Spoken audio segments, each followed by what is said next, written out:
Alright, we are live, ladies and gentlemen. Welcome back.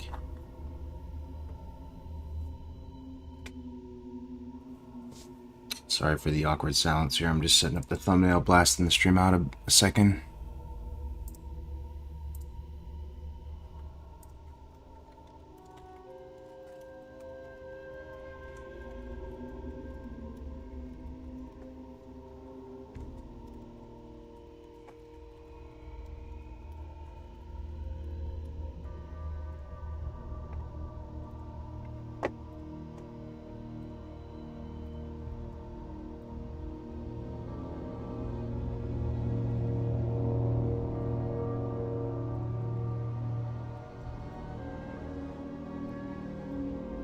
Yo, Nova, what's going on, man? Prime, Bird of Prey, Fallow Hawk. What's up, Walken? How's everyone doing, man? Good evening. Yeah, I'm doing good, man. I'm doing good.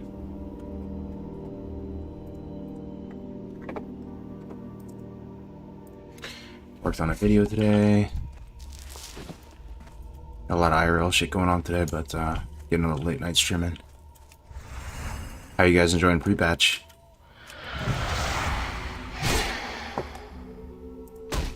I heard they did something to Honor today. Nerfed it or something, huh?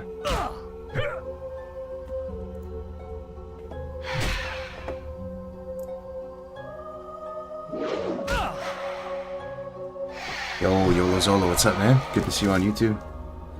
What did you think of the Honor changes? Hey, Herder, what's up, dude? I don't really understand it. I've just been tuning into the streams throughout the day and hearing you guys talk about it. What exactly did they do? All I heard so far was that they nerfed the amount of honor you get in BGs, so that it's something like 10% of what it was normally. Is that the only change?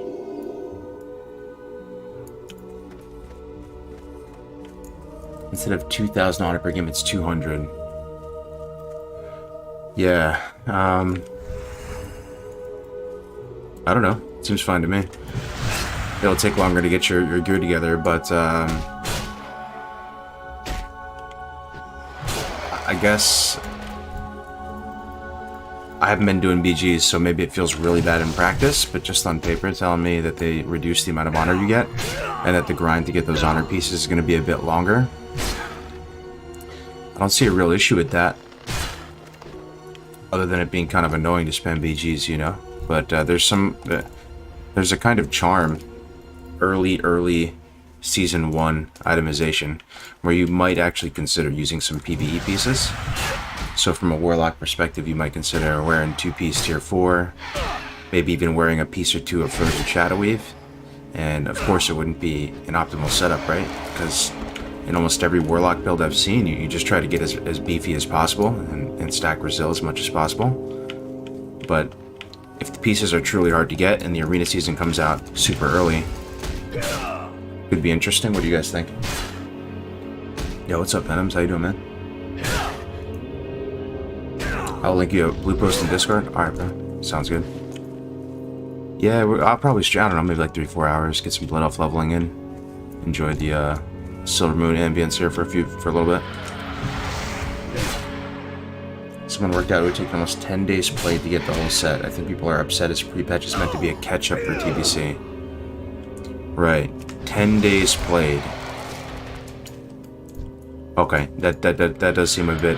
I mean, that seems insane, right? 10 days played to get the whole set? But here's the thing, though. The whole set... Oh, yeah. I see what you're saying, man. So the thing is, the whole set is, I don't know, 200k honor, maybe more. In the pre-patch, I guess you would use that time not to get the High Warlord gear, but instead just the honor cap for TBC. And a lot of people were, looking to gear up on their alts as a catch-up. I'm starting to understand the frustration now. It's like 8 hours apiece. 8 hours apiece?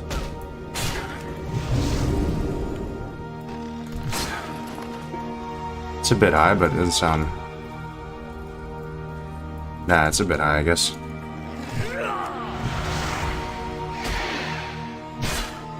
tier. Lupus mentioned about the BGs closing at the 8-minute mark. I didn't hear about that either, man. I heard all the marks got deleted, though, huh? What's your quest add-on? Hey, what's up, Vibe? I'm using the Rested XP leveling add-on. I'm one of the partners in the project. Tactics Saul, Tommy Slami, Zarand, Brandung Media, 7 Leaves. We're all partners in it, building it up together. This is our baby right here. So if you want more information, there should be a Twitch panel down below you can click.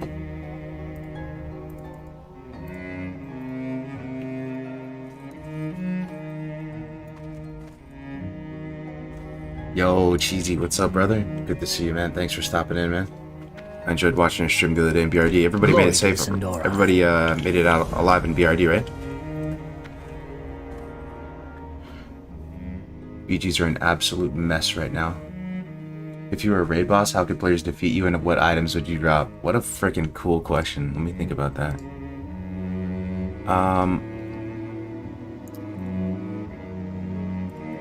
Hold up.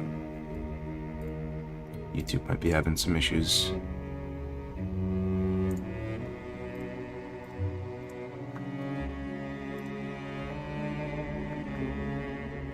Give me 1 second. Okay, actually, we're fine.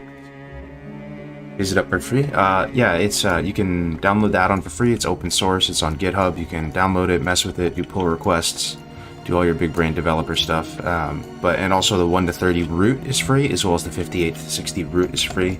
But there are paid guides as well. There's a difference between like a paid add-on and a paid guide, the data for it. Yo, so what kind of boss would I be? What's your favorite kind of boss? Favorite kind of boss?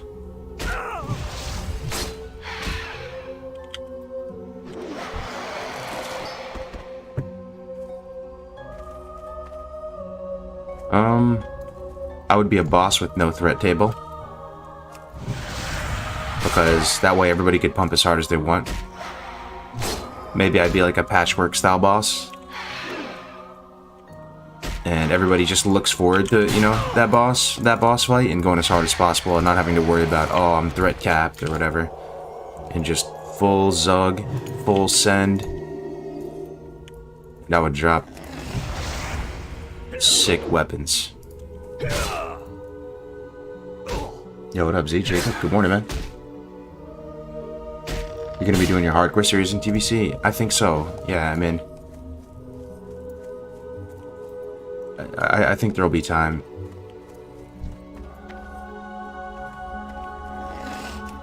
They nerfed Honor bad, yeah, so I've been hearing, yeah. Is there a chance it's a bug or something and they'll fix it? Or did they confirm in a blue post that that is, you know, working as intended? What do you think your slash plate is for your leveling guide? Oh, on this character, I'm not sure, man. I was on launch, but you're saying, like, you know, if somebody really good at the game focuses and isn't streaming and plays the whole time and goes 1 to 60?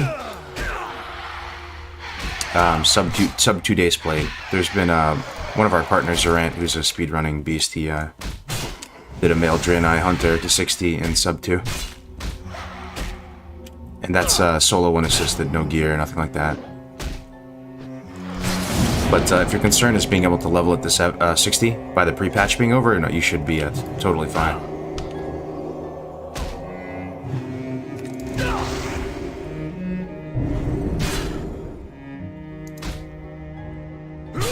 They confirmed it in a blue post. Oh, gotcha. Kargoz, you're able to grind any honor before the nerf. No, that wasn't. Ooh, shit, look at that. Nice upgrade, Training Sword of the Tiger. Nice, dude, a green. It was a blue post hotfix 10 introduction, feels bad.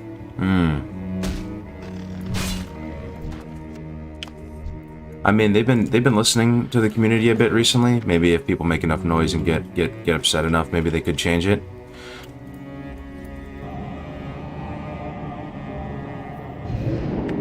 I don't know if I mind it too much personally, but again, I haven't really like been doing the BG grind like you guys. We'll see. Tried to the guide today, man. Amazing work. I've been using leveling guides for years. Yours tops it. Wow. Thanks for saying that, man. Yeah, a lot of late nights went into it. We got a great team. Everybody loves the game. Everybody has been playing the game for a bajillion years, and great designer, great everything, man. It's been a really fun project to work on. It's kind of revitalized my interest in entrepreneurship in general, and those embers are starting to fire up again. You know, I was talking to the guys, thinking, man, what else can we do together? You know, another product, another service, could be unWoW related. You know, just a good team. Good, trustworthy, honest team. Everybody works hard, has their own hard skills.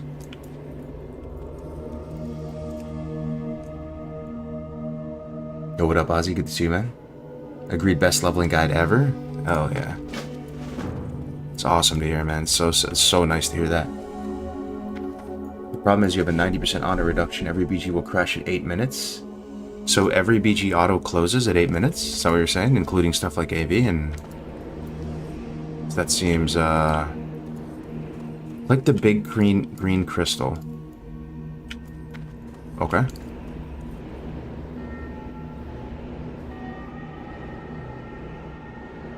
Yo, Patchy, good to see you, man. It says, it looks like I'm missing a step. It's telling me to go back 50 yards this way. Maybe I missed a green crystal? Everything crashes at 8 minutes. I clicked this green crystal. Oh, I think I forgot to click this one. Yo, the guide's kind of pro, man. It actually corrected me.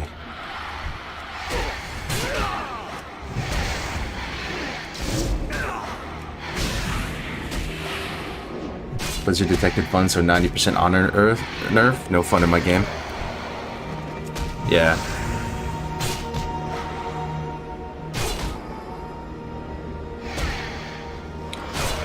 I've just recently been thinking that yeah, there's a lot of issues with Blizzard and, like, you know, the Blizzard greed, corporate greed. I mean, we hear it all the time. People are so upset with them. I feel people are always upset with Blizzard.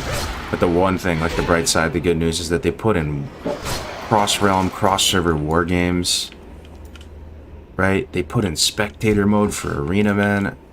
Overall, like, these things were just a dream in my mind. Like, I was ready to make do and try to make tournaments and try to make a PvP community without those tools. And I'm still so, like, shocked and happy that those are in the game, you know? And that we can just run 2v2 tournaments, 3v3 tournaments, have a nice, clean spectator mode.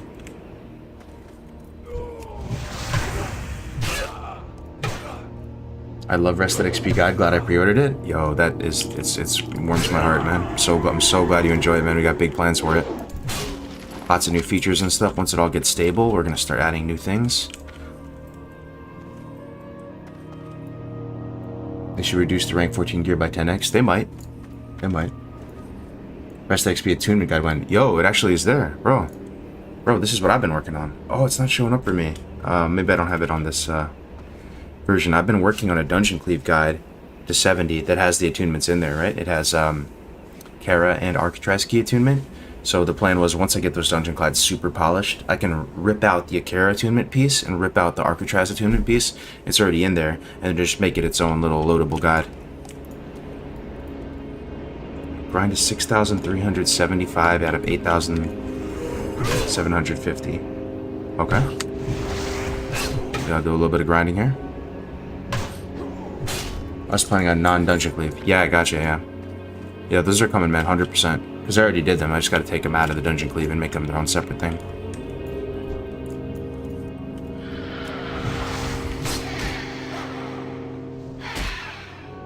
How much playbook / casual take with this guide? It's a good route, man. It's hard to say, but you'll have a lot of fun using it, man, and it'll be pretty quick. You know, there's people in the chat right now who have been using it. It's just, it actually just makes the game more fun, at least personally. Like, it takes you to quests that you normally wouldn't know of or find, you know? Like, even if it kind of takes away some of your decision making, which some people might find bad in, like, an MMO and stuff. A lot of these quests you wouldn't even know where to look, you know? It actually just makes the game more enjoyable. You'll like it, man.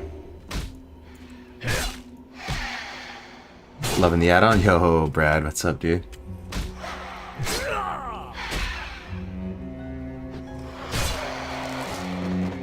$10, 30 minutes to drain Ashemi with few stupid deaths. Nice. Good job, man. Done 3 quests today I never knew existed. Man, you'll love to see it. That's so nice, man. You guys are enjoying the add-on. That's so nice. What's your take on lock drain tanking to 70? There are some warlocks that swear by a certain spec for leveling. I'm talking about solo questing out in the open world. There is a name for this spec. I think it's SMDS, the name. And they think... So, if you're in the Warlock Discord, there's this guy, Dive. His name's Dive Has Fun. He's, what I want to say, the pioneer, or like it's the person who formalized the term drain tanking in Classic WoW. Came out with a huge, spreadsheet and nice visual guide on it. And he popped in Crix's chat one time as he was leveling, and he was saying he thinks SMDS is the natural successor to drain tanking in TBC. So what that really entails in a leveling context is that you would play petless. You would level petless as a warlock. You would sacrifice your Void Walker for HP, for HP 5, and you would just sit out there and throw your dots on and drain, and that, in a lot of warlocks' minds, is the best way to level, the most efficient way to level. So you can drain tank up to the point where you can get the SMDS package online. I don't know exactly when that point is, but as long as you're 60, you should be fine to start it, and then go ahead and just quest out in Outland and go as SMDS. I think Felguard becomes better if you have Black Book. The thing is, there's a big cooldown on Black Book. I love Felguard, don't get me wrong, and like I said, I had my mind blown the other day by I'm Alive, who was telling me that you can be a Warlock, you can do 2600 DPS phase 1, you don't have to get tailoring, you can save the 20k gold, and you can pump and get 4-piece tier 4, and I mean there's more to it as well, but there's this whole new build he's gonna come out with a video on, and some of you don't believe me right now, but you can go the best professions in PvP, you don't have to worry about tailoring.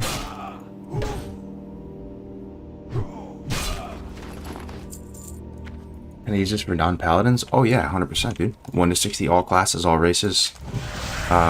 Some people have even been using it to go to another starting zone. It's not going to work like 1,000,000% perfectly always, because some quests require you to be a certain race, etc. But yeah, it works for everything, man.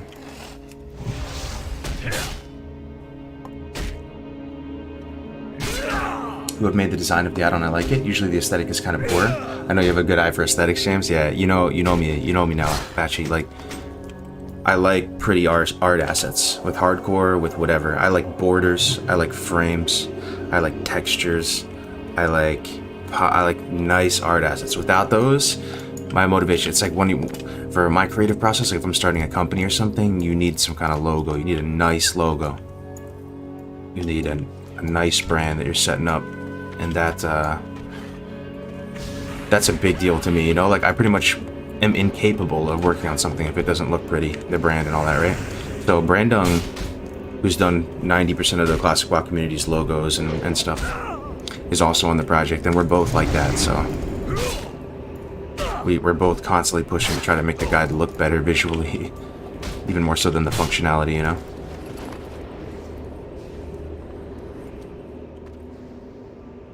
You know who did security for the website? I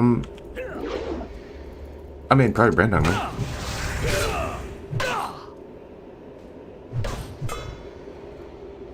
Haven't had any issues so far. Yo, what's up, Matt? How's it going? It's the add-on is free. It's open source on GitHub. You can download it, try it out. Try it out 1 to 30. Level anything you want. See if you like it. And then there is paid routes as well. Past that, and then also 58 to 60 is free as well. If you just want to use it on your boost and test it out, is to go to level 60 on your boost.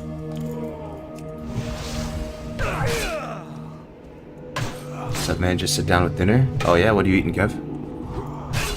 I found this amazing new Indian market / restaurant today. I I felt like I knew everything in my town.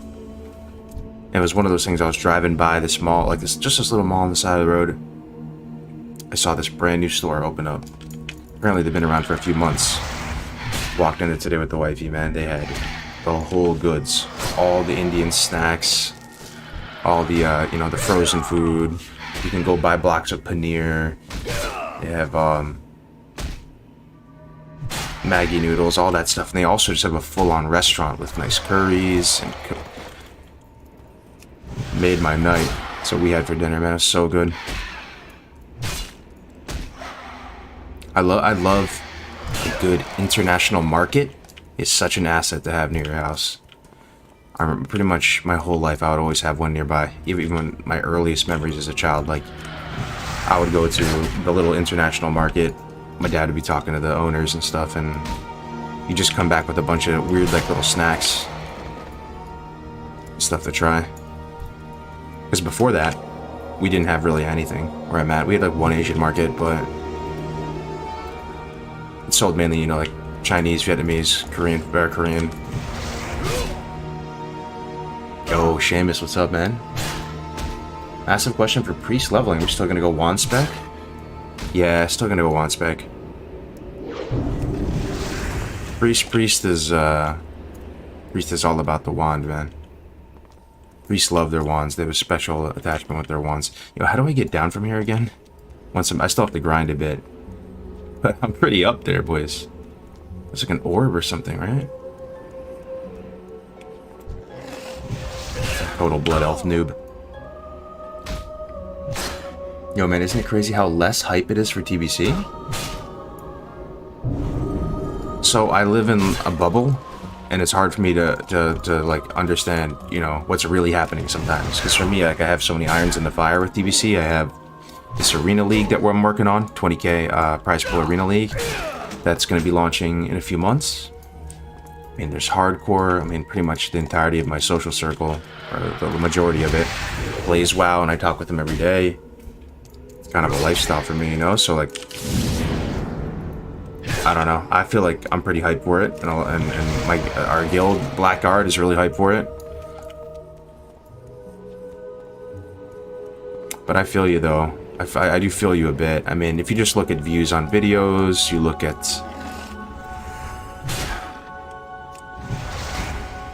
what else? No, I feel like the Twitch viewership and stream viewership is pretty solid now. It really went up a lot across the whole category recently. But yeah, like on the YouTube side, videos are super much lower than the interest for Classic, for sure, which I'm not really sweating it or anything, but it is an interesting thing to note. I'm not so sure TBC will have more players than Classic did. Yo, how the hell do I get down? I'm about to just bubble, though. I might just jump in bubble. I need to grind a little bit more.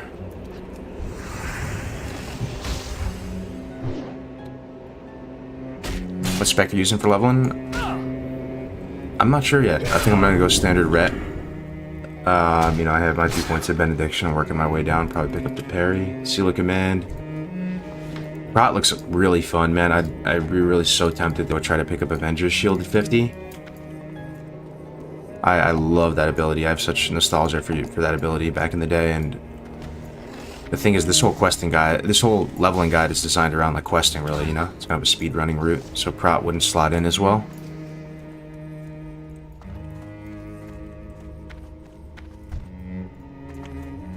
Oh, there's the crystal. I think I found it.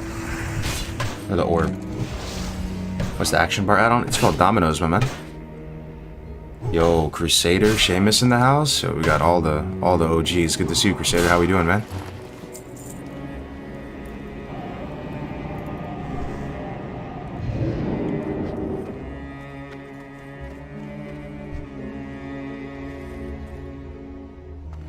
How are your add-ons working? Working pretty good.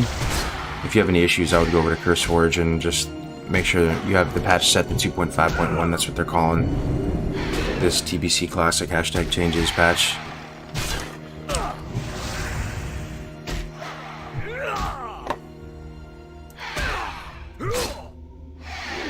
Blizz literally left honor points glitch, stay alive for 16 hours, then drop the nerf. What is this, Clown Fiesta?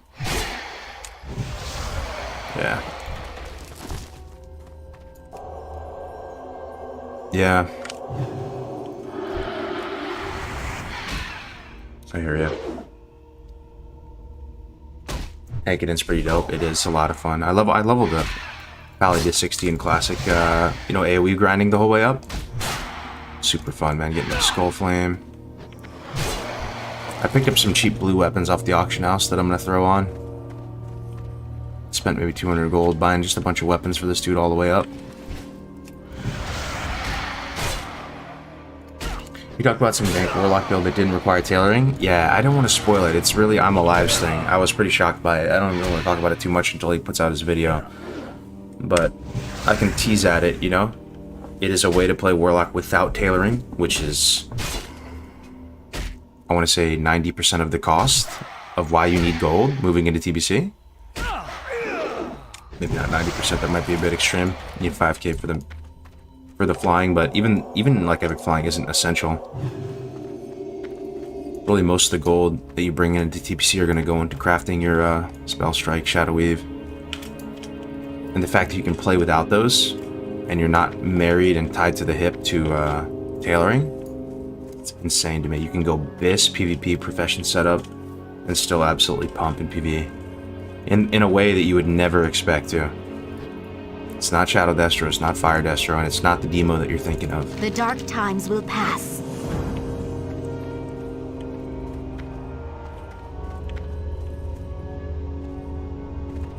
So I'm alive. Yo, what up, Tactic? You still up, man? Or are you just waking up, huh?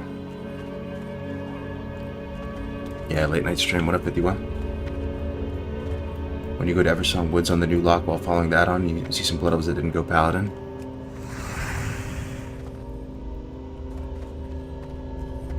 They should just drop the prices of rank 14 by 10x to compensate. Yeah. If anything, though, I would be fine with this honor costing what it does in real TBC. It's like for the pre-patch, it's kind of scuffed though, right? Because a lot of people are coming back to Classic. They quit maybe phase 2, and they want to come back and get ready and use the rank 14 gear as a catch-up gear to get ready for TBC. And that grind is looking too painful and too long, I guess. Like even my 2's partner, Bran, his plan was to come back and get all the honor gear and get his whole dungeon cleave. Who a lot of them are on new characters, fresh boosts, or newly minted 60s. They're planning on picking up all the high warlord gear to catch up.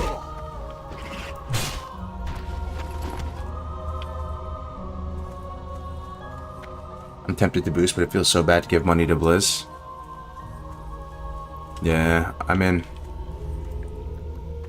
I don't know, man. I'm so torn. Like, sometimes I feel like we're such doomers towards Blizz, and you know, we have a right to be 100%. You know, like at the same time, everybody's kind of greedy, dude. Everybody in life's kind of greedy. Every corporation's kind of greedy. Every company. I mean, every company's pretty greedy. You know, it's like if it's not Blizz, you know, then you had CD Projekt Red, which is kind of the golden child of the games industry, and they absolutely shit the bed in my books when it came to Cyberpunk.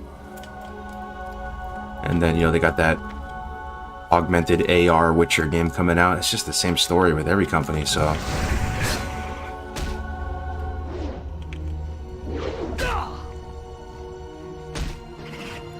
ultimately for me, like WoW's are probably a pretty inexpensive hobby comparatively to a lot of other things you can waste money on.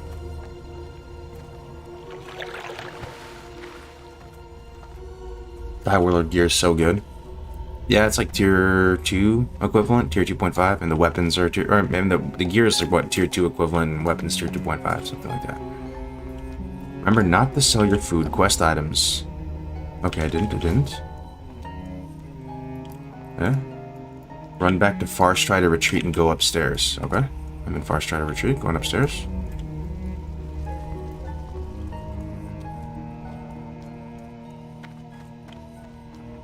A company's goal is to make money.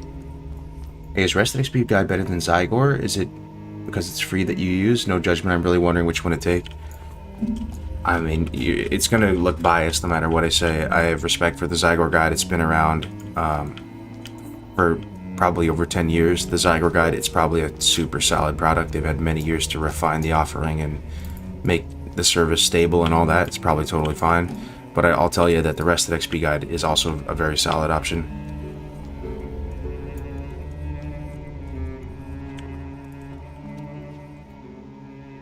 What's the quest item? It's called quest item. It's called Rested XP. If you go to restedxp.com, you'll be able to check it out. 1 to 30 you can download and try out for free right now.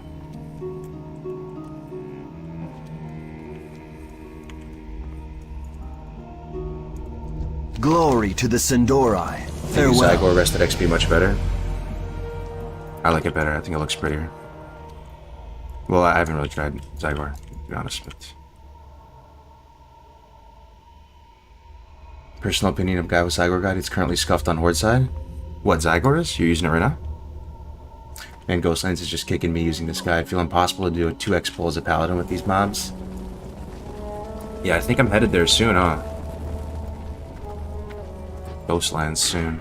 Level 12, ding, bog. Yo, what up, Joe Bob? How we doing, man? Rested XP has been working really well for me, 53 to 57 today. I'm so glad to hear it, man. I'm so glad.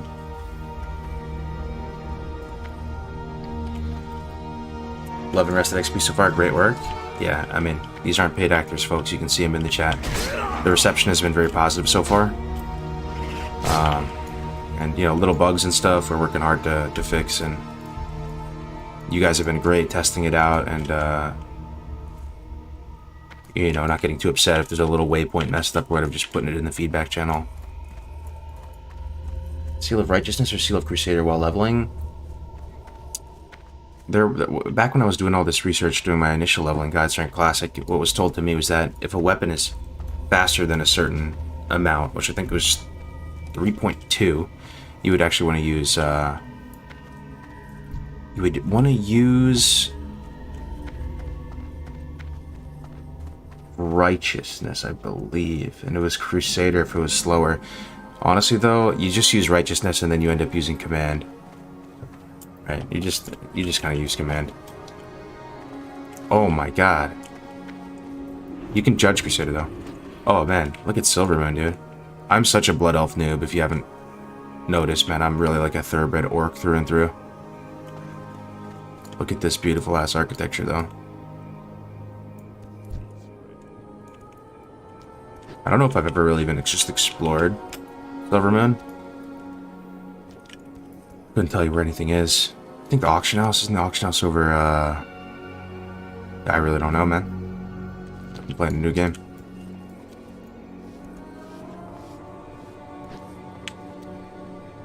The bazaar. Gotcha, makes sense. A bazaar is like a term for market, right? One of the most beautiful cities yet unused. I always really enjoyed like the look of the guards in Silvermoon. These guys right here.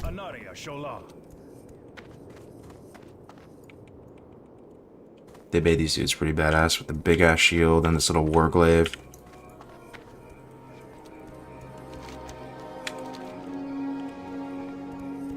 Love that you're not speed leveling, but rather enjoying the game. Yeah, we get it. I'm gonna be getting pretty sweaty for TBC, for like real TBC. You know, I'll be trying to do my very best in PvP and see how high I can get, and we're gonna get a little sweaty with the dungeon cleave on launch and stuff. But in the pre-patch, I'm not feeling the heat so much. I have a decent amount of gold. I have my plan. We got this dungeon cleave guide that I made. We're like, you know, we've been making, sorry, and it's gonna keep all of our dungeon groups on the same page. Everybody's gonna be big chilling, feeling really good about it. Just gonna chill and level up Blood Elf for a bit. You still put points into Crusader even if you're only using Righteousness? No, the talent build is you go 5 Benediction, then you can go Deflection 3. You can consider 2. I think if you put 2 points in Judgment, you're not gonna get burned at the stake. But a lot of paladins will just say,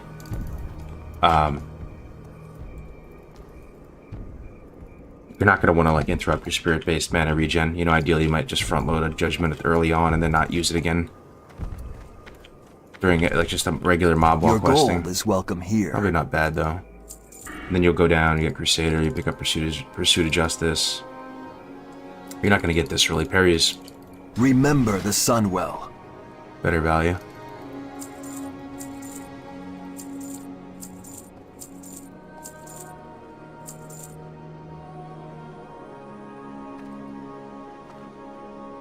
What spell will you go with? I'm probably just gonna go ret, and then maybe switch prot later.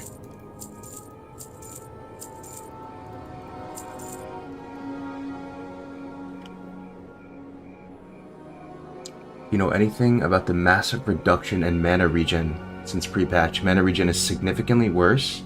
It increases leveling downtime dramatically. No. No, I didn't notice that. I mean, we would have felt it on the beta as well, right? It's The same reckoning build. is at hand. I don't know. I've never heard that before, man.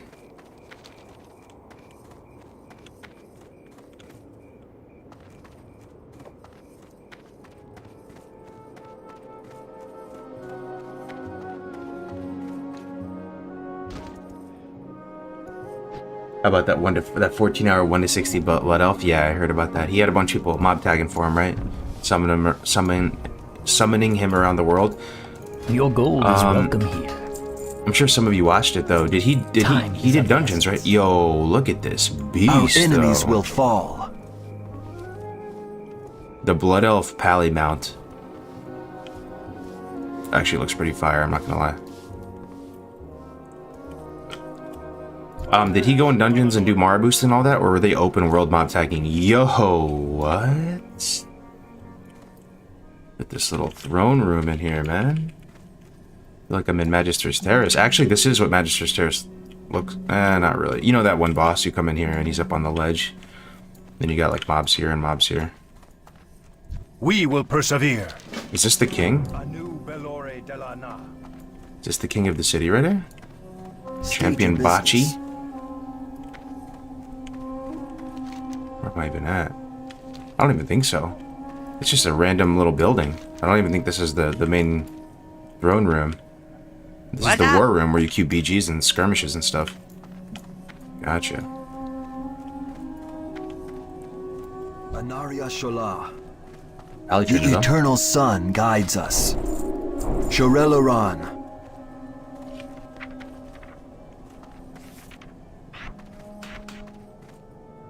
God bless you. Bite rank 2, Pog. He had a whole raid full of Nax mob tagging it. At the same time, a mage would do the 500 Mara pull right before the kill. Oh my god. They would summon him to Mara right before he killed them all. That is next level sweat. Our enemies will fall. Next level. If you train blacksmithing, then train mining. Okay, that's pretty We cool. will persevere. Yep, mining. The reckoning is at hand. Buy a mining pick. What They you really seek. hold your hand through it. Remember the sun well. Buy Suntouch Special Reserve from Vinemaster Suntouched. All right. When will you continue hardcore? I actually did a hardcore like last week, I think, or 2 weeks ago. I did a shaman. I ended up dying. But we'll do some more in TBC, man. The thing that I'm looking forward to most with hardcore, though, I mentioned it before, I'll mention it again, is I really want to try, at least try, see what it looks like, a genuine, like, Hunger Games style hardcore event where we get, it's like a rallying cry of the Dragon Slayer that goes out to the whole community, and somehow we can raise enough money or whatever to make, like, a juicy prize pool so people actually take it seriously, you know, and then I'll spare your ears. I've been talking about it in the past streams a lot. Some of you are probably sick of me talking about it, but you have one life. That's delete, and you also have one attempt as well, so it's like a hardcore cup that goes all the way to max level.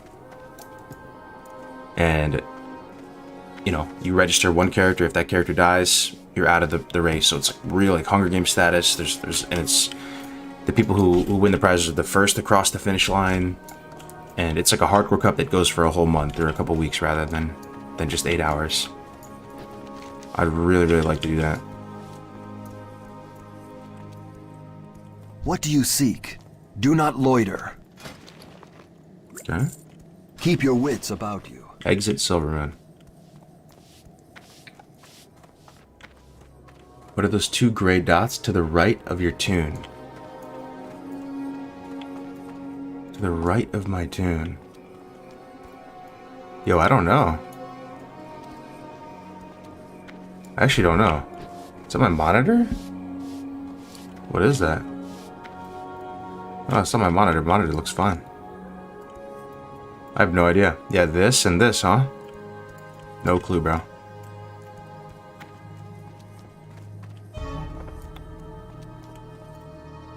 You see them, right? I do see them, yeah. No idea, man. Reload UI. You reload UI, it goes away. Okay. Oh, wow. Weird.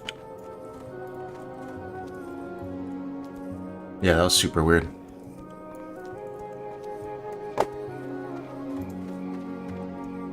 Is that like a bug?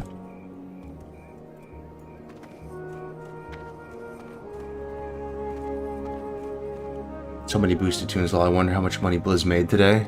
Yeah. Known bug and rested XP. Oh, okay. Oh, I didn't know about that. You know, it might have been, we've been getting some pull requests on the GitHub, and people have been wanting to fix stuff for us, which is amazing, you know? They wanted to add little things, and I think one of the pull requests, somebody tried to fix something, and then it might have messed something up as well.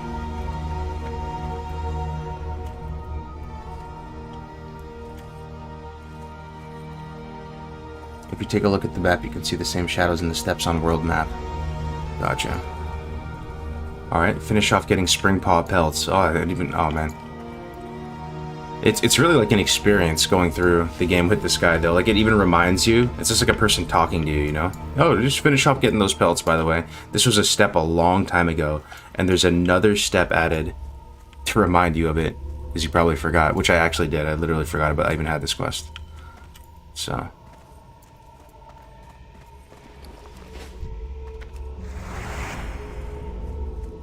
Yo, what up, Gwen? How we doing, man? Leveling up an alley shaman using your add-on? Yo, Bog, man. Hope you're enjoying it, man.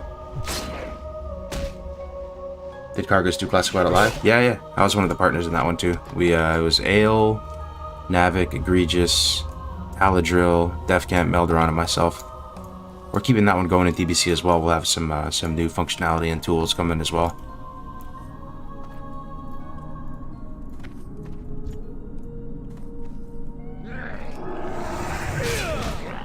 If I buy the deluxe edition, can I get a 58 Blood Elf Paladin? No, there's no boost for Pallies, and oh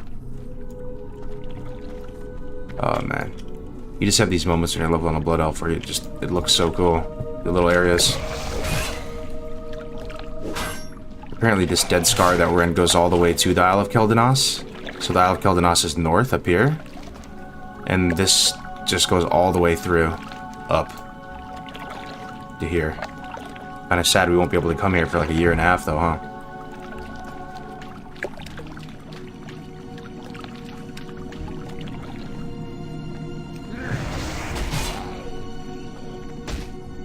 You made this add-on? I was one of the partners in it. I mean, Zarant really made the add-on. He's the engineer, coded it all, but it takes a village, you know? I bet someone will find a way to glitch to there. I heard some people talking in streams today that there were people that found a way into Hellfire Peninsula. Could be a total hoax, I'm not sure. Anybody hear anything about that? What's up there? Oh no, man, that's Sunwell. Dude, that's legendary good times up there, you know? If you can imagine it. MGT's like right here. Sunwell Plateau's over here. Then this whole strip down here, you would do dailies all throughout this zone. And you would go down the coast and kill the Nagas here. There is this whole compound here with Blood Elves on Pally mounts, and there's glaives, there's a whole town over here, and there's these warships here. Really awesome area.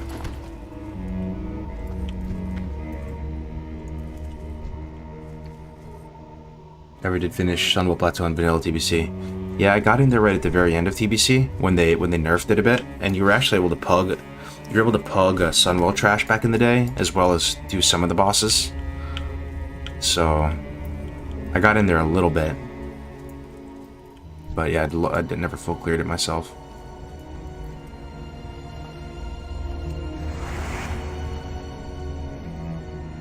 I love Keldanos, the central hub of World PvP. Yep.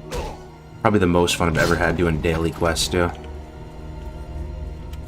I'm getting another little thing here. Let me reload again.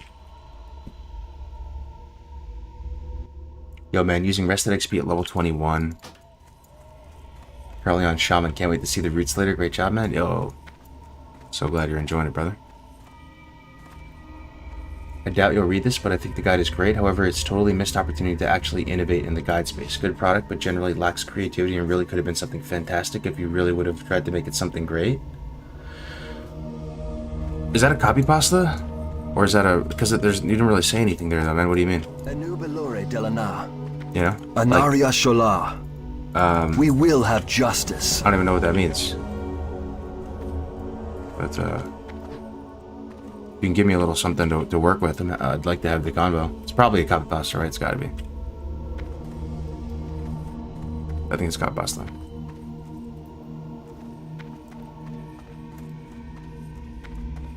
Baladash Malinore.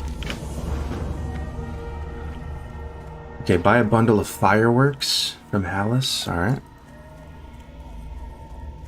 What's the name of that on Quest Pilot? It's called Rested XP. If there's a link down in the description if you want to check it out, man.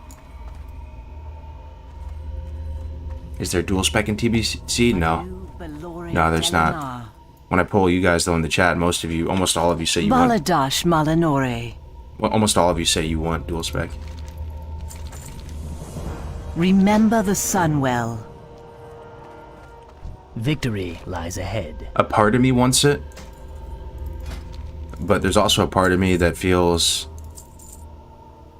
like that's Stay like the that's course. that's you know, gonna mess the game up in ways that I can't even understand. You know, like a part of me just thinks, oh, the game isn't broken, game's fine. Like, you know, everyone just keep messing with it, keep poking it Our until something enemies breaks. will fall. I'd be fine to just hang in there. Yeah, it kind of sucks. You have to respec. Farewell. Just make another character. That's what I'm doing. I'll have a bunch of warlocks. Buy a bundle of fireworks. So Anaria Shola. We will have justice. all right. If you played healer, you'd want to dual spec. Yeah, to do dailies and stuff. But there's little things though. I mean, maybe dual spec is the difference maker between grouping up to do dailies and just doing it solo. Maybe if you're a healer and you don't have money or whatever and it's too annoying, maybe you just want to team up with a buddy who's a warrior and go do dailies and knock him out. You know, there are ramifications to everything. And that might be good times, being able to have a little routine. Oh man, you want to do dailies around like 4? And then the warrior feels like his damage is getting accelerated and it's a good little partnership. Yeah, and the gold sinks too. Yeah, we talked about that yesterday. Glory to the Sindorai. Remember the Turning the Sunwell. party never ends. Oh no, I sold the food. I did what it told me not to do. Hold on, maybe I can buy it back. There's a vendor here. It actually had a step saying don't sell the food that you bought. And I sold the food that I bought. It's like a special food you buy that you have to turn in here. Oh no. Maybe I can go buy it back. Any vendors? Any vendors?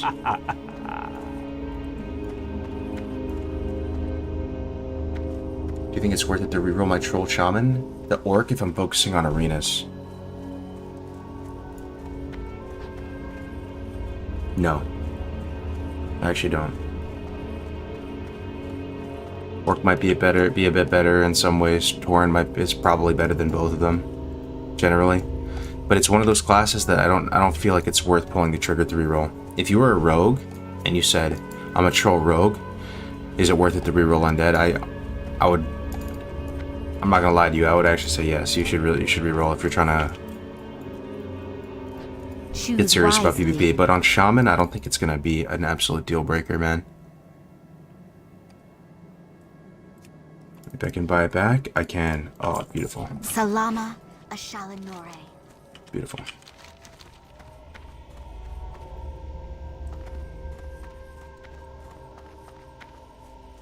I can't wait to test Karazhan again. Yeah, it's gonna be fun, bro.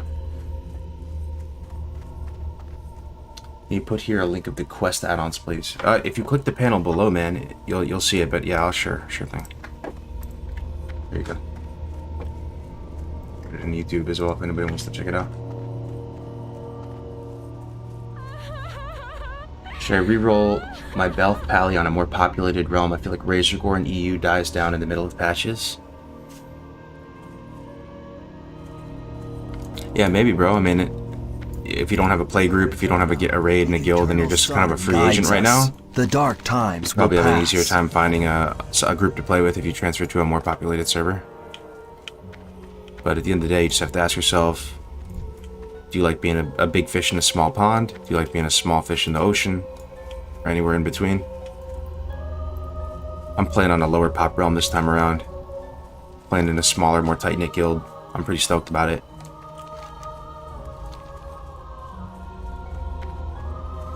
What are the top 3 world PvP specs? Sub-rogue. I was gonna say any version of rogue, any spec of rogue, but no, that's not true. It's sub-rogue. Well, sub-rogue is obviously number 1.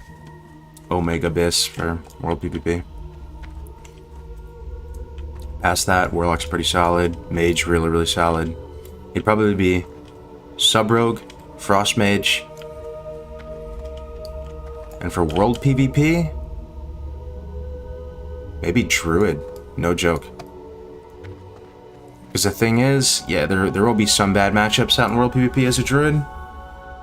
Nah, you know what? Druid may be number 2, man. It's so hard to kill a Druid, especially if they can just run away in a straight line away from you. And the thing is, Druids in world PvP, all they need to do is drop combat for 1 millisecond, and what happens? What happens when they drop combat for 1 millisecond? They just pop in a bird form and fly up away, and they're gone forever. So world PvP Druids are absolutely nutter butters, man. State your business. Anu Belore Delana. Oh yeah, I love this little area. Gives me some serious Nightmare Before Christmas, Alice in Wonderland type vibes going in here.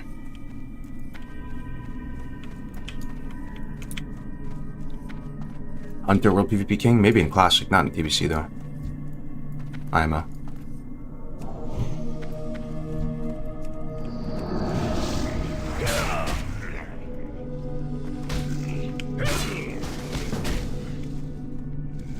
Should we partner with them? I might as well. For your guild and blood cell, what classes are y'all lacking right now? We are lacking a boomkin. I think that's about it, man.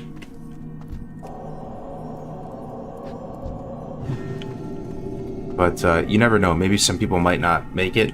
You know, like some people say they're gonna raid with us and they're gonna play on Blood Cell. You never know. Plans change. If you are interested in applying, though, I can shoot you over the application link. That goes for anybody. If anybody is still looking for a guild, maybe you never know. Plans could change. There might be a space in the roster. We're raiding Thursdays 6 to 10, just once per week. We should be able to clear all the content once per week. Start with rules and mags, and then splinter off into Kara groups, and that should be it. At least for phase 1, shouldn't need to raid more than that at all. So you helped make the rest XP leveling mod? That's right. Yeah, I'm one of the partners that made it with Tactics, Tommy, Zerant, 7 Leaves.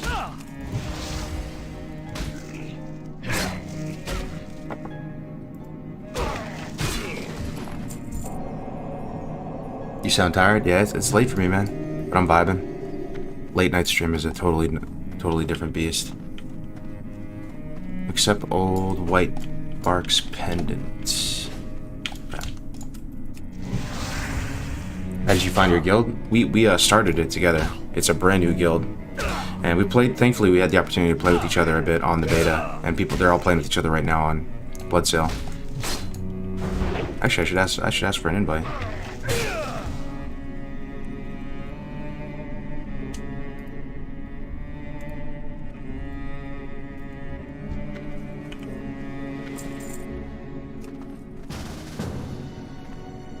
Does anyone know how to actually install the add-on for these guides? There is, if you go to the Rested XP, oh shit. If you go to the Rested XP site, if you go to FAQ, accept old Whitebeard's pendant. It should be right here. From where? Is it an item in my bag, maybe? Oh, it is. Okay.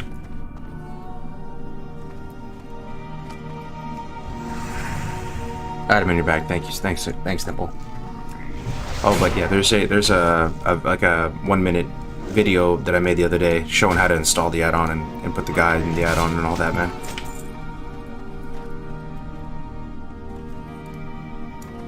Yeah, we should have it up on CurseForge too in the next day or two. It takes about a week for it to all get approved and processed through, and then once it's on CurseForge, it'll be a breeze.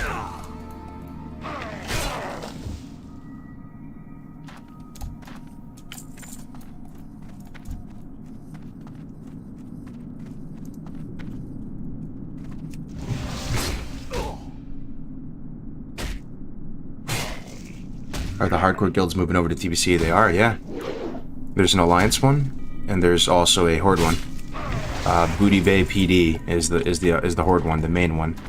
I'd consider us kind of a hardcore guild too. Not in that sense, in terms of sweat level, but in terms of many of us in this guild, Blackguard, became friends through the hardcore community, and many of us have intentions of playing hardcore in TBC as well. So, but Booty Bay PD is welcoming everybody in with open arms. They're a fun group, man. If anybody is looking for a guild, really, I think they're just taking anybody, as long as you're cool, you know? They're not like crazy. And they're going to be raiding, and they probably have over 100 in their guild already. They're taking it a little bit easier than us, I think. But they're happy with that.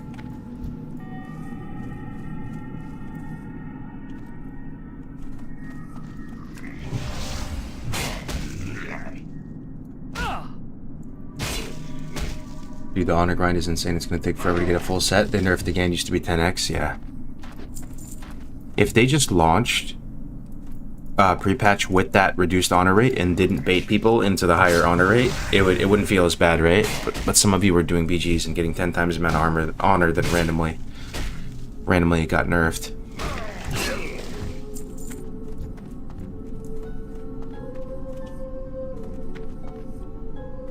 My hunters in Booty Bay PD? Oh, nice. Bought the full guide this morning. Oh, that's what's up, Tigran. Are you enjoying it so far? Did you try it yet?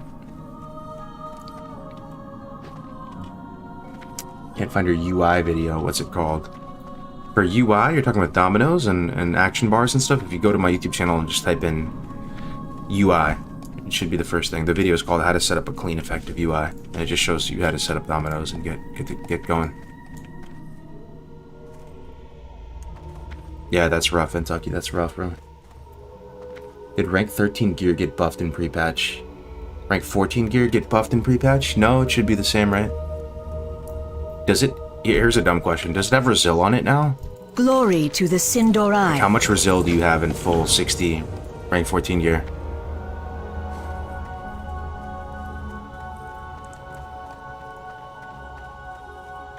It doesn't have Resil? Okay.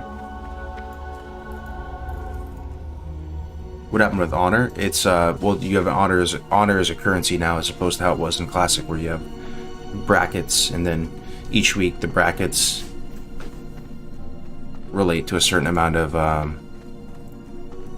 what do they call it again? RP or something, and then you get ranked up, and you can buy gear based on your ranks. I'm kind of happy to be done with that system, to be honest. I love classic WoW to death, vanilla WoW to death. It's the best game of all time. But that PvP system in it is not my favorite aspect of the game, that's for sure.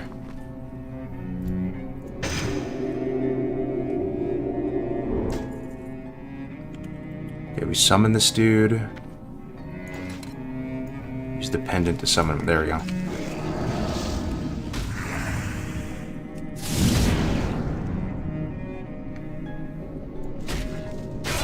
Leveling in a new expansion is the best feeling ever. Enjoy, bro. Thanks, man. Yeah, I'm having a great time, Frederick. Anybody in the chat leveling a Blood Elf Paladin too? Or Draenei Shaman. Can't forget the Draenei Shaman's out there. A little Draenei action. A little Draenei action. Shaman's really fun to level in TBC. Probably more so than Pally, to be honest. The reason I say that is, you get Ghost Wolf, Insta Ghost Wolf at 20, you can dual wield.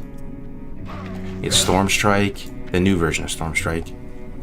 There's a lot to love. Pally's kind of the same. You get Crusader Strike, which is pretty pog. You know, the level 50 talents are pretty flashy for Pally, but, you know, looking up in the tree looks more or less the same, huh? Did they change anything big here? Doesn't look like it.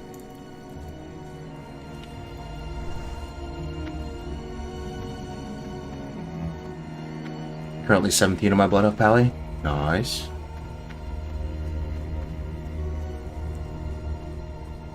Dual wield enhance is absolutely not even fair. Yeah, they pump. Yes. They pump in Keep your wits BGs. about They pump you. in raids. The weakness of enhance is arena though. Something about arena that just it goes from being a sleeper, like super powerful thing, to feeling borderline unplayable. You can play them. There are certain niche comps you can make them work. Turbo variants with a ret, with an enhance. You can play in twos with like a disc priest or a holy pally. But you can totally see the cracks in the armor if you play twos as enhanced and try to make it work. And even in threes, turbo is probably not a tier 1 comp. It's probably a tier 2.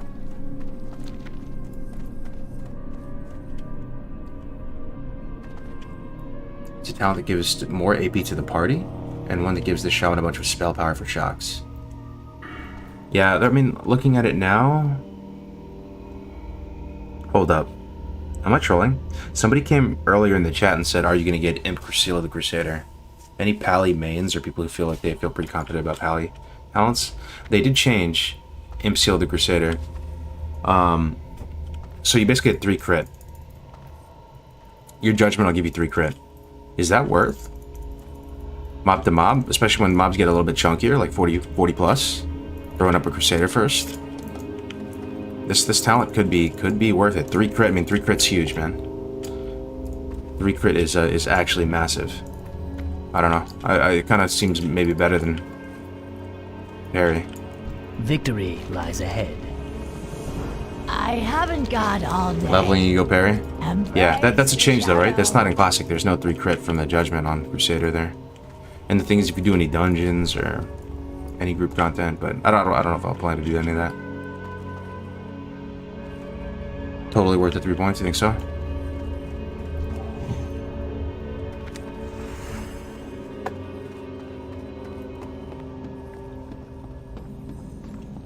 If it's going to take 4 to 5 hits to kill the mobs, then yes, anything less than that, it's not worth. So you could think about going to it later. Let's see how many hits it takes to kill a mob, right? Factoring in Judgment. 2. Yo, what is this? Some multi-box or what?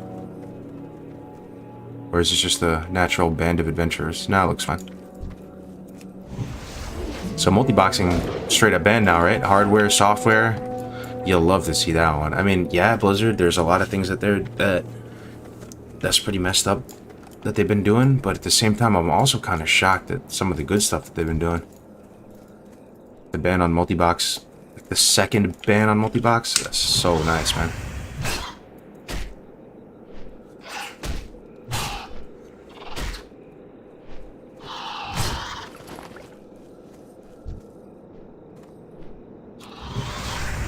I remember you spoke about you wanted to ban it for 6 to 12 months. Like, yeah. Well, they banned it twice. They said software multi-boxing is banned, and then people went to Amazon and bought mini computers and set up little makeshift data centers in their houses, and technically said, I'm technically using multiple computers, and I'm using some crazy device to link them all up together. It's hardware multi-boxing, and now they just dropped the hammer again and said no hardware multi-boxing.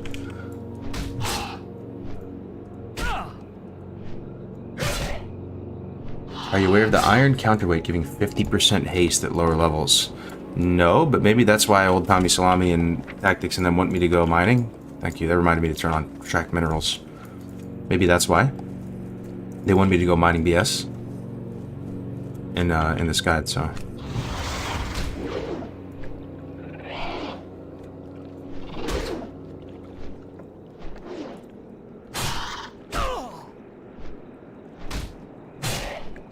Yo, for Leprechaun, thank you for the good work.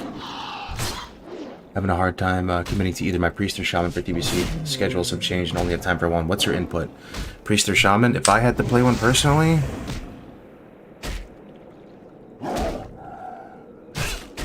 Yo, it's really tough, man. I'd probably play a shaman and then be jealous of priests a lot, but still. I think I could be happy playing shaman. And call me crazy, but like weird stuff would make me happy about playing shaman. Like the elementals that you can drop. One of the most satisfying abilities in the game we were talking about yesterday. I love the elementals. I feel like elemental would be on speed dial for me playing a shaman. They're so freaking cool, man, and they're actually really powerful. The elementals, they do a ton of damage. The fire one does a ton of damage. The rock elemental actually taunts and does decent damage. And oh my god, what are my grace for days? I just fat fingered the lion hands. What I was told though, if you're a shaman out in an open world and someone's ganking you, one of your legit like strategies, especially if you're a resto shaman or something, is you drop the fire elemental and you keep it alive and you just stay by your fire elemental. They can't fuck with you. They can't kill you with the fire elemental up. The sound of that just sounds so freaking cool, man. I mean, Bloodlust, the Elementals, Enhanced, Dual-Wield Shaman, they're flashy. I think Shaman would be a lot of fun. In Arena, though, it would still be fun. So if I had to play a Shaman in Arena, I would play it as Resto. And I would go partner up with a Sword Spec Orc Warrior. And just be like a little physical Duratar Cleave. Because Sword Spec Warrior with a Shaman is like the equivalent, is like the melee equivalent of DPL Duratar Cleave, where they're all about like shadow damage and massive shadow damage. It'd be all about physical damage. Yeah, Shaman's awesome, man.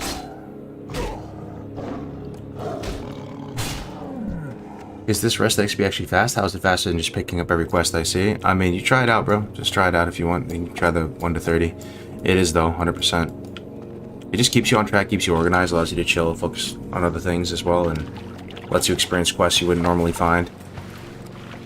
A lot of weird things would be items in your bag. I mean, just try it out. You can ask people in the chat, some of them will give you their take on it. Maybe it's not for you.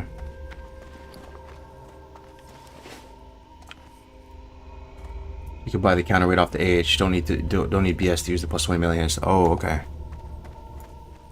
ASP always with the big brain tips. Hello? I'm listening. What business have you?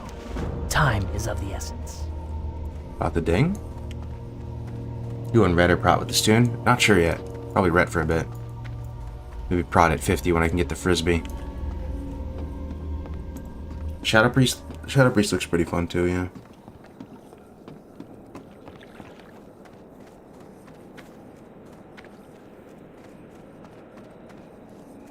Aiming to level locked during pre-patch. Would I get myself real bad if I level as Demo before 50?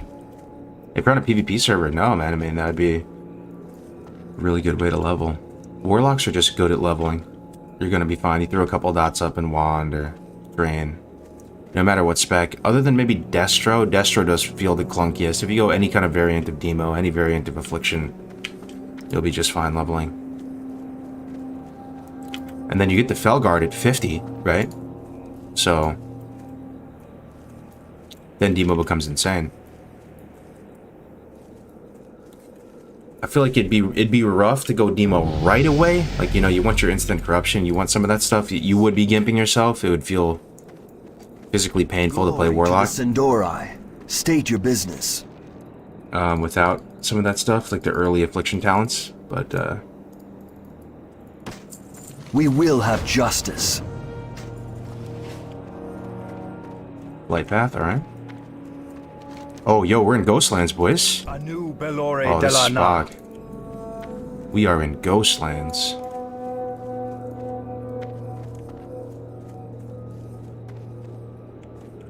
What is it?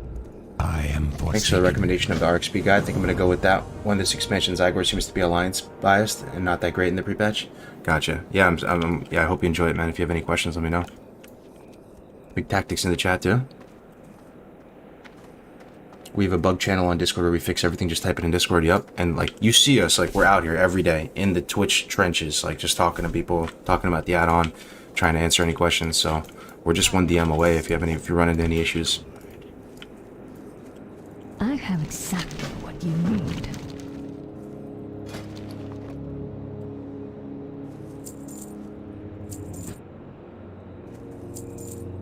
Goodbye. Is this live pre-patch? Yes, it is. How does one get the newest update for the add-on? Loving it so far? It'll be posted. There'll be a change log on the website. So, and also on the GitHub as well, right? Anytime we do any changes, updates, fixes, anything whatsoever, you'll see it. It's fully transparent and it'll be posted. And then you can just log into your account, go to dashboard, downloads, and you'll see the updated version there for you to download. Anaria Shola, farewell. Do not fly to Silver Moon. What did it say? Was that you, Tactics? Did you type that? Do not fly to Silver Moon. I feel like Tactics really doesn't want us to fly to Silver Moon right now. Okay.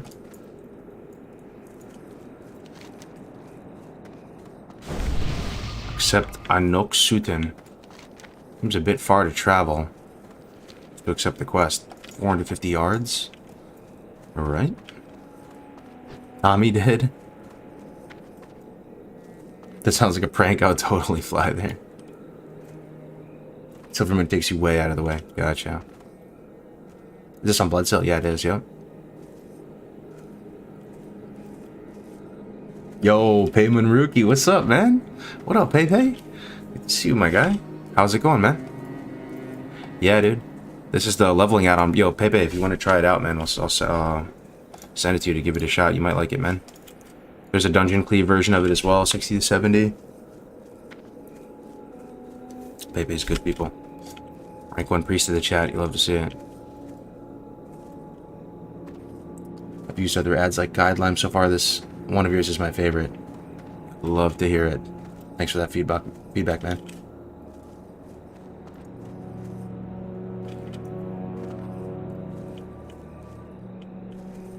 Where's the Discord link? What, to the Rested XP Discord? Here, I'll get it for you here.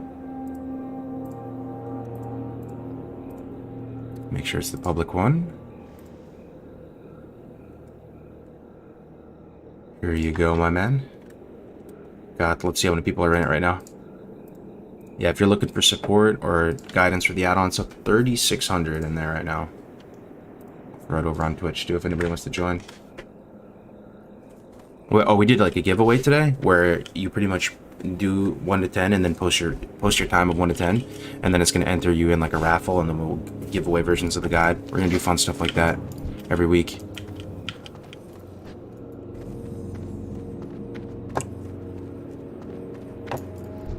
Hold up.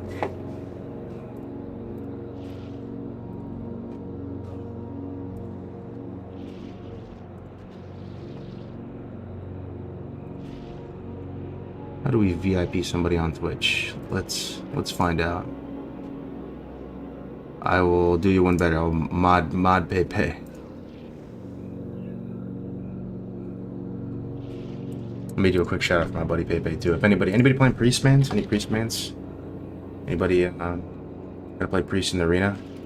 This is 100% somebody you're gonna want to follow. Multi-rank 1 Priest player, remember him? Oh my god, this guy just died right in front of me. Amazing player, really nice guy.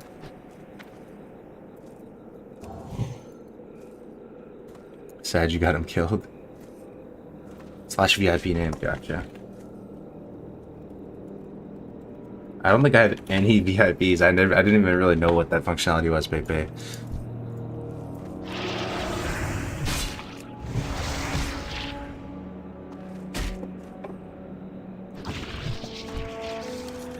Yo, I just rolled Priest and loving it.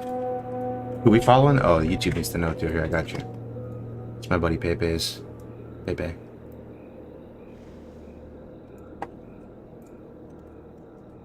Yo, I just rolled Priest and loving it. Priest seems the most fun to play in PvP. Are they really that fun in PvE as well? I don't know. PvP seems where it's at for priest, man. It's mana burning people.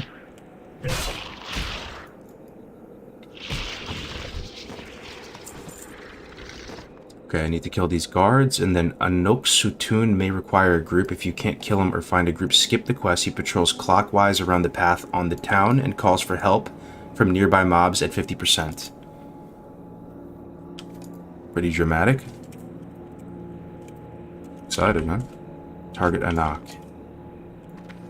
What's he look like? Is he just a giant spider, boys?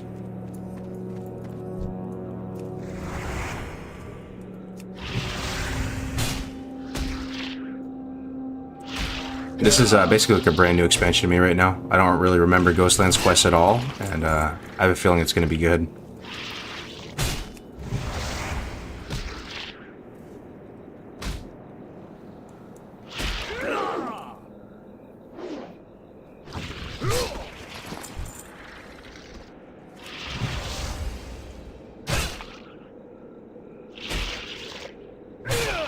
Yeah, big one? Okay, gotcha.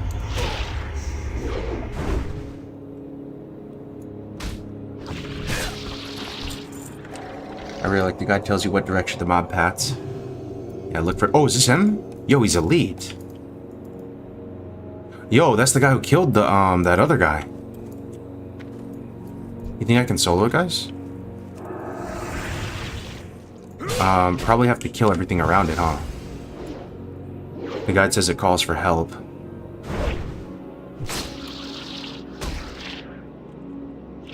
You even read your chat? Oh, sorry, I'm a bit delayed. I have 2 chats I have to keep up with.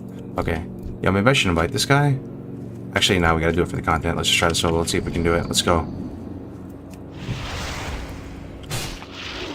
I'm gonna save my Hodge. Maybe he casts something at some point.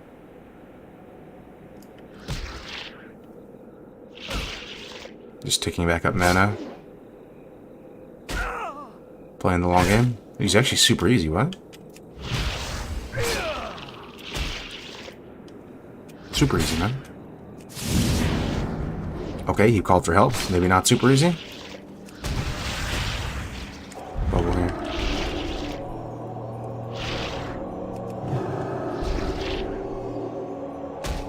Loving the Questy integration.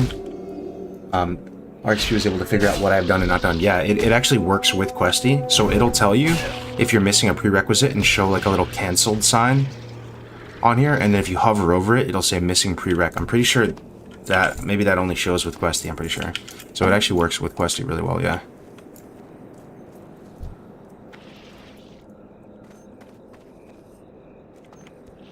Let's save this guy.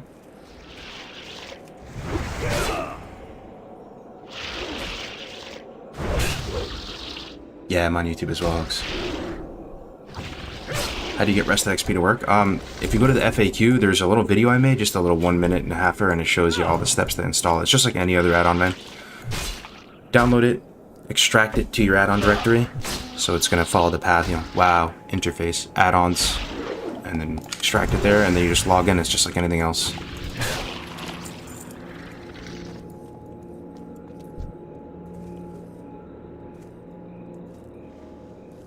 No, it's all good, Hoax. It's all good, brother. Yo, welcome, Hoax. I can tell you, you know, some people that are new to the channel, I usually don't stream at this time, so gonna get some new blood in the chat, some fresh meat. If you're new to the channel, it's nice to meet you. Thank you for spending your time here. Yo, Rendrick with the tier 1. Thank you, my friend. Thanks so much, Rendrick. Remember to buy food and drink a lot in this place? Okay, Fallow, appreciate it. You were saying it's pretty tough out here, huh? In Ghostland? Scale of 1 to 10, how skilled of a warlock are you? Ah, you can't put me in that position, man. I mean, everybody should think that they have good potential. I'm just gonna let the results speak for itself come season 1, right? And we'll see. If I end up not being able to get like rank 1 and Infernal Gladiators out of reach or something, like, then it is what it is, man. I'm not gonna fight that. It's just I'm not good enough. But I'm gonna do my best. Brandon and I are motivated. We're a good team. We're eager to learn. We're hungry. And in life, if you put your mind to something, you should be able to do it, right? Yo, Rendrick. Oh my god, dude. Another 5, dude. Thank you so much, Rendrick. So nice of you, man. If there's any subs in the chat, we'll get a little wave of blessed runs in the chat for Rendrick. Thank you so much, man.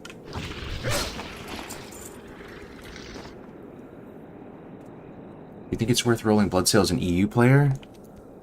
Oof.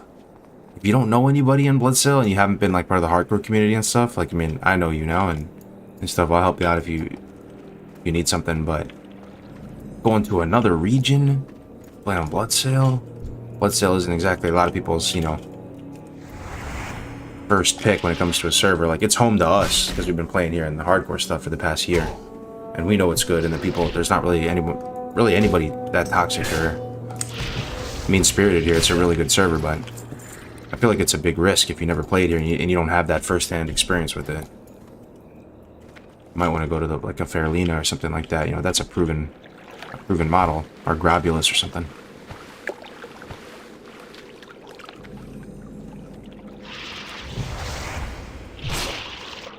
What combo are you gonna do for twos? I'm gonna go Roguelock. I'm gonna play Roguelock and I'm gonna play DPL as well. So my partner Brand thankfully can play both, and he's gonna quickly level up his priest right after his rogue.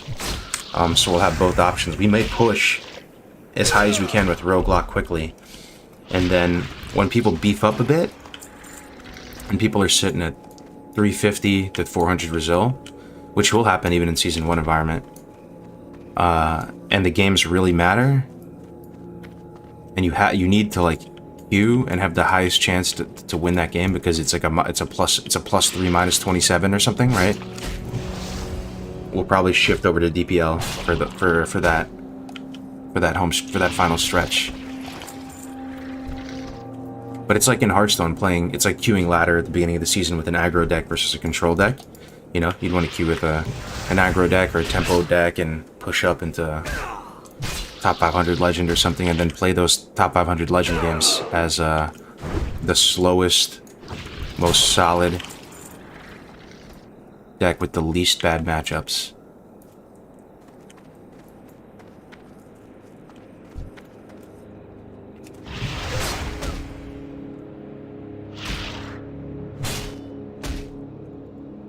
Is TBC live or is it beta? This is the pre-patch, so it's somewhere in between. We're basically playing TBC without Outlands right now. Okay, swim to the island and go into the cave. Light the brazier and kill the mob that spawns. Yo. Okay. Light the brazier and kill the mob that spawns. I'm assuming it's this dude. Kill the mob that spawns. Yep.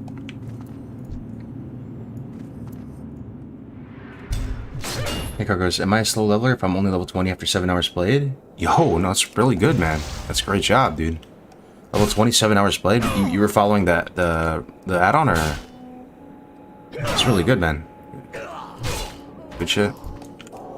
Because TBC leveling is a bit faster, but you don't really feel it that much in the early levels. I guess it depends if you're... I think the Draenei Blood Elf routes are really efficient. That's what I hear, comparatively to other routes. But that's really good, man. That's really good, bro. That's top percent.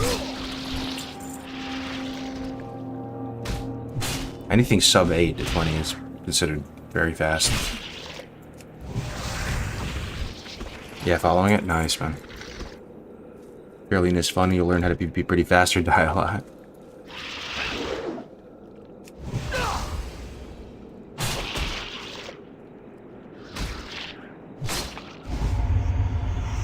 Dude, you're one of the best streamers, IMO? Thanks, man. I don't feel it. Yo, man. I don't know how some people do it. They stream for so long. All so consistently, like every day, streaming super long hours. I'm not that, like, funny of a person, too. I wish I was. I have my moments, right? That's the secret to being a successful streamer. You gotta be a funny guy. The eternal sun guides us. Yes. You gotta be kind of like me, you know. You gotta joke around a lot.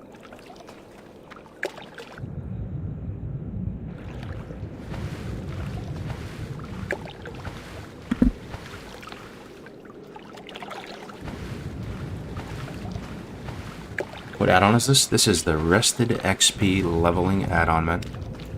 There's a description in the chat, or a link. Our enemies will fall.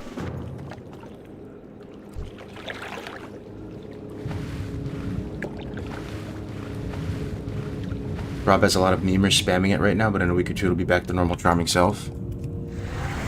Nice. Yeah, I heard great things about. I actually have a hunter on Rob.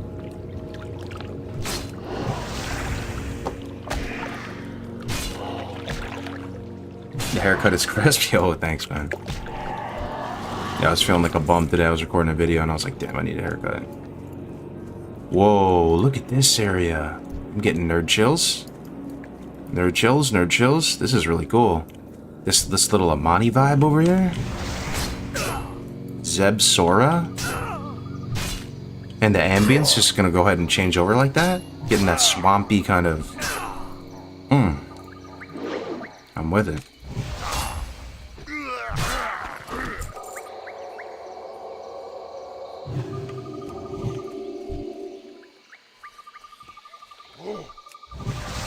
Liking this Ghostlands, guys. You're a chill guy. Your stream is the perfect thing you can have on while you're working or whatever. I appreciate it. Like, seriously, I do. Sometimes I don't know why people watch. I'm really happy you do, don't get me wrong, you know, but I just sit here like... What value is this really adding to people?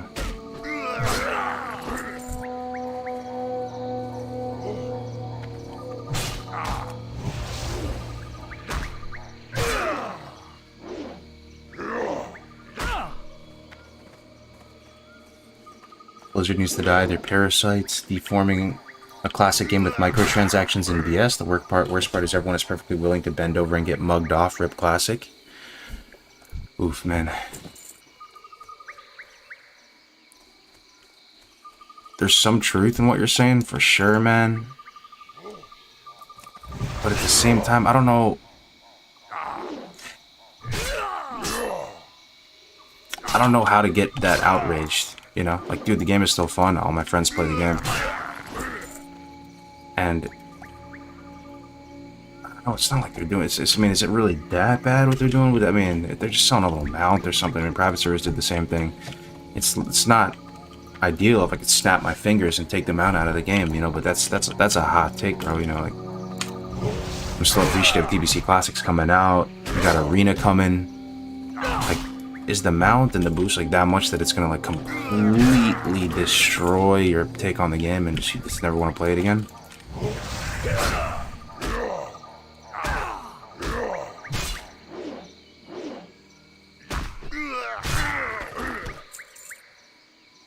Super nice chill stream to watch while being home with my 9-month-old daughter. Oh, grats. Yeah, I'm having my daughter real soon here, 2 months or so. 3 months out for me.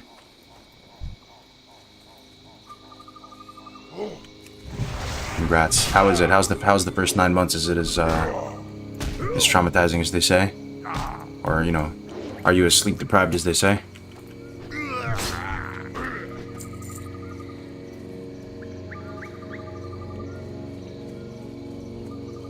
The way I see it, the game is always playable without microtransactions, and I enjoy the game and its franchise so much that I don't mind spending money to support it every once in a while. Yeah, that's one thing. I mean, like, I feel like the older you get, too, the harder it is to feel angry about shit. Does anybody notice that? Like, you would just get more charged a few years ago. There's always, like, a counterpoint. There's always something that right before you're about to go off the deep end, right? You just think about the other perspective. And you're like, oh.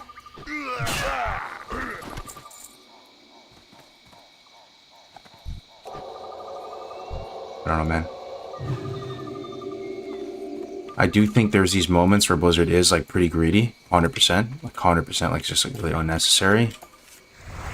And, you know, if I could snap my fingers and take out the Warp Stalker mount, I would. But I care less about the Warp Stalker mount being in the game than I do about having spectator mode for Arena.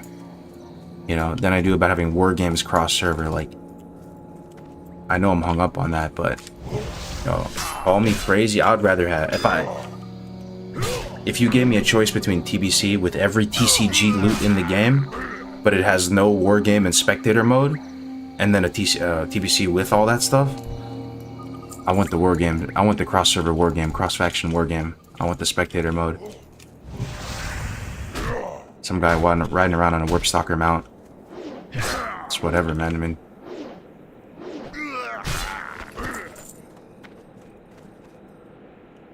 when your kid comes sleep, when they decide to sleep because they will mess up your normal sleep schedule. Yo, what up, Solum9? How you doing, man?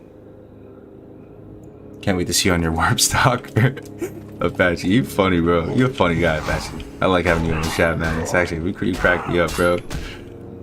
I love how you just randomly call me James, too, man. Like, just like use my birth name.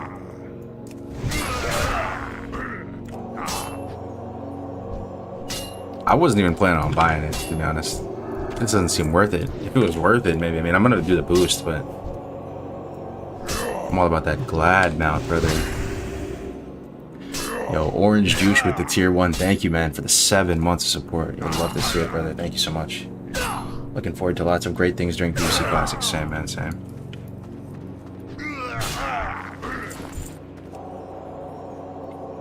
What do you think about Ashes of Creation?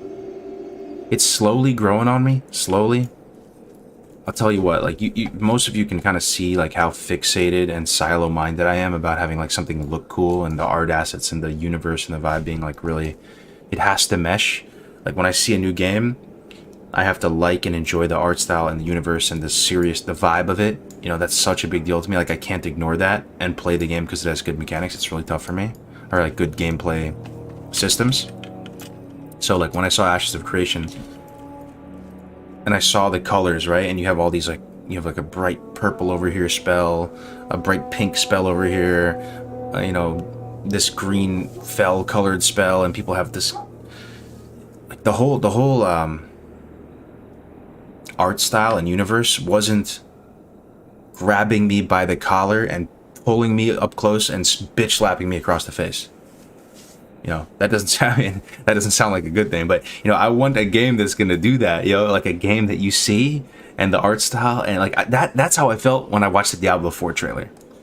When I see the Diablo 4 trailer and it's this, like, spooky kind of serious, foggy, like, dilapidated town, and you have a lone horse rider, like, walking up here, and you know, well, that's the Witcher one, but with the Diablo 4, then you got some bandits that are down in this cellar, and they go down into this dungeon, and you have this, you know, overzealous acolyte guy they abducted, and he's saying all these demonic things to open this door, and they're going, you know the D4 trailer, right? That's what I want, you know? That's what I want, dude. I'd take a game and play that game even if it had worse systems than Ashes, because it's so damn cool. So Ashes wasn't doing for me. It wasn't pulling me in close and bitch slapping me.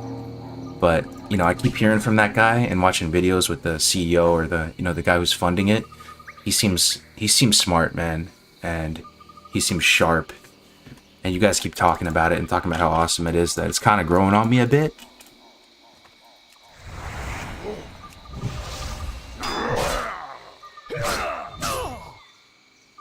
I rested XP add-on, but how do you move the screen around? Oh, move the frame around? You just have to grab it by one of the... Oh, no, I have it locked, that's why. You can lock the frame, too. You just have to grab it by one... Just really anywhere, man. Like, anywhere in this blue part, you can grab it. You can even do this. This is like a minimalist mode. Check that out. The add-on feels totally different when it's like this, look. Imagine you put it, like, a little bit off-center, and it's just one step at a time.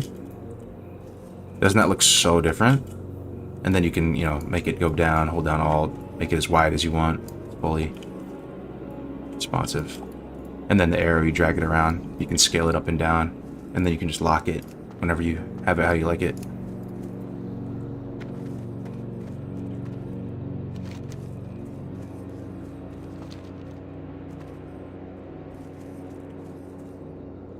How you do that? Hold Alt, yeah, hold that Alt.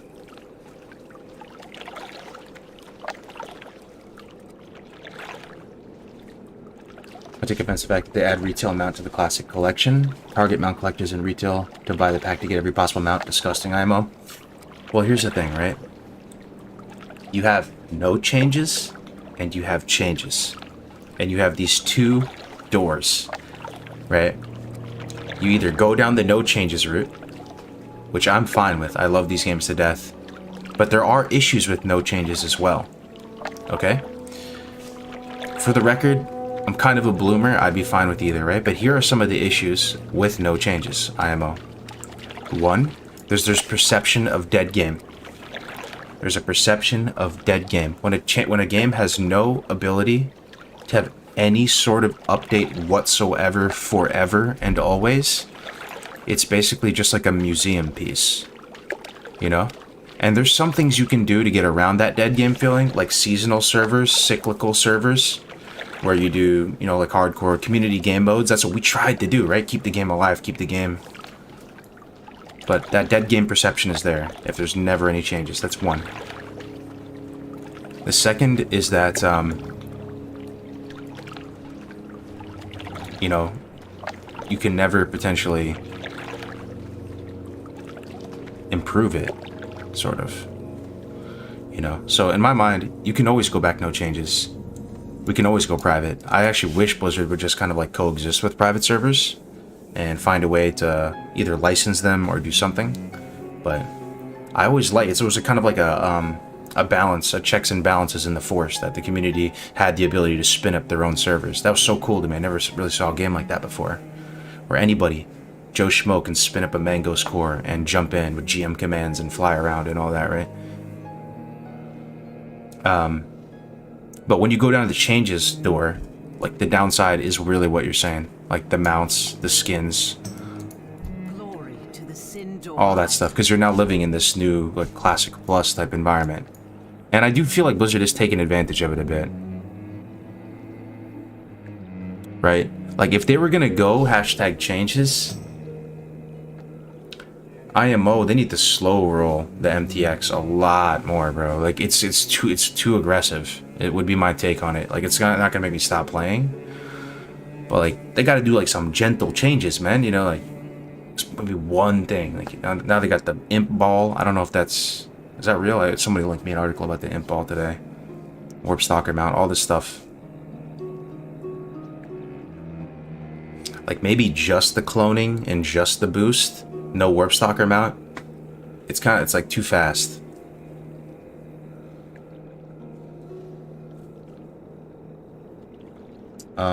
Just boosted an Orc Lock. What spec should I start with to begin learning PvP while I wait at 60?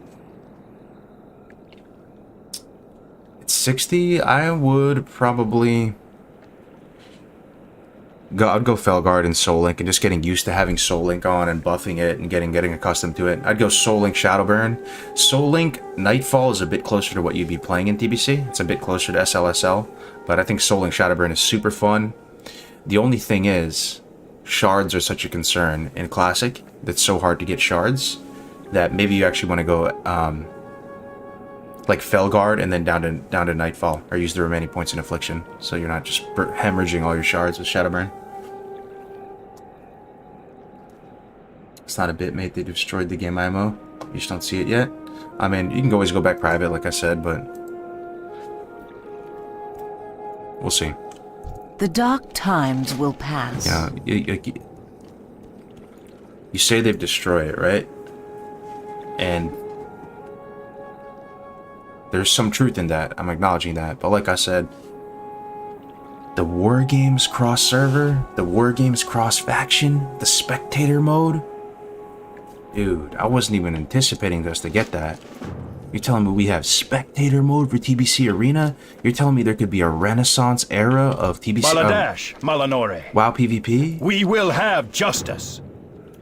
Like, how's the Warp Stalker mount gonna affect a renaissance of WoW PvP, Everything you know? has a price. A part of me almost wants to say, like, the RPG aspect of WoW, we're so sweaty these days that it's kind of... that part's kind of dead. Hardcore is the best thing that does that for me. If I want to actually just relax and enjoy the music and do what we're doing here right now, but still feel like I'm part of something bigger and competitive and cool, hardcore 100%. It checks all the boxes, you know? But we're pretty sweaty, man. It's gaming in 2021. Everybody's looking for the life hacks. They're looking for the path of least resistance. Everybody looks up guides. Everybody, Victory lies ahead. you know, we have Twitch and YouTube, which is the real leaderboard in gaming these days. You know, people Anyway.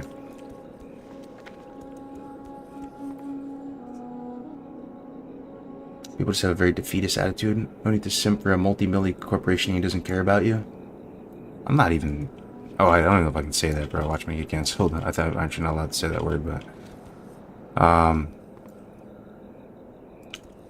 I'm just like... I'm looking at it selfishly. I'm a pretty selfish person. That's one thing I've learned over the years. Like, I'm just looking at it selfishly. We can do cool-ass tournaments in Arena now. We have spectator mode. Like, I could care less if Blizzard makes more or less money, you know? I just...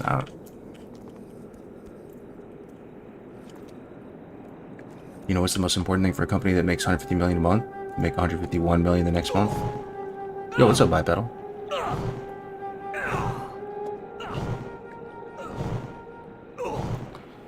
Bro, you do realize that they make around 150 million per month without the classic microtransactions? The company doesn't need to add the microtransactions?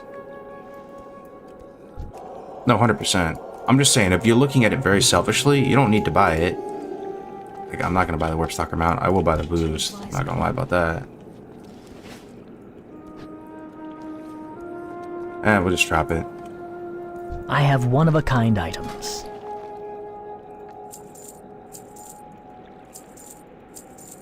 I do agree with you, though, in the sense that I think now that the community is, like, gently tiptoeing into the hashtag changes world and seeing what it could look like. We will have justice. Classic plus type things.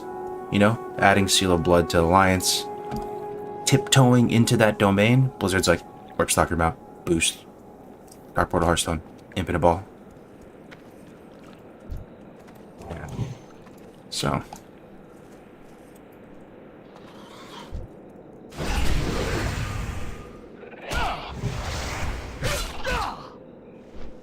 Loving Rested XP? Yo, I'm so glad, Benjamin. It's good to see you, by the way, man. PvP is the redeeming feature, I agree, mate. Yeah. No, I'm super excited for PvP. It's what I'm most excited for. Hey, what's that quest I got on cleanest one I've seen? Yo, Arthur, what's up, man? It's called Rested XP. There's a code, a link in the description if you want to check it out. 1 to 30, you can try it out completely, you know, for free, instantly. And then also 58 to 60 if you want to give it a shot.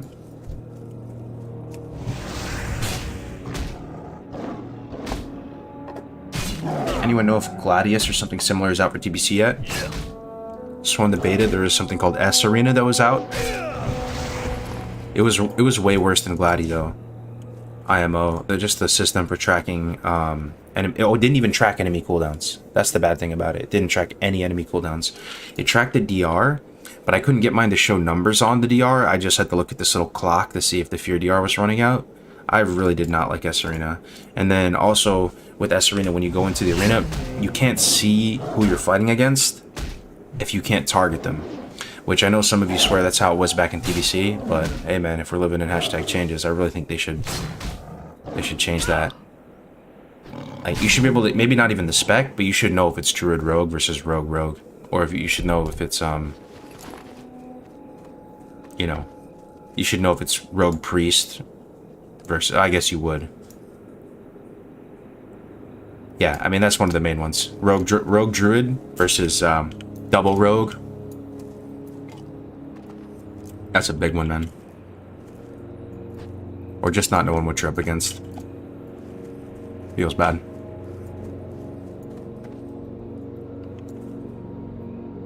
Question, bro. I want to use the rest of XP item, but can I start it from like level 10 tune? Yeah, no, you can. Absolutely, man, you can. It may not be 1,000,000% perfect. You'd have to just try to look at the route, skip through the steps, and try to find a good starting place. But there are general level ranges that are kind of self-contained, and you'll see them here if you load up the Alliance side 1 to 6, 6 to 10, 10 to 20. Do you see these? These are kind of chapters, right? So what I would do is, you said you're level 10, right? So you might be good just to start this right here, Eversong Woods Ghostlands. I try to maybe grind a level or two and then get up to a chapter and then start from there. Or you could just try to, you know, kind of struggle bust through one of the earlier parts of the guides and then look to start clean on a new chapter.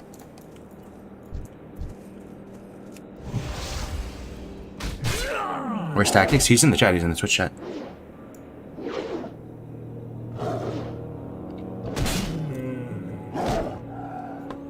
look at the teammates buff if they have Mark of the Wildest Druid. But I'm saying if they're both stealth, you can't see, right? So you'll zone into the arena, and if there is Rogue Druid, you're gonna have a Fell Hunter out. You're positioning differently. You're ready, you know. But if it's Rogue, which yeah, it is a little more niche, but it's happened a couple times now, and you have a Fell Hunter out, and you don't have the ability to get that Void out, and they can just cheese out a free win because they're double Rogue. That's the type of stuff I'm talking about.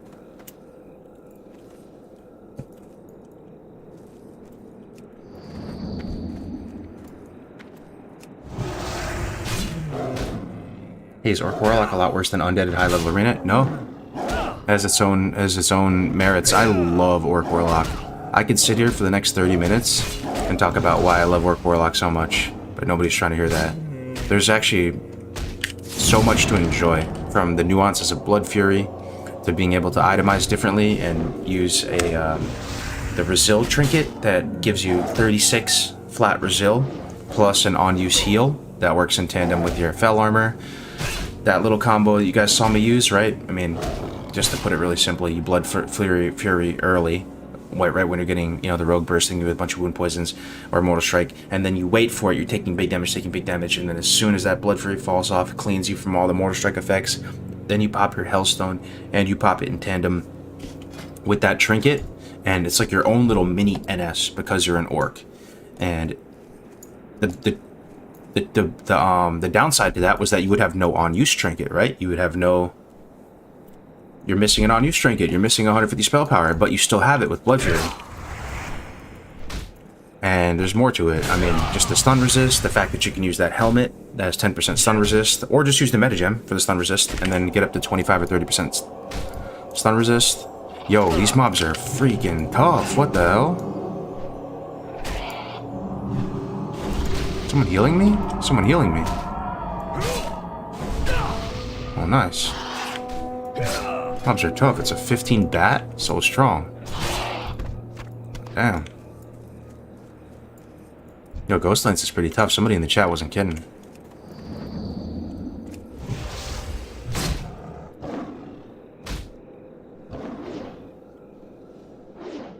Oh, but I love Orc Warlock, yeah. I'm wholeheartedly going Orc Warlock as my man.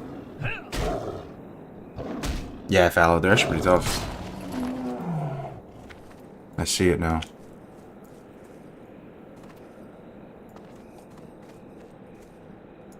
Announcing that it was a merit. Someone, for example, had Flying Mount when Nax Wrath was released. You knew that they played a lot, had been farming. It was a sign of a dedicated player. Now it doesn't matter if someone has the best mount, since everyone is able to get it. This is also creating a negative trend. If they're casualizing mounts, what's next? Classic should be anything but casual and easy. Oof, bro, I feel you. Oh, man. I mean, we're having good discussion here, right? Like, you're not even being disrespectful or anything. I feel you. But that's just, the times change, brother. The times change. Gaming in 2021 is very different. Like, people are just way sweatier now. That whole value system of a mount meaning something is kind of out of the window, IMO, bro. Like, that ship has sailed, my brethren. Like, people are about the parse these days. This is what keeps people going. I don't think there's anything wrong with parsing. I actually love it. It gives the PvE folks something to continuously improve upon, look forward to. It's not so much clearing the content, it's how fast you can do it, it's how efficient, how well you can do it. You set your own little personal goals. It's arena titles, it's creating content on Twitch. Maybe I'm in my own head here, living in my own bubble, but I just feel like the table stakes are so different. The value system is so different these days that casualizing a mount, that doesn't even compute in today's values. Like, a mount is just like a table stakes thing. It's no longer really like a thing of achievement, right? Or maybe a glad mount or something.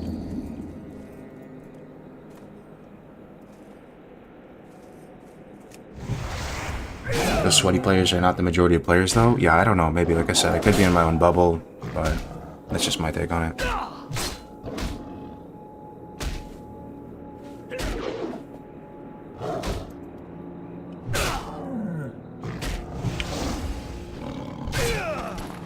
Yeah.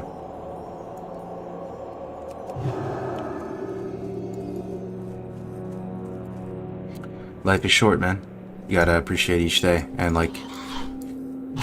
I feel like I get into this every stream, but it doesn't make it any less true though, right? You know, if you got hit by a bus tomorrow, how are people gonna think of you? Did you help people out? Did you complain a lot? Did you make the most of every day? Did you end on good terms with your, with your parents or whatever? Or just try to cup half full every day, Cup half full. There's always stuff you can be so appreciative of, man. There really is. Yo, these bats, though, I'm not very appreciative of these bats. These bats are monster matching me. The hardest mob I've fought so far. Ocean.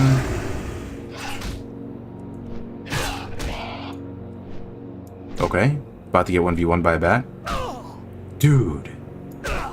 What is this mob? I'm gonna have to bubble here. I can take one more hit probably. Oh my god, I can barely kill that thing. Cheese and rice, man.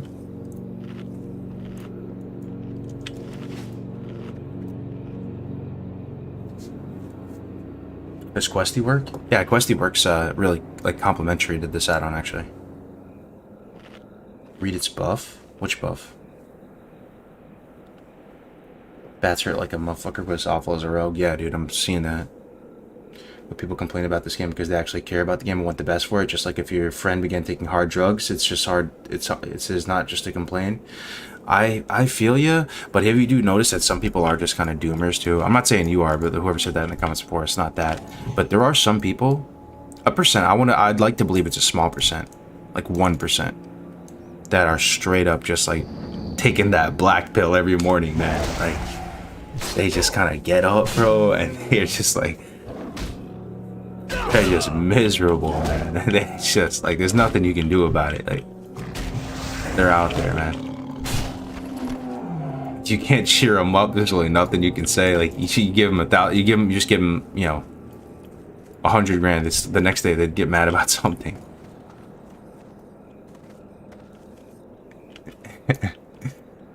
Yeah, like, oh yeah.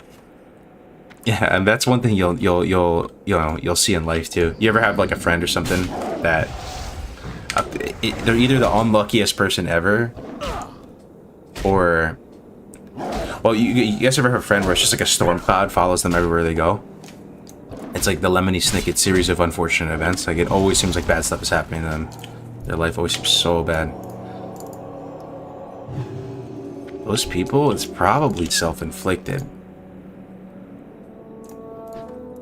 Unless you get really unlucky.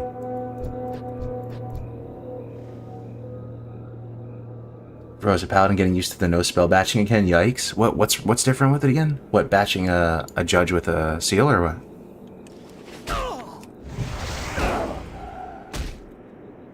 In 14 years of playing the game, I've bought one store mount. I don't think most people have played this game, bought much from the store. Yeah. People have different personality types. I'm not gonna lie, I have like kind of one of those collector personality types. You can look behind me. I like to kind of collect stuff, and I was into collectibles, playing Warhammer and Magic the Gathering. So I've bought my fair share of stuff out of the store over the years. But the thing is, everybody has that kind of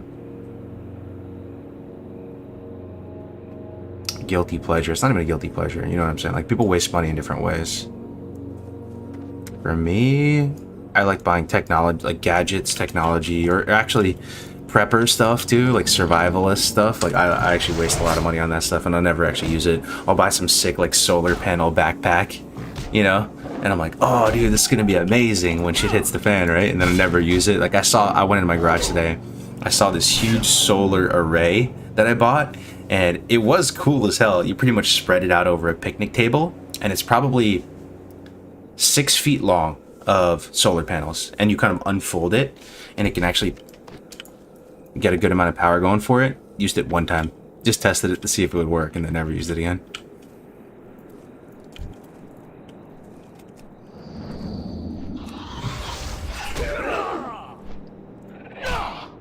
How's your garden? I didn't even do a garden this year, man, to be honest. Just been busy with other stuff, and the muse comes and goes. Last year I was super into gardening. Just wanted to prove to myself that I could grow tomatoes and onions and garlic and do all that. Was able to. And this year, for some reason, just didn't do it. Solar Array sounds boss, yeah. Yo, Bastone, that's a badass name, bro. Reminds me of Band of Brothers.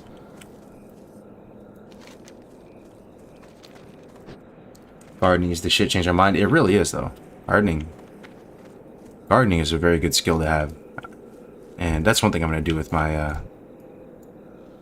daughter. I'd like to teach her how to grow food and get really happy and like proud of like a tomato plant that she grew or something. Because for me, I got into that stuff way later. I just imagine if you did it at a really young age, you got super into gardening and like they get excited. Imagine the kid has really excited to go out and you know, eat a tomato. Whereas a lot of us, we were excited to eat a bacon, egg, and cheese on a roll with salt, pepper, ketchup, or a you know, like a cookie, or like Andy's hot fries or something, you know. Those are, but imagine you got like that was a treat to you. You genuinely thought going out to the garden and getting like a tomato, just eating it with some cheese was bliss.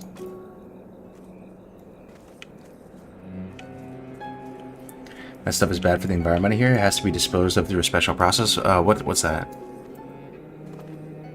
Kids grow tomatoes. Kids eat tomatoes. The eternal sun guides us. The rewarding feeling. Oh, I know, dude.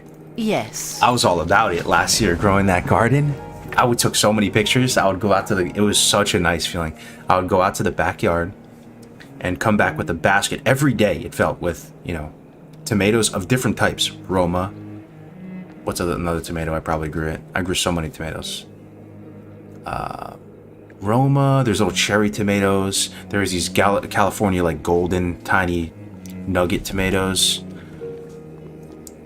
Some onions, some herbs, tons of cucumber. I mean, or not cucumber, what is it? Zucchini? I grew too much zucchini. You only need like 2 zucchini plants. I had like 10 or something last season, and way too much. Had zucchini everywhere. Yeah, really a lot of fun though, 100%.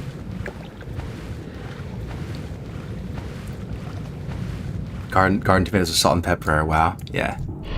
This year it's about the chickens for me though, because I have chickens this year. And that process is pretty fun. They're pretty cool, just watching them. Watching them run around. Is it possible to eat too much zucchini though? It is, dude. There's a diminishing return on eating zucchini, man.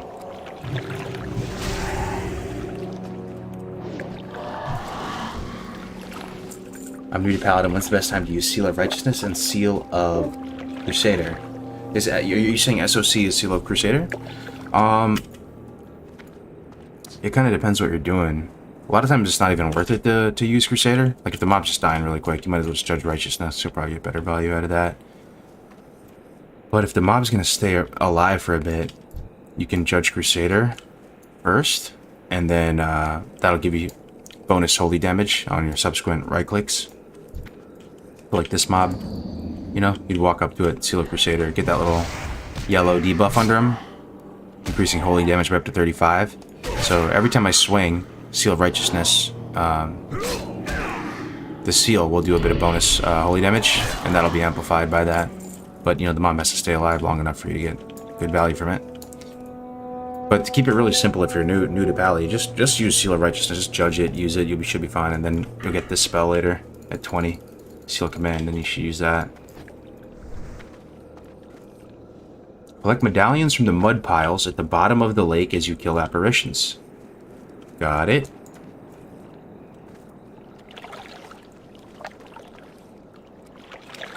How's your farm yard doing? Yeah. Oh, I'll tell you what. I mean, I said this on stream before. So, like the wifey and I, we bought a 10-acre homestead farm, whatever you want to call it. It has a house and a well and all that on it. But we're gonna grow lavender on it. We got the irrigation and never ended up doing it. We still want to do it, but we realized that we probably just need to hire out and do it because realistically we don't have time to get up there and plant a bunch of lavender. But one thing we did do is we planted a full acre of Chardonnay grapes. So we bought these starts from this company nearby. And what they do is they take like a baby Chardonnay vine and they graft it to like a really hardy plant. With wax, they kind of graft it on, and then it has a little support. And we planted them, and I thought they were all going to die because I hadn't been up there in many weeks, and I came back and they're flourishing. So it's looking like I'm going to have a full acre of Chardonnay grapes. Make some wine. Forgot about them, you know, didn't really water them too much, just... It was through the wet season though, so... Came back and they're pumping. Oh, you know the thing that felt bad though, is I had to take the grapes off. How sad is that? Actually, there's no grapes, never mind, scratch that. No grapes. I forgot there's an update to that. So you have to take the grapes off for like the first year, because it makes the roots stronger. So sad. One day I'll have grapes.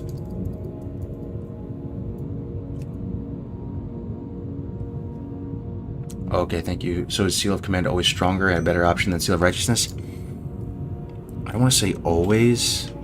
There probably is a certain point where if a weapon is fast enough, Seal of Righteousness would be better than even Command.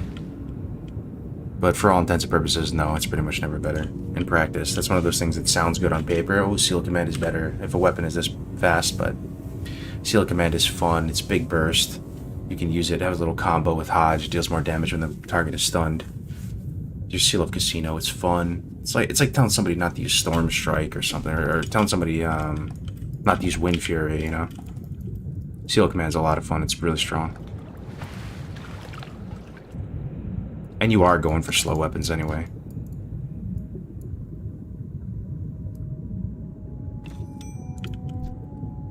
SOC means Seal of Command. Yeah, but that's what I thought. Because they're new to Pally, they probably put SOC as Seal Crusader instead of...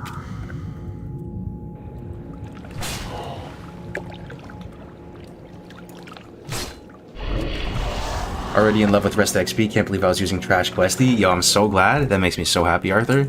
But I will say, you don't have to get rid of Questy. It works perfectly with Questy. I actually have Questy going as well. It's complementary. Like, it'll tell you when you're this add-on will interface with your Questy add-on and use it to tell you like if you're missing a prerequisite or something. But yeah, you don't need Questy either if you don't want to use it. If it's too clunky for you. But you can use both. This is like super Questy. Questy just shows you where all the quests are. This tells you where to go, how to route it, gives you nice little tips, you know, collect the medallions from the mud piles, bottoms of the lake, nice and clean. Just kind of chilling, talking to you guys. Having fun, man.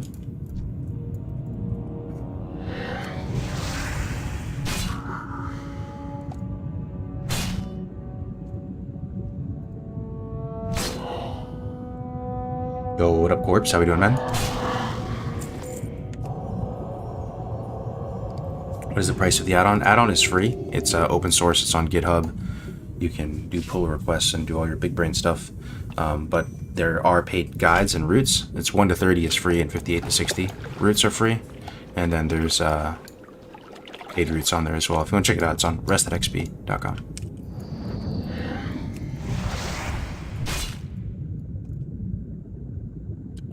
Yeah, that's what I was just talking about, Utrecht. Yo, it's Jerome. What is up, Jerome? How we doing, man? Good to see you, man. Good to see you, my man. Jerome, a beloved member of the community. Let's be honest here. Oh, am I dying to drowning? Why am I taking so much damage? Yeah. It's really good to see you, man. You're up late.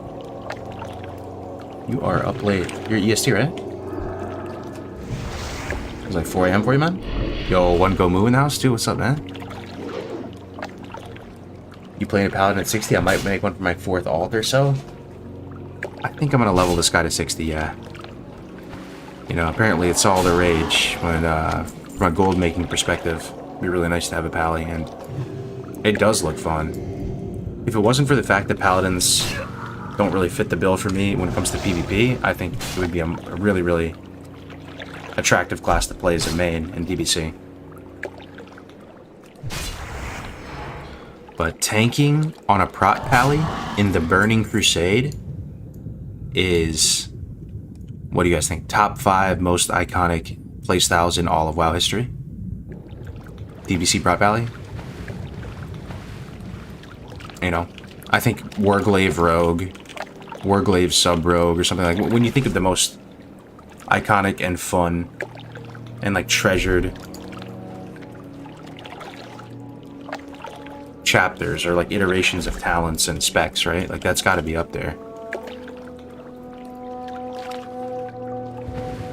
Wrath 3.0 DKs. Which spec though? Like Blood or Frost or? Enhanced Shaman on Alliances Treasured. In TBC.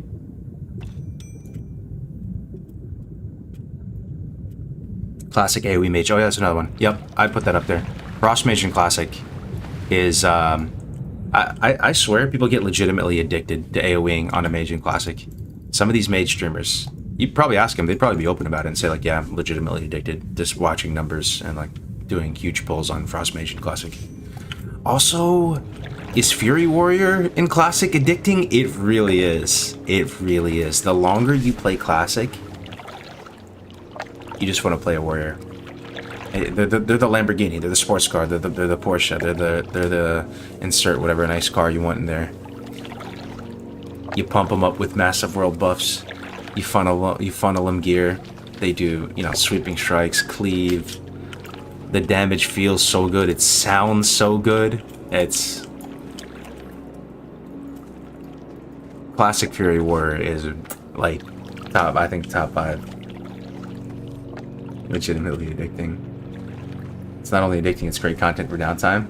You did hardcore, a lot of people just spent the year mage boosting people. Yeah. Yeah.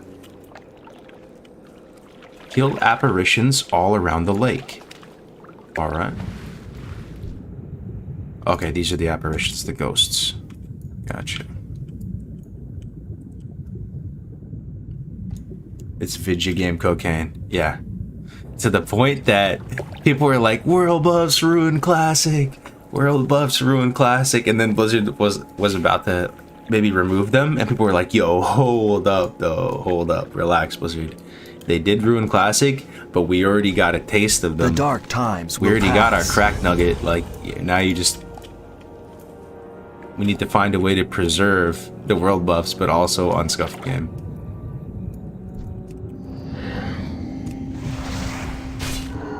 That was the Warriors. Yeah. Watching Kargoz stream brings me calm. I'm so glad, man. I'm so glad. It's great to have you guys all here. You guys are great tonight. Thanks for being so chill and good company.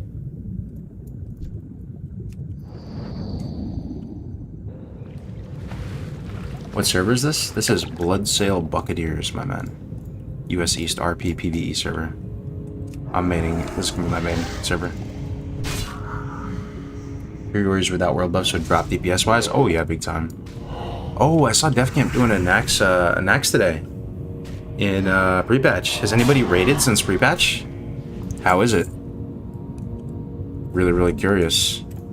Raiding with the new talents. I know we don't have shamans and pallies at level yet, but might be a few of you that could add some perspective. He looked like he was having a good time. I was tuning into his stream earlier. They were using Pain Sub. They were using Pain Sub in some of the fights. That was funny. Like Pain Sub on the tank and stuff. 3 times the damage. His rep pally was pumping. Sap is bugged. Yo, what up, ready? GG just boosted a class I didn't mean to boost? No way. What do you mean? They don't give you like a little disclaimer pop-up window like you're about to boost a class? Yo, you hate to see it. I may have scuffed my Warlock. I don't know how the clone works, but it asked me which version of the game I wanted to play, and I hit TBC. Can I no longer clone my Warlock, guys? I think I might be screwed. I think I should have hit Classic and then done a clone or something. I was thinking about that. You can clone at any time? Oh. Oh, okay, that's sick actually. Alright, I thought I screwed up. Yo, no way. Ame with the raid. What's up, brother? What you doing, man? My fellow Blackheart Guild member. Amazing creator. Ame, what's up, man? Thank you for that raid, brother. Get all those Ame hypes in the chat. Yo, love to see it. Thanks for the raid, my man. That's our raid leader right there. In Blackheart. Ame TV. Leading us to victory. Hope you had a good stream, man. I'm just doing some Ghostlands leveling, and essentially my first time doing all this, because I probably did it like once or twice in the past, but I totally forgot everything.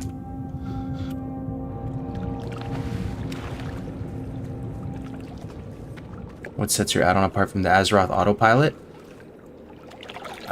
If I knew more about Azeroth autopilot, I could tell you. Some people in the chat may have used both, so I don't really know. I just know the root is really solid. It's been refined over the course of 9 bazillion hours by literal world record holders for speedruns. Like current, not in the past, you know, looking back to 2000 whatever. Current, unassisted speedrun records for both Alliance and Horde tier players. You know, people were leveling as their craft, right? Tommy and tactics, like that's what they do. They don't even really raid that much or PvP that much. They just love leveling. I'm kind of in that boat a bit too, you know, with hardcore. You know, I've built a lot of my brand around leveling, and there's definitely the stripes there. You know, Tommy has all the 1 to 10 speedrun records, always had, always will. So, the root is probably better. Just gonna go ahead and say it.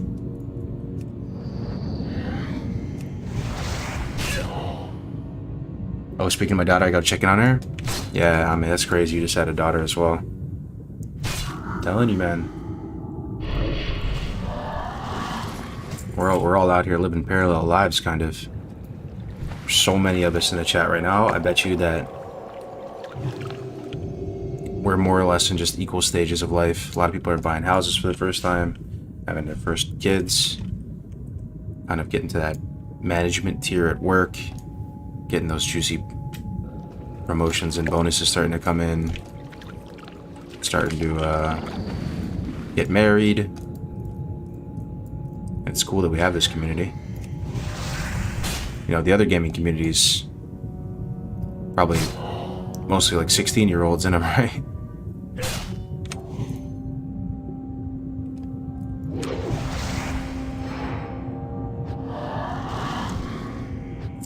My youngest son is 21.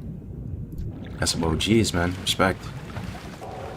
Weirdo. No, that's cool, man. It's actually goals. One go move. I swear, bro. The fact that you're still on Twitch, you have a son that's 21, that calms me, bro. That calms my existential crisis, you know? It's pretty terrifying. I mean, life goes by so quick. Blink of an eye. You never know when it's all over, you know? I don't mean to be a doomer or anything, you know, but we all face that every day. It was cool to me to see people like Crix and people who've already crossed that bridge and have kids, and they're still gaming and they're still living, they're still themselves. Nothing is like, they don't just completely change into totally different people, have to drop all their hobbies and totally like, sacrifice everything about themselves. They're still gaming, they're still pumping, they still have goals and ambitions and stuff. That was very like calming to me. Still is, you know. Makes me feel better about things, having a kid soon. Getting older is fun? I don't know about that, but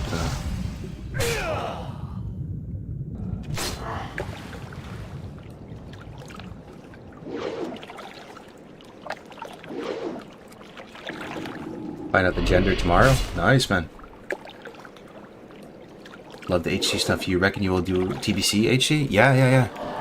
Oh, it's coming, man.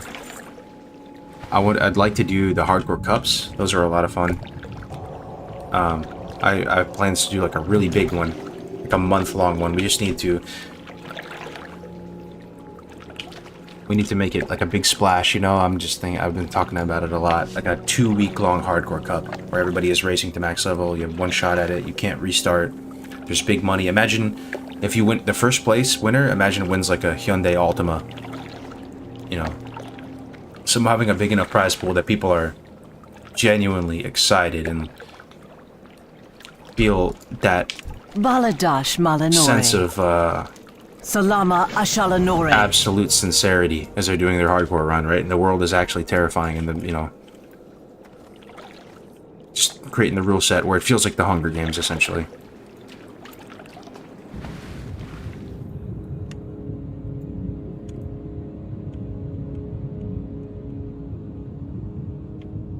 What's the gameplay today? The game plan today? Why are you staying up late?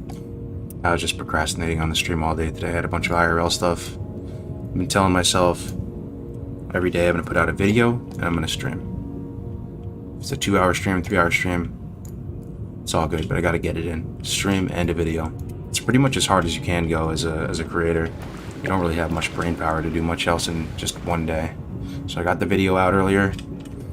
I'm basically doing that dungeon cleave guide I've been working on has been a real passion project for me, and I want to make it as amazing as possible. So I'm making video guides to support it. So to show people how to do the dungeons in TBC. Just a good clean strategy to clear out all the packs efficiently for the dungeon cleaves. So I'm doing a video every week, doing all the dungeons included, so that the guide not only has the route, but you could press a button, and if you're about to go into the dungeon, you could watch a video, and it feels like an experience leveling up with your friends. 5-man stack. Oh, we're about to go into ramparts. Let's just watch this video real quick. And it's about creating an experience, you know?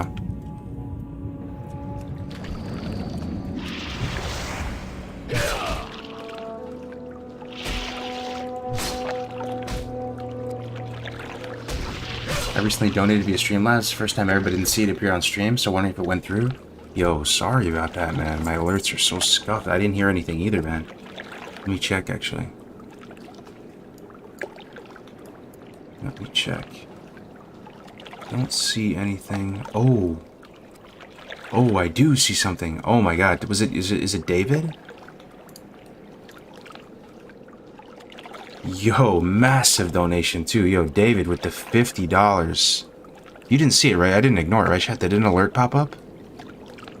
Let me test my alerts. Yeah, they're not working. Yeah.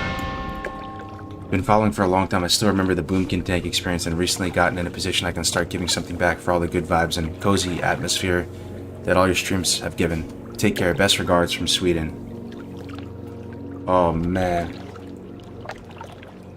Yo, thank you so much, man, for the 50, dude. That's so nice of you to say. Yeah, the Boomkin tanking experience was a lot of fun. If you missed that arc, we basically wanted to see if you could tank all the dungeons as a Boomkin, because you have bear form armor, and you can use grenades, and there's other little cool things like that. You can.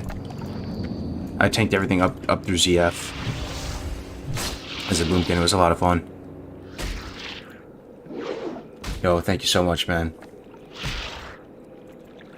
Panzerkin is great. Why do they call it Panzerkin, though? I don't understand that. I remember when I was doing that Boomkin arc, everybody kept calling it that. Is that like the German translation for Boomkin or something? Panzer is German for tank? Oh yeah, like a Panzerschreck in World War II, right? That's what they called the RPG or the bazooka or whatever. Panzer is a German tank.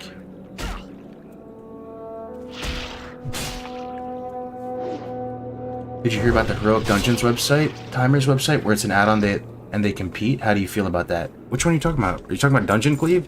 My boy Winky's doing Dungeon Cleave. I'm excited for that, or is it another one?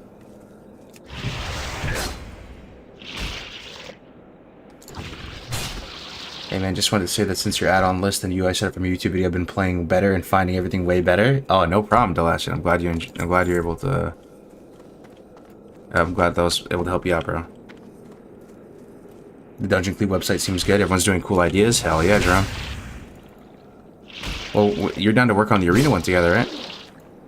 I've got some good news on that front. Found a pretty solid sponsor yesterday. One of them. Very endemic to the space as well.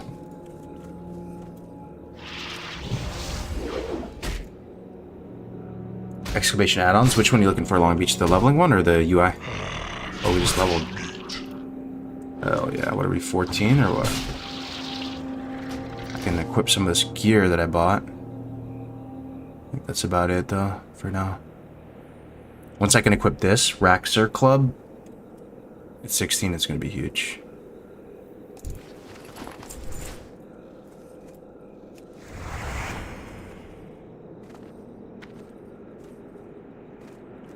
Hey, you talked to Stay Safe? He was talking about sponsoring stuff and mentioned you? Yes. Thing is, man, he's a bit above my pay grade, and a lot of, you know, his viewership is pretty massive and stuff. But I have been talking to him, yeah. He is down to do the Arena League together, and he had some great ideas about it. We're doing this fall Arena League. We haven't really formally announced it yet, like made a big Reddit blast or anything, or made a hype trailer. But just teasing at it right now. Basically, this fall, we're going to do a 2-month-long league. Should be a substantial prize pool. We're going to have pretty much all the best players playing in it. Nobody said no, really. And he's launching a physical product at some point. His own thing. And I hope to do a lot of work with Stay Safe, man. He's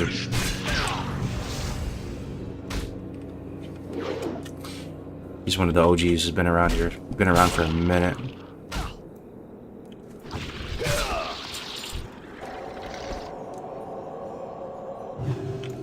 I do miss the early private server days. That's another cliche I bring up on stream a lot. But just the simplicity of it. How just simple and kind of basic the content was back then too. Like how crude the guides were. Just, good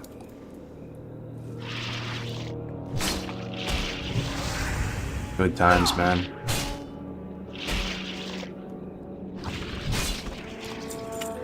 Just missed that, dude. There's like a leveling in Stone Talon or something, and then that just being it.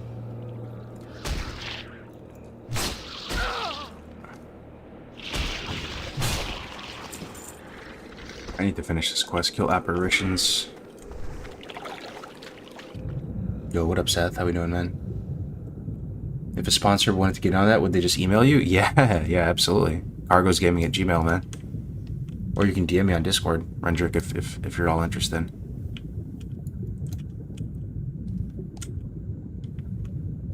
This particular quest sucks, yeah. And I'm alone out here, right? There's no real competition. I still can't find the amount of mobs I need. I need 3 more vengeful apparitions. Alright. Nah, there's someone else out here. Yeah, this quest is brutal, man. Is that an actual room behind you? This is my actual room, man. This is my little man cave, my sanctuary.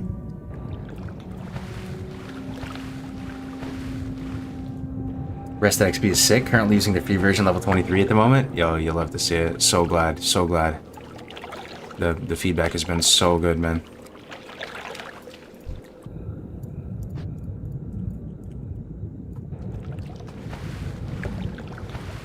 No joke, it took me about 2 hours to do this earlier today, fighting between 3 to 4 other people for tags. Yeah, yikes.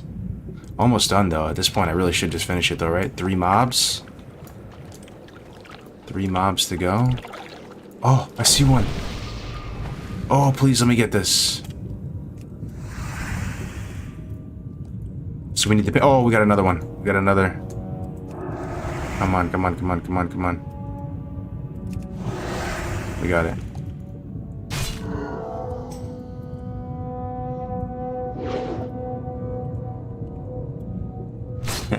I'm over here trying to get this mob from this dude, and he actually just messages, I'm watching the stream, good luck.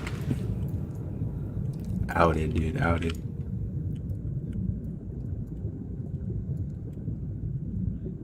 Someone asked earlier, and I was wondering myself, does RXP work well with developing a route if you download it after level 1? Yeah, yeah, like this is what I said earlier, so you can go... See how it's organized in chapters like 1 to 6, 6 to 10? The best way to use it if you're going to jump in at a random level is probably just try to get to the beginning of one of these chapters and then start it there. Each one is more or less a self-contained route. And it's a good clean breakpoint or entry point. So that would be my advice to you. So maybe you might have to grind a bit or do a dungeon or something, and then you just start at a clean chapter. But you could try to just jerry-rig it to your own taste, you know. You could just load up the route and skip through stuff that you don't want to do, and you can start mid-level guide. Actually, can you really, Tactics? Can you tell us a bit more? Is there some sort of auto AI or something that detects it? It auto completes the quest you have done. Yeah, but yeah, it works well mid-level. Oh wow. Well, that's pretty pog.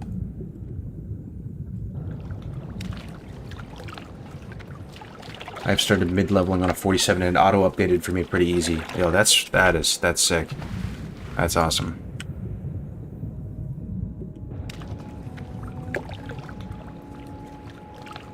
Is there an add-ons for minimap? Can you give me the link, please? I'm not using any add-on for my minimap right now, but if you're just asking for an add-on for the minimap, one that I used before and I enjoyed it was called Sexy Map. And that'll give you a couple different aesthetic options to choose from for your minimap. You can go for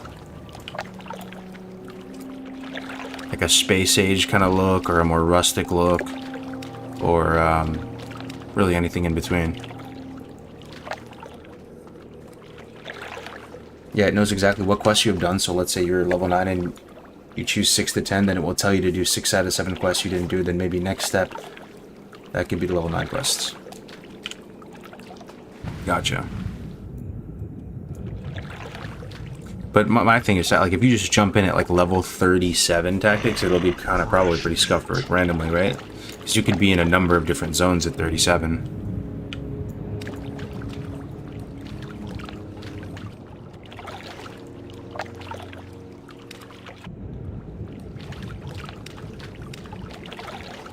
Exclamation guide. What's up, Bronthus? It's if you click the Twitch panel below, it'll take you over there. It's called the Rested XP questing add-on.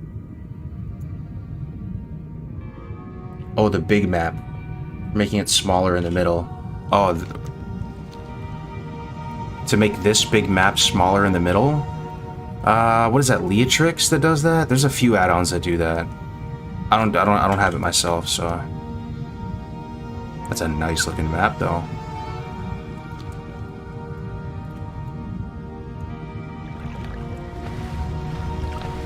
Yeah, I think Leatrix does that though, right? Leatrix Maps. It's out for TBC. There you go. Yeah, it makes it a small little thing you can move around and stuff. And you can kind of like shrink it down a little bit. Oh, this quest is brutal. Brutal.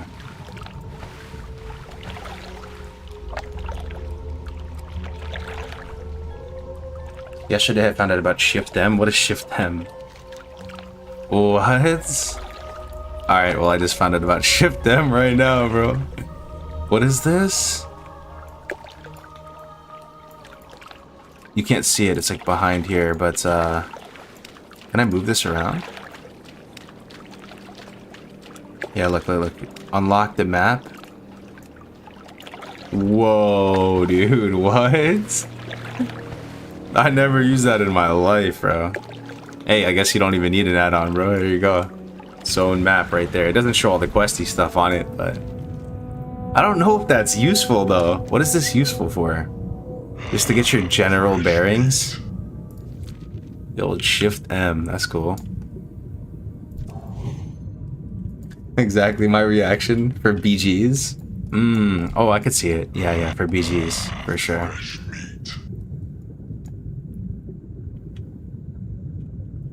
I could see it. Yeah, BG is probably the most useful thing for that.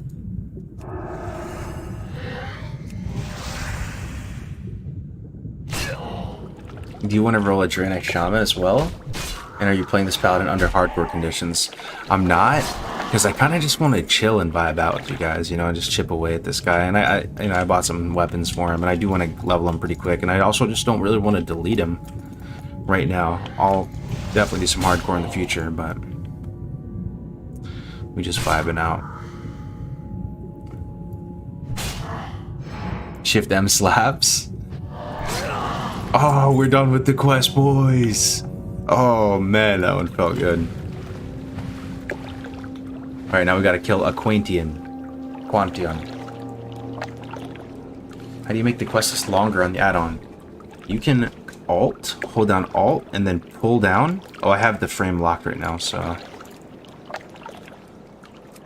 But you hold down Alt, and then pull down. You can make it as long as you want, bro. You can even go like this. If you wanted to, you could even do this. Let's see if it works. Look. Now that's the way to play. But, yeah. I may have made it too big.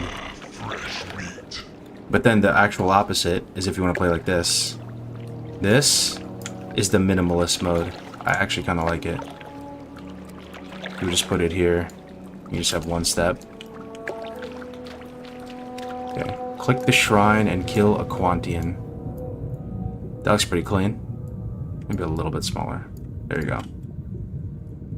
Clean. Careful, this guy slaps. Okay. Load up the seal of the Crusader. Try not to drown.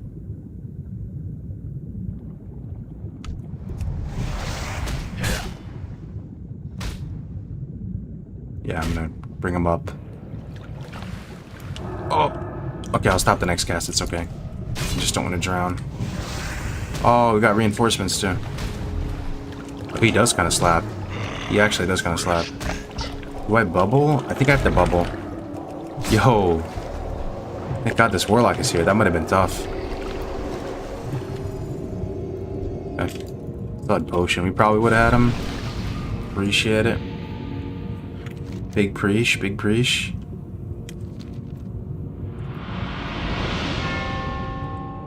When TBC Pre-Patch went live, it emerged with the classic folder. It made the add-ons invalid. Yeah, I just delete them all and re-download them from CurseForge. Just to be safe. The eternal sun guides us. Is this guy a ghost Blood Elf, or is that just me? I guess we're in the Ghostlands. Yeah. Look, he's translucent. He's dead. Unbleed Uranus. Run back to Tranquillian. Fresh meat. Vanish. Okay. Let's run back.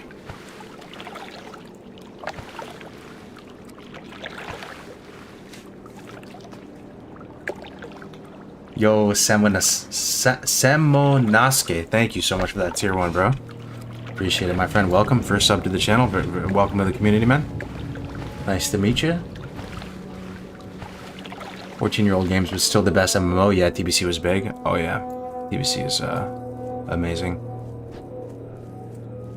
Been saying it for months. If I could snap my fingers and change one thing about World of Warcraft, my one wish, if I had a genie and only one wish in the magic lamp, it'd be tough. I'd have to choose maybe between hardcore servers or seasonal servers, and I think I would have to go with seasonal hardcore servers, maybe. Yeah, honestly, they're both so sick. They'd both be so good for the game. Hardcore server, Fresh meat. truly one life. That would put the RPG back in it, right? People would actually kind of care about the game. They would chill out. They wouldn't be as sweaty because the penalty is delete. We've been down this rabbit hole. You know where I stand on, but I still think hardcore server would be sick. And then also seasonal servers where it would be cyclical and you just play for a couple months. You try a new class out each time. There's leaderboards. You know, there's new server first each time, so people are competing for that, and that's something that they can enjoy and get that feeling of progging. The progging feeling, progging through a boss, very fun. And I don't know, I think it'd be great. Seasonal servers would be my one wish. Like, what'd you play for season 1, man? Oh, I played Draenei Shaman. What'd you play season 2? And it's kind of, you know, just, we've seen the demand for it when everybody spams fresh. But for some reason, Blizzard, I'm sure they've thought of it, they just don't want to do it. Do you think your boy Crix will get world first kills or server first? I don't think so for tier 4. I think they're on the same page, though. They're not even really going to go for it for tier 4 because their gear is so behind and they have an unproven, untested group. I wouldn't be surprised, though, if they got a world first for Tier 5. Abide is, you know, one of the most seasoned raid leaders for TBC stuff. And they'll have a whole couple months to play together and get geared up and stuff, so. Abide was recruiting on TL? What's TL? The eternal sun guides us. Herod. Oh, yeah. They're on Herod, yep. Yo, one-handed sword stung. Kind of reminds me of that Lord of the... You know in Lord of the Rings, what was Frodo's sword named? Was it Sting? It's a little elven blade. This sword made him invisible, right? Oh, no, never mind. The sword would glow blue when orcs were nearby? Something like that. Lord of the Rings was so sick. F's in the chat are on Mortality. How did they come out so long ago? Lord of the Rings came out, just a random little black pill for you. Lord of the Rings came out like 20 years ago. Throwing that out there for you. F's in the chat. Belore Delanar. Still feels like yesterday, by the way. Trust no one. Watch your back. I remember vividly, right? Growing up in the suburbs of New York, and that we're mid-trilogy of Lord of the Rings. Okay? So it was probably... Yeah. I mean, this is how my memory works. My memory is probably below average, but I have these little pockets of memory that are straight up like... It's literally like I go to a YouTube video and press play, and I can play the whole memory back, like kind of like in Cyberpunk, when you can go to that like mode. That's how some memories are for me. Like I'm literally going to YouTube video, pulling up the archive, press play. I remember playing Lord of the Rings Risk. This is a whole arc, a whole saga of my childhood. I'd go over to my buddy Trevor's house. We're over there. We're playing Magic the Gathering, but we're talking like very like basic Magic the Gathering, like Goblin deck, Elf deck, White Weenies deck, those type of decks. It wasn't like very advanced. The sets back there were simple. And then also in that same arc and saga, playing Lord of the Rings themed Risk, Two Towers video game, or it might have been the Fellowship video game. No, I think it was Two Towers video game coming out for PS2. Playing that, all part of the same arc. Reading the Silmarillion book, because imagine that, used to read back in the day somehow. That was a whole chapter, man. Going to Futterman Stationery and going to get some packs of magic cards. Baladash Malanore. Maybe picking up a slice or two en route. Salama Ashalanore. Some garlic knots to and fro. Sindorai. Good times, man. State your business. Our enemies will fall. Lord of the Rings Risk Pog, yeah. Be ready Big for pog. anything. I'm sure some of you guys had that same. Risk was so fun back in the day, man. PST Return of the King is low-key amazing game. Yo. All of that sounds sick, to be honest. And the funny thing is, I know a lot of you in the chat probably had a similar experience. I have one of a your own kind versions of items. that, you know. Purchase Volunteers Grebes and Tranquillian Flamberge. Oh, look at this. Exactly what you Factoring in the need. weapon progression. Big brain guide. Hell yeah, dude.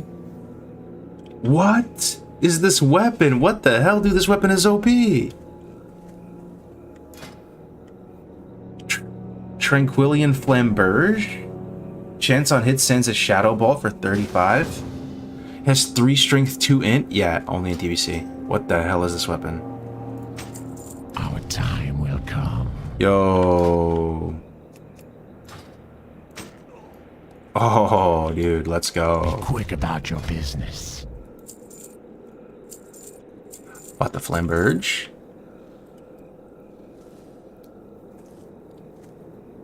Have you seen, heard Ashes of Creation? Have you heard what your thoughts on it? Yeah, I talked about it. I did a little bit on it earlier.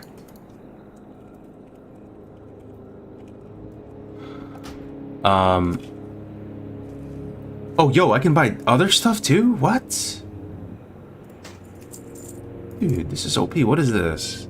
This is a TBC exclusive content. There's a vendor that sells Reputation items for level 10.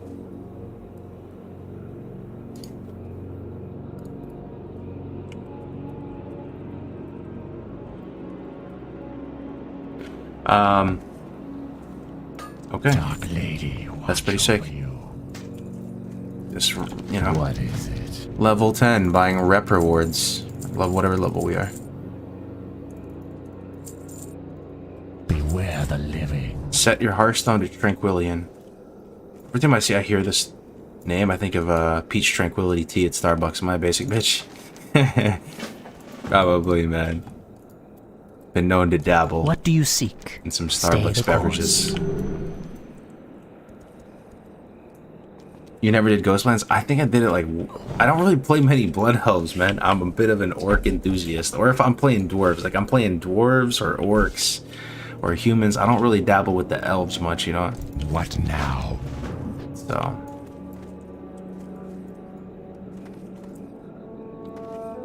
Yo, take care, Thunder. See you, man. See you later, bro. I'm level 16. I just hit Revered. Each quest gives so much rep.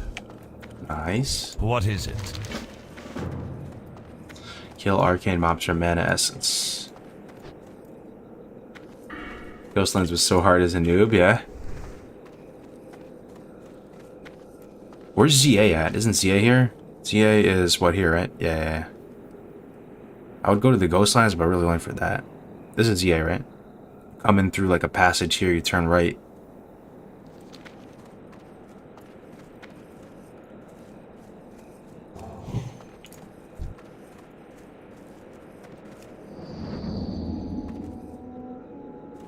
Don't you get a blue weapon at the end of Ghostlands? Maybe. Possibly. What's the name of the add-on, guys, that shows everything you do? It's called Rested XP, my guy.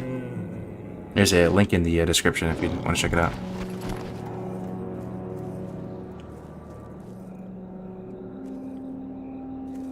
That vendor sells a blue at Exalted, and the two-handed sword is mad good. Oh, okay, big hype. So you're telling me I'm gonna get Exalted before I leave the Ghostlands? Yo, what level do I leave the Ghostlands, by the way? Oh, this sword slaps, by the way. 106 crit? We're pumping now. We are pumping. Nice.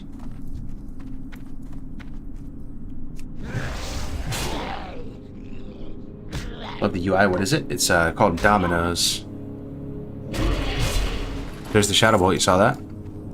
It's that weapon putting in that work. Putting in that work.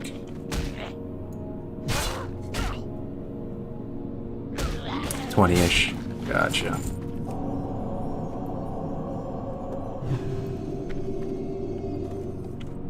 Just hit 17 on my pal. You got a call up for the night. We made some good progress. Hell yeah, Brad. Thanks for tuning in, brother. See you later, man. You playing Booty Bay PD for, I feel like I asked you this before, but what's your plans for TBC again?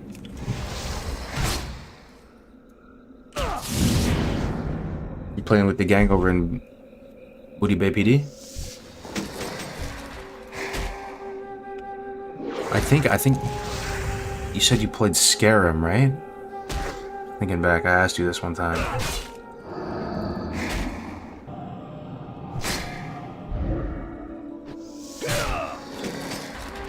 What's the add-on that tells you where to go? It looks really good. It's called Rested XP, my man. There's you can try it out right now for free. There's a panel down below. You can click it. It'll take you to the site.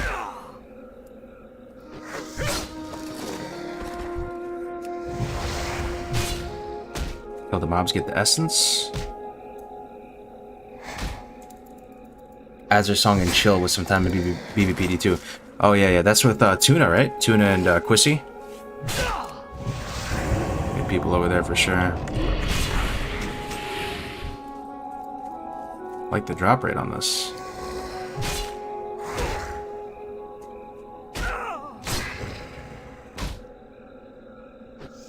Did a shield just drop? Yeah, it did, but there's no way I use it with this badass sword.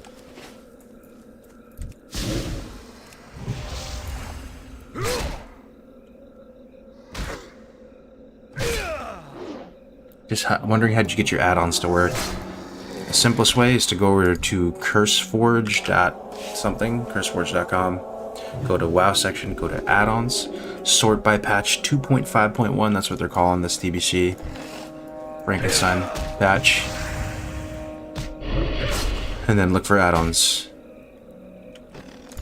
And I want to say most of them are there and working now. Most of the main ones.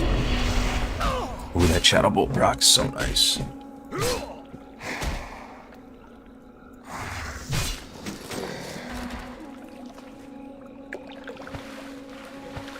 What's up, Pedro? If you click the YouTube description, you'll see a link over to it, man. To the guy.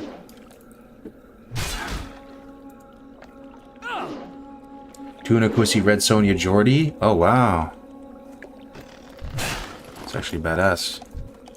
The Azure song, huh? What are your plans for this pally? Ret or Prot? Probably gonna go Ret. Up to 50. And then I don't know if I can resist the temptation to get the Holy Frisbee. I might become a Frisbee Andy at that point.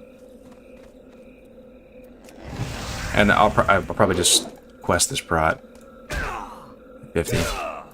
Because I do want to follow the guide up, but Prot is just too juicy. So fun.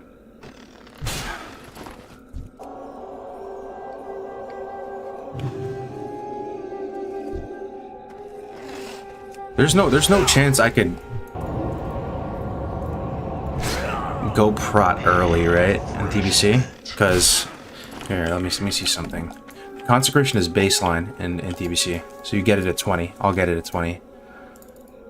At 20, I went Prot Pally. Would I be grieving? Could get Redoubt, high impact talent. 3% hit, it's high impact. 2 here. Then I have Cons already, too. Could be kind of good. Alright.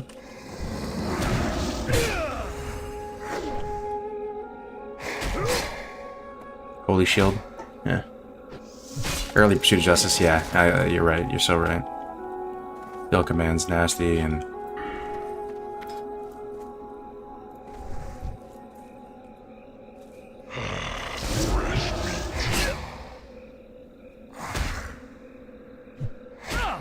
$40 Crusader Strike, isn't it 50?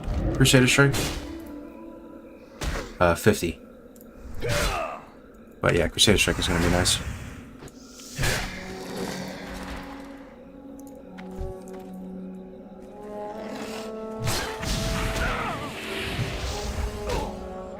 No spiritual focus though? Yeah. For real, but we're not playing hardcore, so we'll be okay. Even if we die. You ain't wrong though, Chief. No, that's so true. Wait, no. Didn't they shift spiritual focus up to tier 1? No, they didn't. It's still tier 2. Oh, yikes. So if you're gonna do Prot Pally AoE grinding, you still need spiritual focus 100%. So you still have to go holy, even though consecration is baseline. They just give you something else, which is this Aura Mastery.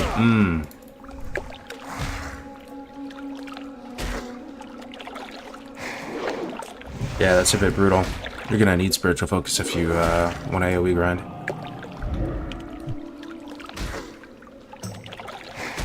Use the macros for seals and judgment. I'm only using one macro right now. It's this one tactic you sent me. It's really simple. I think it's just judgment with seal of righteousness after it.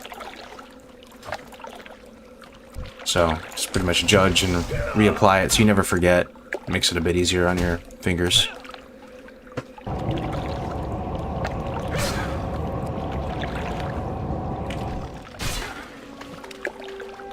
Okay, loot the box in the caravan surrounded by the ghouls. That was a nice easy quest. Whoa, what is this? Big patrol here. Wanted Knuckle Rot and Luzran? Patrols throughout the whole zone? I don't know about that.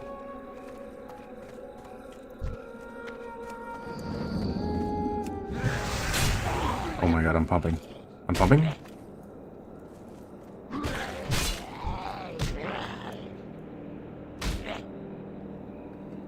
Where do you go after Ghostlands? I believe I go to Stone Talon. Oh, and Ashenvale? Stone Talon and Ashenvale.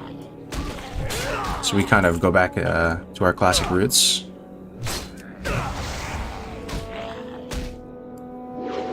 Okay, that dodge is brutal. Get a shadow bolt one time.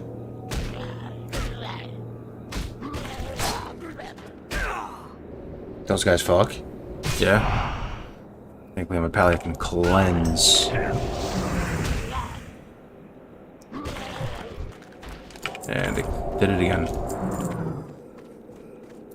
Okay, loot the box in the caravan surrounded by the ghouls. Here's the caravan, here's the box. Here we go.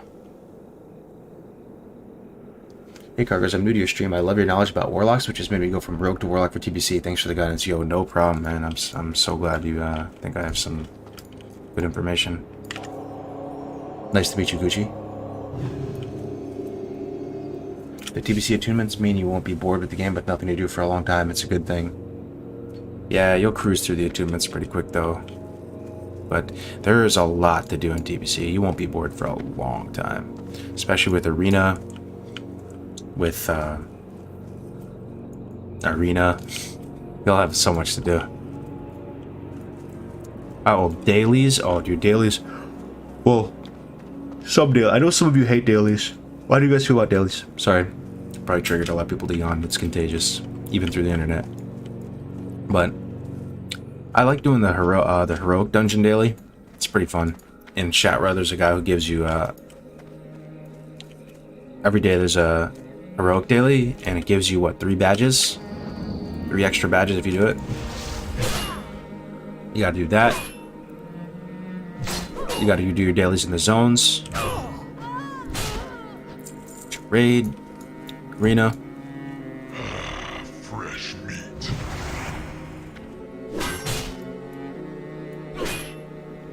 Dailies are the worst of TBC. Fishing and cooking dailies? Oh yeah, sure. Alright, kill some spiders for crunchy spider legs, sentinel, spy stain, investigate on the wrath. Got it. Yo, what's up, Mega Dragon?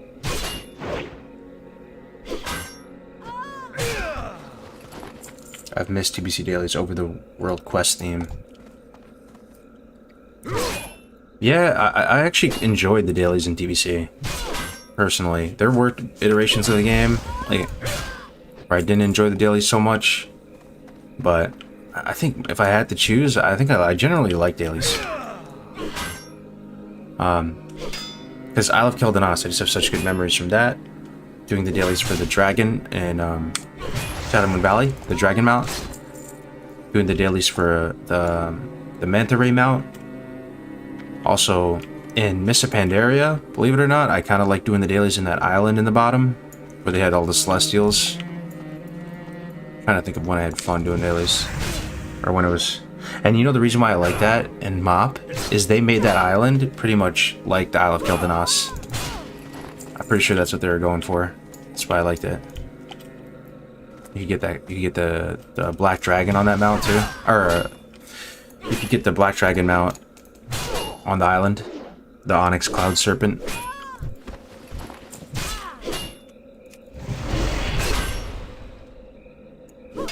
What is this leveling at on? It's so nice. Yo, I'm glad you think so, man. It's called Rested XP. There's a link in the description if you want to check it out, my man. Shadowmoon Valley, favorite Outland zone? That's a hot take right there. You like that fell energy, huh? There's a link down below, Mr. Good.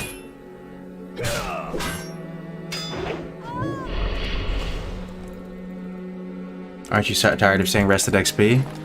Nah, man. It's all good. That's our baby right there. We've been working on it hard every day. I love it too. It's beautiful, man. It's a beautiful thing.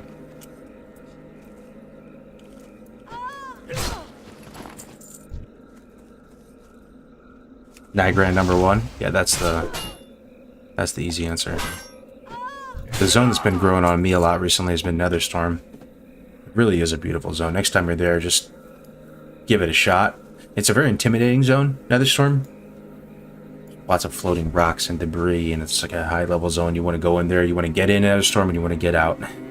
But if you take your time to look around, it's actually really cool. The skybox, all the cosmic elements floating around, and really fun quests. Very inspired zone. I don't think I've ever seen a zone like that in any other game. If you had to describe Netherstorm, it's like a space age ethereal zone, but there's lush pockets of life artificially made inside those little ethereal bubbles. And you go inside of them and everything is hyper fertile, and you have these gigantic crocodiles, all these gigantic animals. And it's a jungle vibe mixed with like an ethereal cosmic vibe. Really cool, honestly.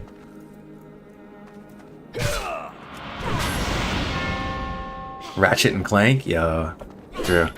I could see it. Played Ratchet and Clank, Tommy? I remember, speaking of Ratchet and Clank, that game Crash Bandicoot, it was kind of in the same ballpark. I had an orthodontist, growing up. And he had a PlayStation in his office, which I thought was like the coolest thing. And you could actually play PlayStation while he was like working on you. And you would like sit, yeah, it's crazy.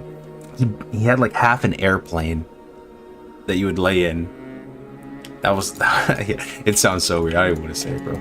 But you get to look up and there's a TV on the ceiling and you get to like play PlayStation. I remember playing Crash Bandicoot 3 so much, man. It was like the only game he had on the PlayStation. Doing the Great Wall of China level. Remember that one on Crash Bandicoot? Still remember the music.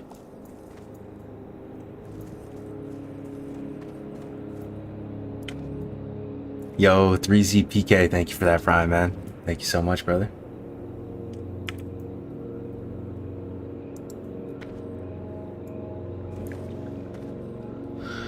Would I have to buy the toys to put on both mine and my wife's computer?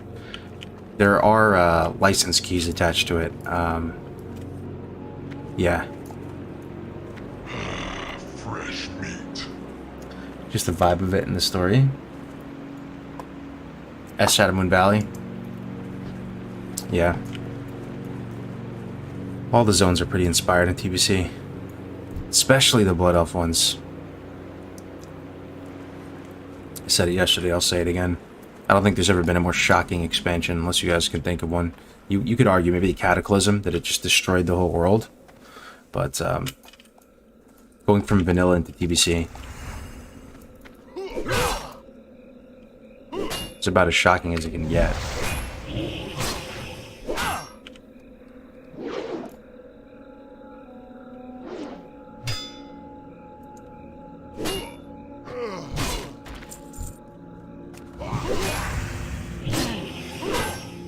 Kinda sucked. Yeah. Isn't it kind of crazy that it was Chris Metzen's idea for Kata? Because everybody loves Chris Metzen, right? He has like no haters. But... and he probably came up with the idea in good intentions, but... God, it really did kind of... was a huge bad turning point.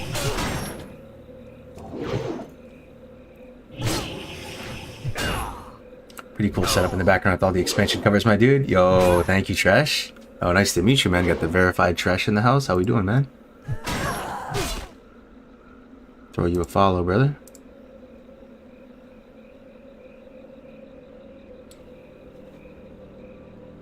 Playing some Demon Souls, I can see. Some Muppet Monster Adventure. Nice, nice.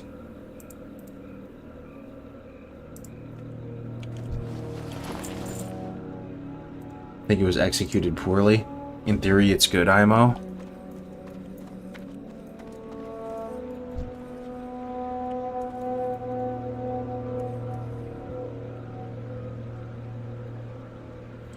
Are those the regular size game posters?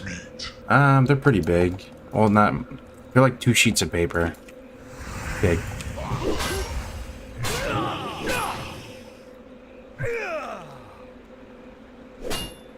Doing great, man. Thanks for asking. Yeah, it was fun at the start when everything was super hard, then they nerfed it to hell due to the complaints. Yeah. What do you guys think? You think they're gonna do, They're gonna do Wrath Classic for sure, right? Almost 100% guaranteed, but that's gonna feel pretty weird if they do Kata Classic, IMO. Because at that point, you're crossing another line in the sand, then at that point you just go all the way back up to BFA Classic, you know? I think they'll stop the Wrath too, yeah. Be too strange.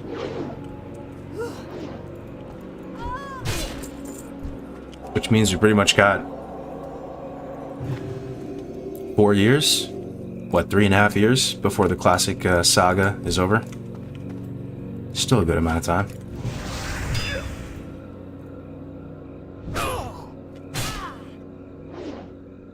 Until classic, classic, wow.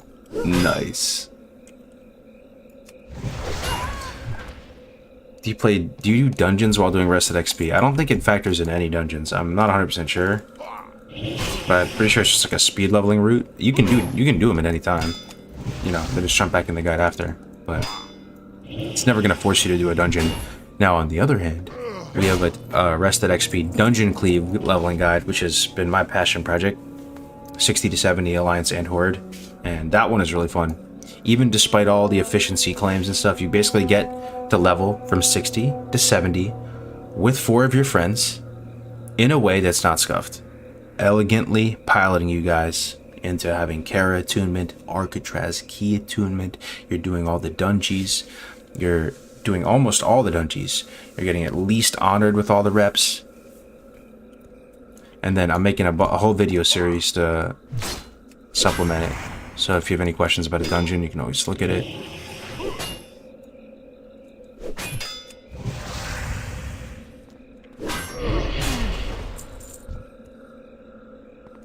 My server has been griefing the quest NPCs for Drain Eye since the launch.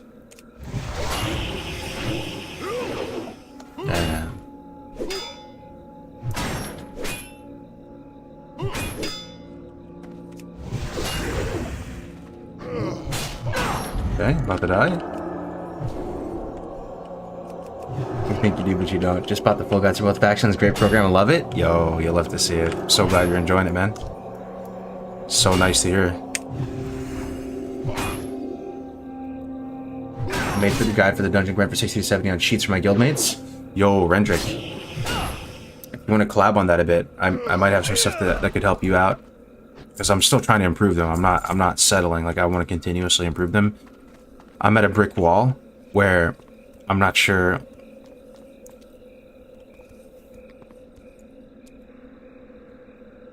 Oh man, yeah, I'm not sure like the XP per hour differences, and because the thing is, it's not necessarily even just doing Sethic Halls or Shadow Labyrinth or which dungeon.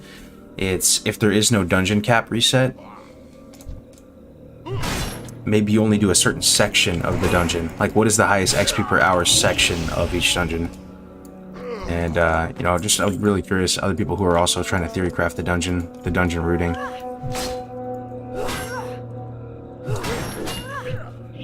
Because right now we have all the quests rooted in perfectly. Super good. But, yeah.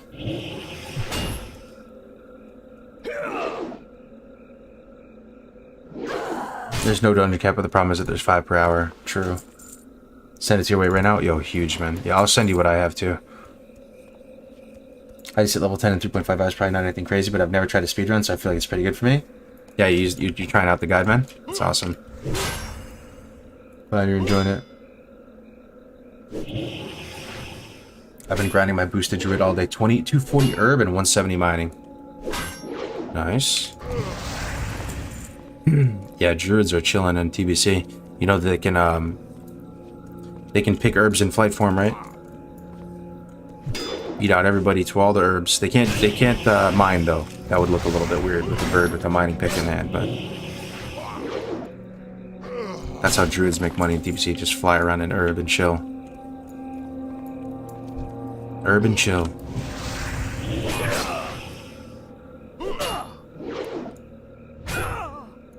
Sucks boosted hunter had to go learn all the ranks of bite and claw.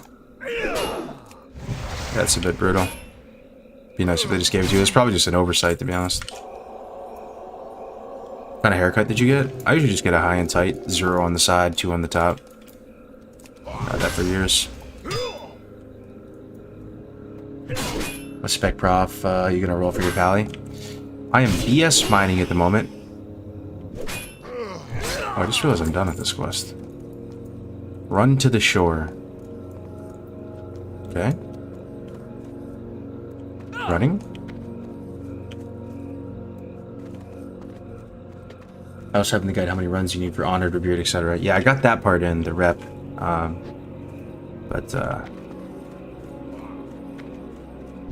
He's going seal twisting god ret.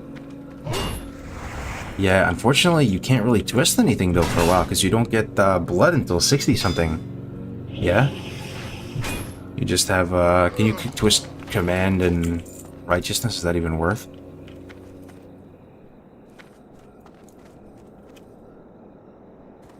You can? Is that worth though? You can command and righteousness? Not worth unless on a boss. Gotcha. Run down the shore, killing murlocs. Wow. Another one of those times. Dude, beautiful, man. I'm sorry, I'm a nerd, guys, but it's basically Dark Shore, but looks better. This reminds me of Aberdeen and the coast with the murlocs. There's something about it, dude. It's crispy, man. Crispy. Crispy. Yeah, I'm a total, well, pretty much a Ghostlands noob, so.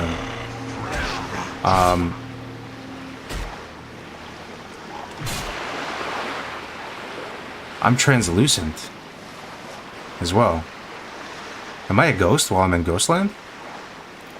Let's see the murloc through my torso.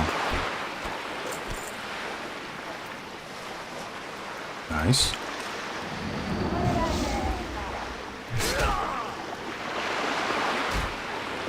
What talents are you taking? Can't find many good guys at the moment. I am Retribution, going 5 in Benediction for the mana cost reduction. And then I'm going to go pick up 5 points in Parry, I believe. Unless the chat was going to vouch for this Seal the Crusader now that it's got this 3 crit on it. Thing is, I'm going to be using good weapons leveling up. I already have some blue weapons, so stuff probably is not going to survive long enough to get good Judgment of the Crusader value, you know? So, I probably won't get it. Seal, bro, it's huge, yeah? But I'm going to be using, like, twink weapons, you know? Gonna have to bubble here. Maybe not.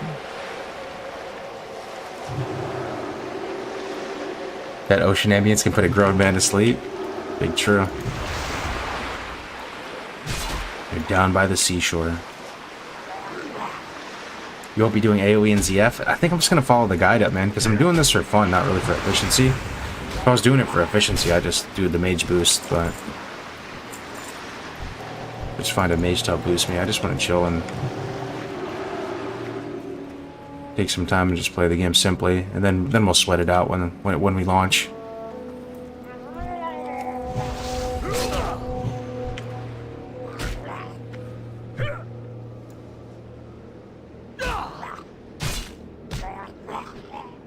ZF Graves, yeah, it's probably the best XP per hour is ZF Graves for sure, but definitely not the most fun.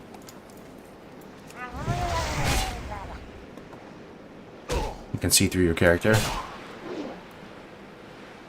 You have dominoes installed? Yes, I do. I'm level 13 in Ghostlands on my belt. Do you think it's too late to pick up the rest of that XP guide? No, we were just talking about that earlier. You can jump in on any level. It's even better than I thought. It'll actually just detect what quests you have done, and for the most part, get you caught up to speed, man. You should be good. 1 to 30 is totally free, too, so just download it right now.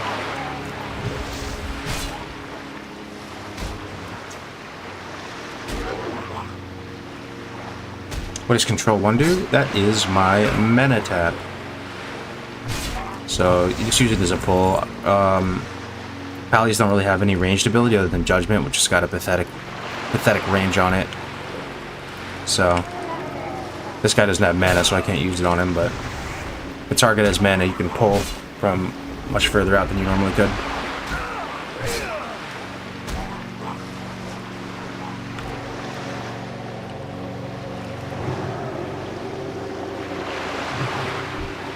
In the guide, if you don't have a chain on, how do you make it know that you have not done it? I think it'll just detect it, man. Like, it may not be 100% perfect always, but it's pretty smart. It'll just auto-update a lot of stuff.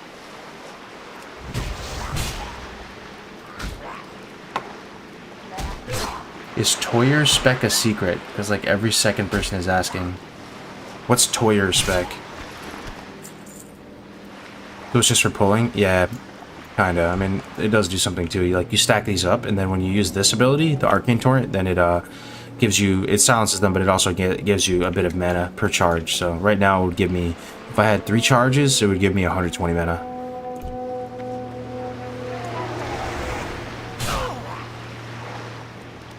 Know what I'm hyped for though? Blessing of Wisdom. I should have it. 14 already, just gotta train.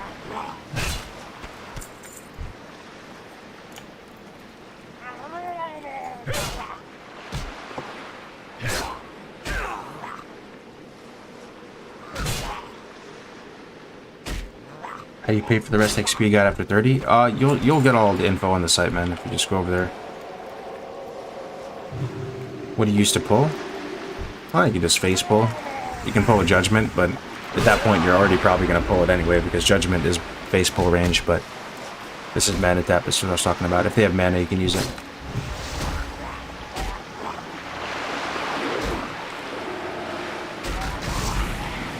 Too bad it gives you no mana if you have 0 stacks. You need stacks of mana. Looks like we're gonna die here unless I bubble.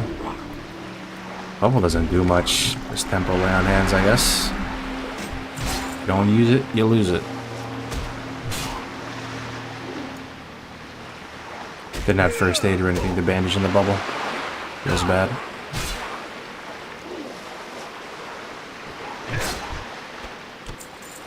Run down the shore, killing murlocs for their spines. Step 109, then 110. We still need these crunchy spider legs. Also kill any mist bats you see, but you can get more later. Okay. Got it.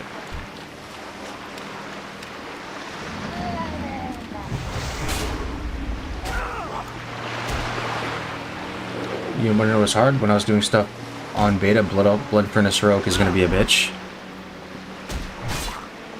Heroic? Yeah, I remember I was talking to Ale about that. They ran all the heroics and they said Blood Furnace was weirdly hard. Because it's one of the easiest on P server to do, out of the heroics, as far as heroics go.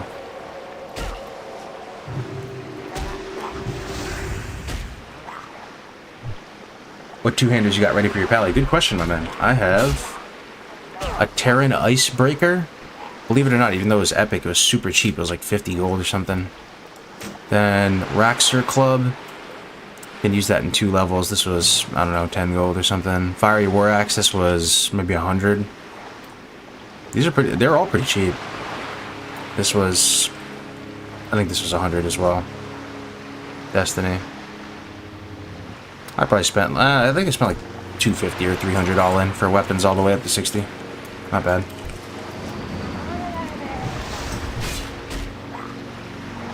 Gotta get that Cinderay Warblade. Where'd you get that from? Not doing any BG honor grinding? Oh, I will. I'm just slacking. I'm just procrastinating on it a little bit. I want to chill and just take it easy for a day or two. I 100% gotta get honor cap though before the game goes live on my main warlock.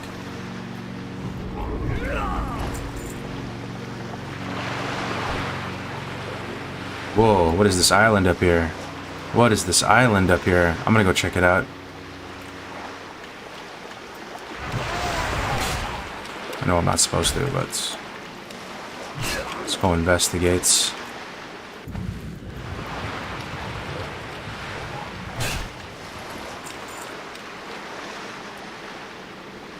What up, Ghost? Can you use this as a Blood Elf in Duratar? Yeah, I saw Sarth. My man Sarth was using this guide in Duratar. It was working fine for him, it looked like. Shalandis Isle.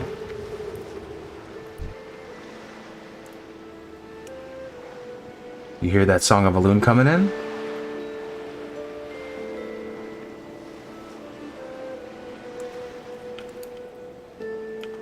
I shouldn't be here though, huh? This is the probably the Alliance port. What it looks like. Little tree house. They're not PvP flag though. Maybe this is a quest hub.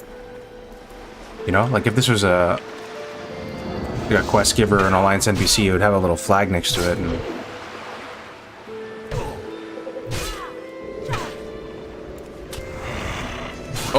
oh my god, I'm trolling. I'm actually trolling. The full heal.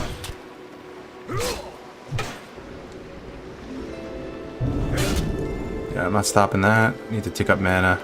And I'm gonna have to take some damage for a minute. Put a potion.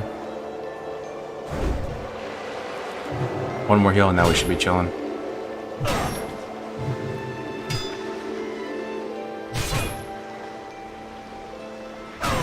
It's a quest hub. You'll come here for a quest. Okay. Nice. Any water on me? I do.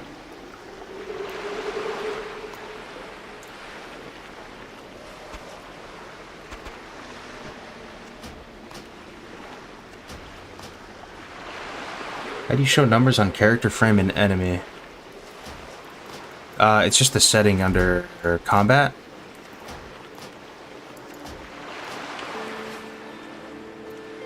Here, interface, game, display, status text, both.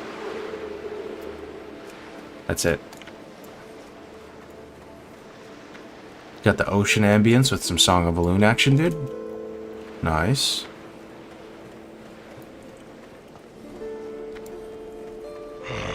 Fresh meat. You know, one thing that's just like as a quick aside too. I feel like things get cornier and like cheesier in life as you get older. Like stuff just hits different. Movies become cornier. Dialogue gets worse in your mind. Characters become less interesting. Plot lines are more cliche. The one thing that doesn't really get cornier though is music. Music is pretty music is like more perfect than humans are, I swear. Like we're like this imperfect species that can make like a perfect thing. That's just so sick. Probably like the ultimate thing to be remembered by if you had a really good song or music. Contribution to random little thought. I still need to do this step. Get spines.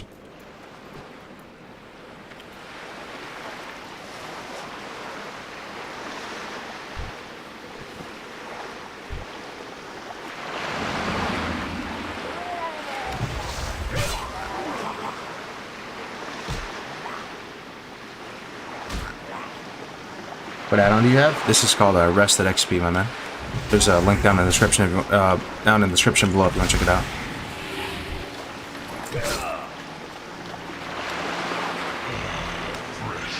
The guide sends you here a little later. Nice.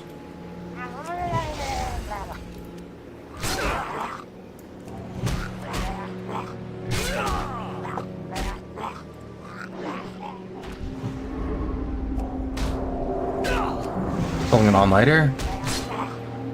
Yeah, I don't know, dude. By the way, just a casual 600 people watching on Twitch. Thank you very much, guys, for watching. Seriously. Seriously. That's huge.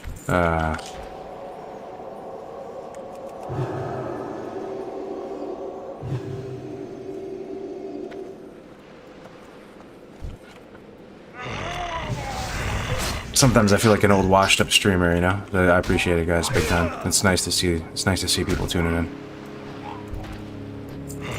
Yeah, half of you are probably asleep to the ocean ASMR though. Chillin', chillin'. How do you get the default quest tracker, not the show? I disabled mine under the Questy settings. I know that works. You download Questy, you go here, and then you go. Wait. You bring up the Questy menu. And then you go tracker, And then you disable it. There's some way to disable it here. I did it.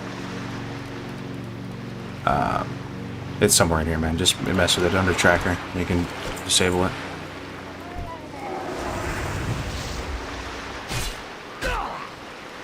Are you streaming from an internet cafe? No, it's my house, man. It's my little man cave.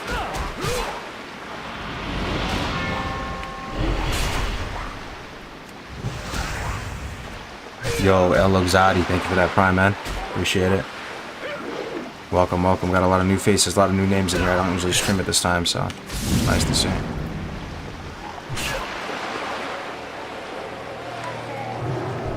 Quit playing WoW like 2 years ago, but I might get back in because of your vids.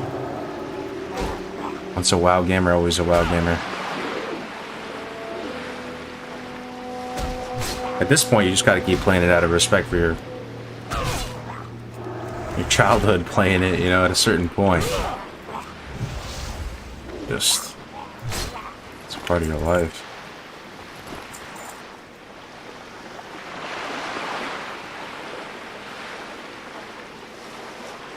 That wall hasn't always been green, has it? Yeah, it has. It's been Xbox screen this whole time. The room is black and green. Is the quest add-on paid? The add-on itself is free. It's open source. It's on GitHub. You can mess with it, make your own guides for it. There are paid routes, though, that you can purchase and download and install into your add-on. But yeah, it's important to make that distinction because people get thinking it's a little monk of TOS, but it's the first thing we check, don't worry.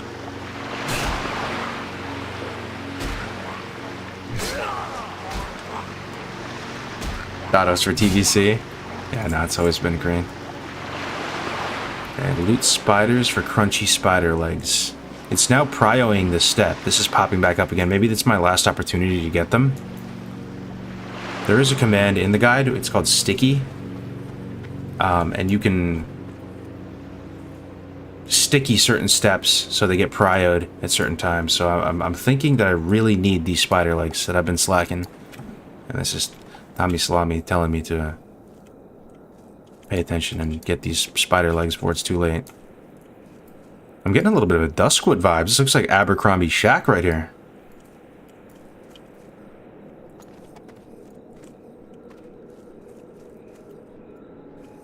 Oh, there we go, spiders. There we go.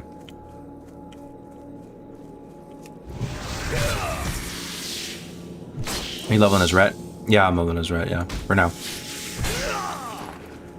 Yep.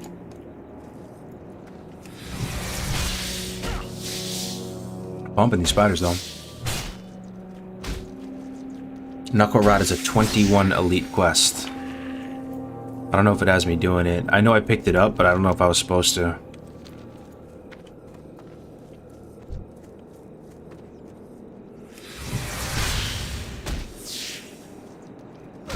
Kind of weird how it recommends I killed Knuckle Rod at 16, does it? In the guide? Well, I'm sure they tested it, man. Maybe it is possible. Or maybe it recommends you can do it if you find a group. Could be that too. That's what it recommended me to kill something earlier with a group, if I could.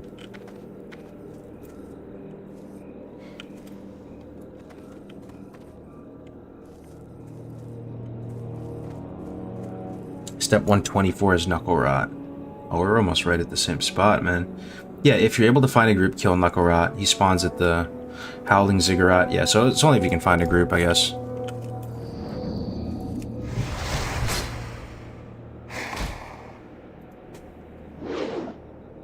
I saw 18s doing Knuckle. Oh, yeah? Solo?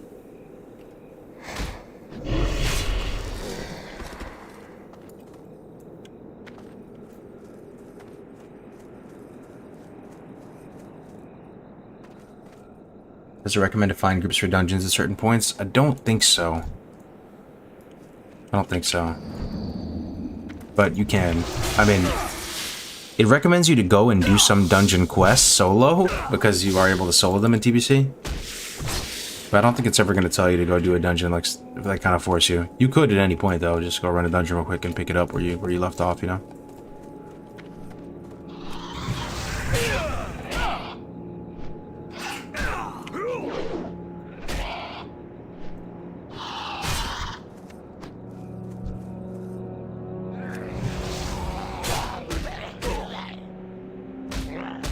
Knuckle isn't soloable. You need 3 people. Okay. Okay, we're about to ding. Let's go.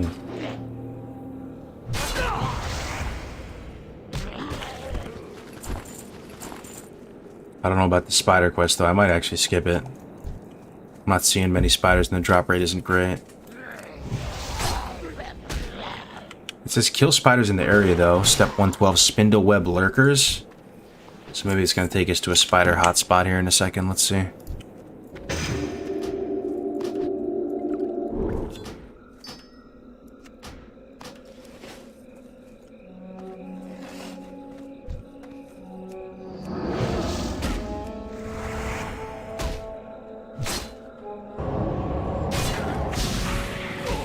Zombie ASMR. Yo, how I sub watching ads still? I don't know. I mean, I think that's everybody, not just me. I you know, for whatever it's worth, I haven't messed with the ad settings at all. They're completely just out of the box. And I think I have the lowest amount of ads, like preference checked as well. For Twitch, because apparently you just lose a lot of viewers if it's like scientifically proven. They hit an ad before they go to your stream. A lot of people are just gonna leave. So my bad, I don't think I can even control it.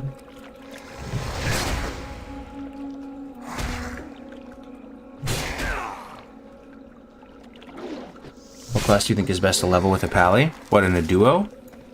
Depends how you want to do it, you know? If you want to go ret, if you want to go prot. If you want to go prot, you could go with like a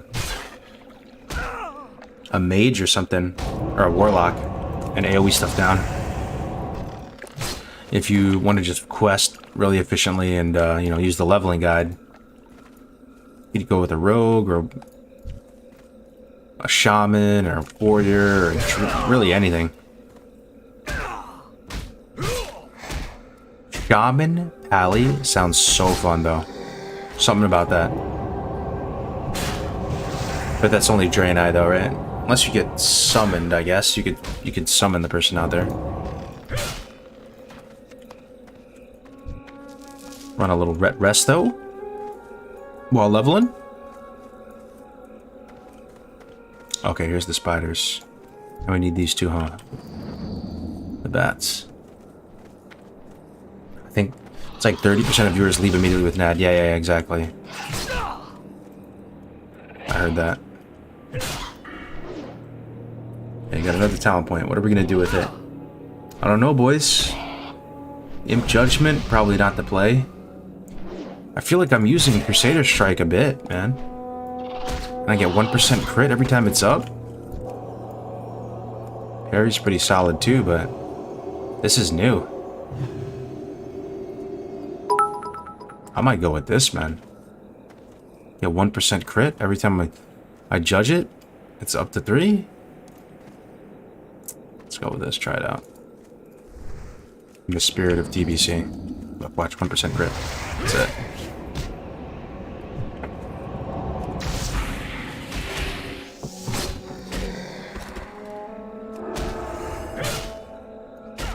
Yo, Bones, thanks for the 100 bits, man. How we doing tonight, bro? I'm a Pally is like East and West meeting together, I know. It just feels right. They complement each other in so many ways, the two classes. That's why if you play ads in the portions of your stream, it disables the pre-roll ads. Yeah, I've seen people like Stay Safe do that. He'll just go up and if it's to go bio or something, he'll go do an ad break. It's smart. Should start doing that.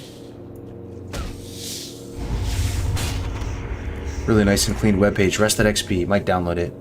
How much time have you put in the making of it? I think Tommy and Tactics were really the tip of the... and Zarant were really the tip of the spear. They kind of got Brandung and myself involved a little bit later. I want to say they've been working on it for almost 9 months. And then I came on board a few months ago, maybe 4 months ago.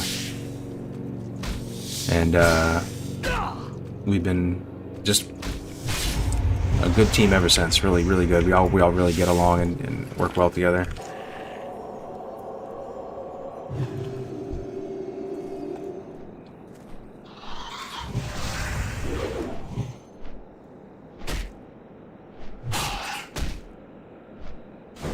We'll check out the 58 to 60 my boosted character. Alright, sounds good, Alex. Thanks for giving it a shot, man.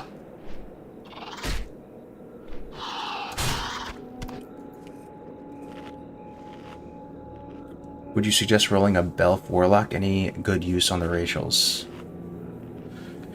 No, I mean, it's really just for the looks. There you're going Belf Warlock, you might get memed on, brother. I mean, go for it. The thing is, if you were going to go Belf Warlock, you need to double down and go and rock it. Like, you know what I'm saying? You need to make your whole brand around it and show that you're just not a normal, like, noob guy that wants to maybe go Blood Warlock, you know? You need to own people and be a Blood Elf Warlock owning people.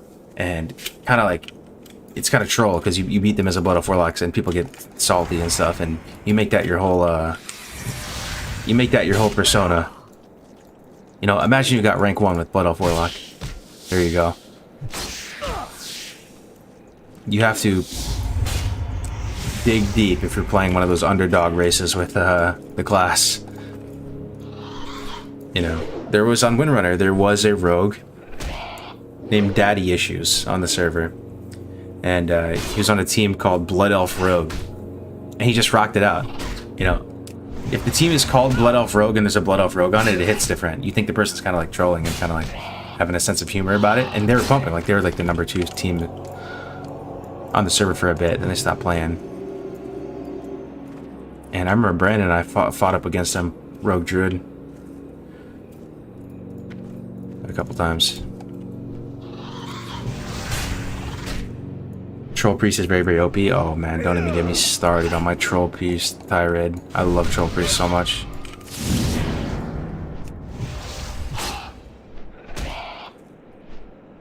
What's so bad about Belflock?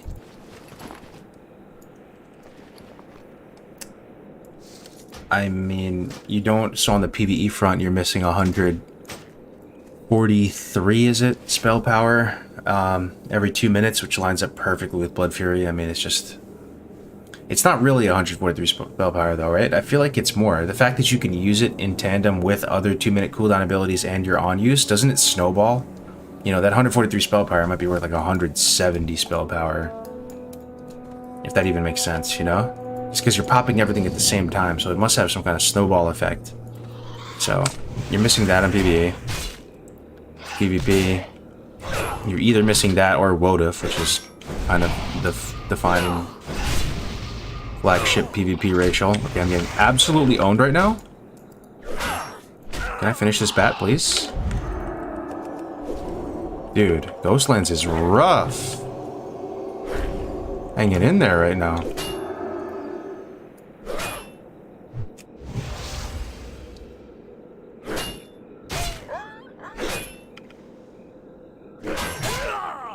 Male BE, oh my god, Kargoz, what are you doing? What, I got a real female? I made a female yesterday. Female Blood Elf. It was pretty fun. What? My Blood Elf, I actually really like the look of this Blood Elf. Looking at the portrait, like that's a clean, that's a good looking Blood Elf right there. Nothing scuffed about this dude. He's got like the crimson, the dark red crimson hair. It's a Blood Elf with blood colored hair. It's pretty cool. And it was gonna be on that blood colored mount and everything, all matching. Solid looking elf. Solid elf. The Stoneform cleared blind in TBC. If Stoneform cleared blind, it would be IMO, the most OP racial. Anybody that could play dwarf would go dwarf, because blind IMO, of course. Feel free to ignore everything I'm saying. Blind IMO is the most powerful spell in TBC PvP. It is the gun to my head, my choice for the strongest spell in all of TBC PvP. So if you could stone farm off a blind, everybody would be dwarf. Every single.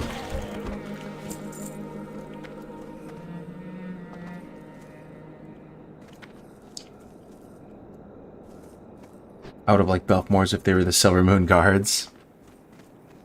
Well, it's just the armor they're wearing, right? Those are Blood Elves, right?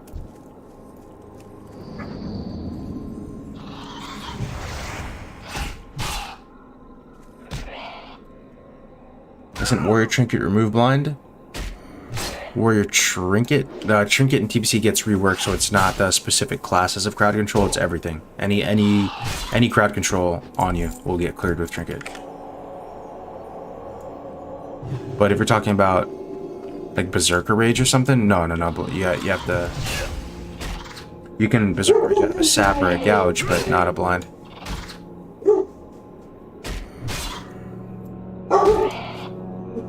Yo, Jess Oxley with the new membership. Thank you, my man.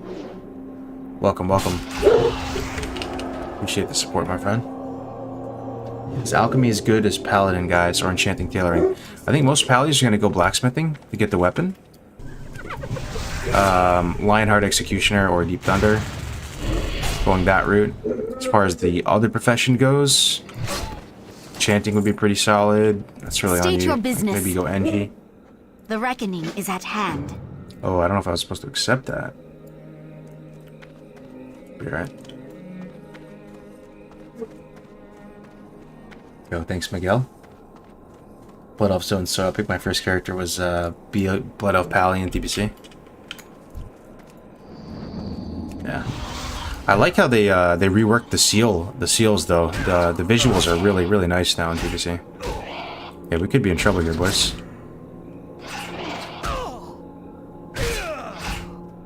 You have potion. I'm just gonna potion. Do you have bop as well? Yo, why am I not swinging though? What is this? Why was I not swinging, man? Did they have a slow debuff or something for attack speed? I need to run. I swear I saw my auto attack toggled on. It was doing nothing, man. Okay, come on. Dude, I'm telling you, I wasn't swinging for some reason. Am I dead? I'm dead, aren't I? 8%. 3%. He doesn't have mana. I have bop. I'm gonna have to bop myself and just run this way.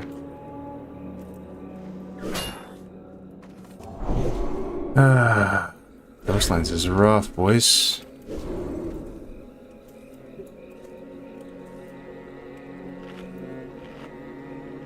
Two parries in a row. Oh, is that what happened?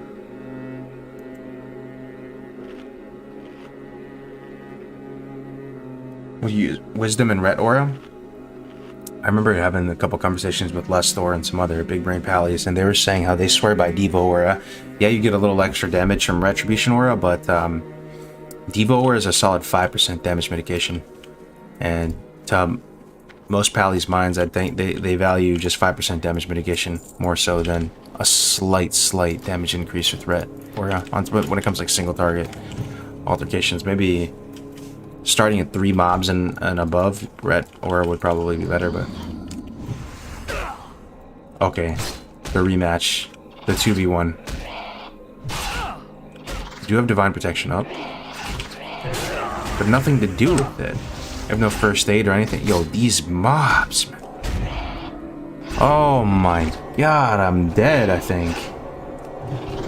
Ghostlands, are you so strong, Ghostlands? Why are you so strong? There's a mob here.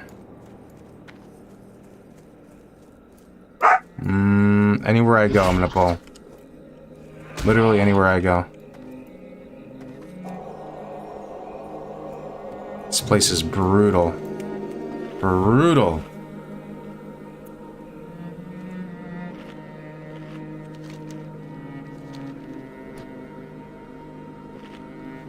You gotta get that lady's necklace in Ghostlands. What is that, Orange Juice? What's the lady's necklace? Bit gutted about the PvP nerf. I think having to play 20-30 games for pieces is alright. 80 to 160 is 80 to 160? What, for everything? The PvP is just too fun. Yeah, so the pre-patch PvP what's happening on that actually? What do you guys notice so far in the pre-patch PvP? Is Felguard owning? Are there enhanced shamans running around with dual wield owning people?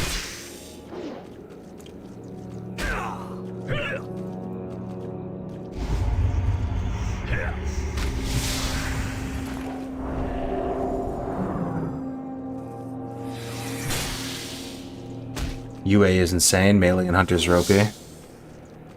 Oh yeah, UA's in the game, true.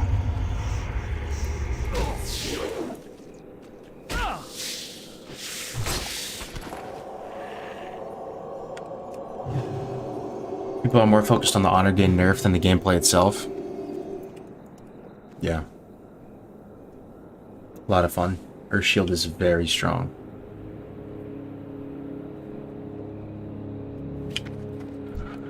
Let's see. Okay, we need to kill these bats. Need 5 more. Need to kill the spiders for the legs. Need 3 more of those.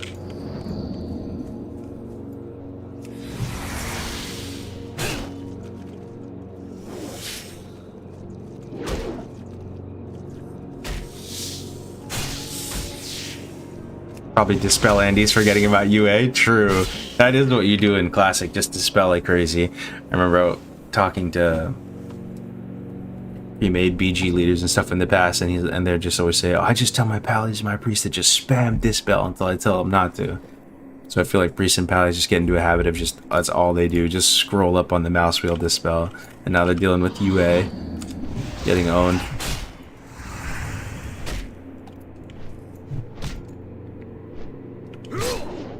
Yeah, I can't wait. It's gonna be a lot of fun. Once we get this guy up there, maybe if the levels slow down a bit, we'll jump into some PvP.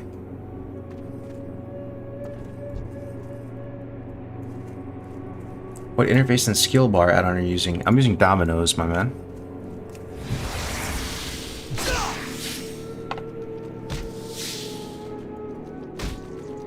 Hello, nice guy, by the way. I'll try it out. Hell yeah, man. Let me know how you like it. Ah, crunchy spider leg. Beautiful. 2 to go.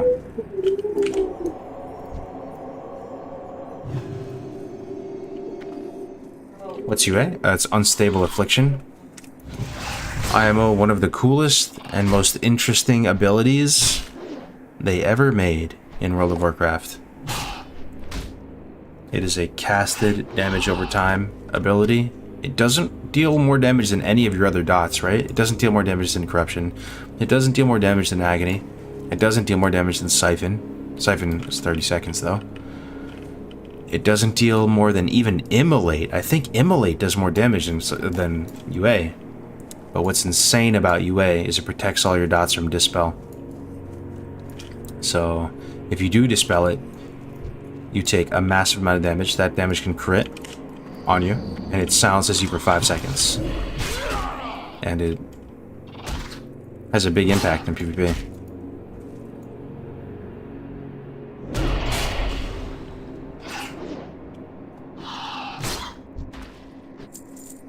Yo, dude, you get an early start? I'm actually up late, man. I'm on DGen hours right now. It's what is it, 2:20? I should wrap it up soon. What a stream, though, guys. I can't thank you enough for tuning in.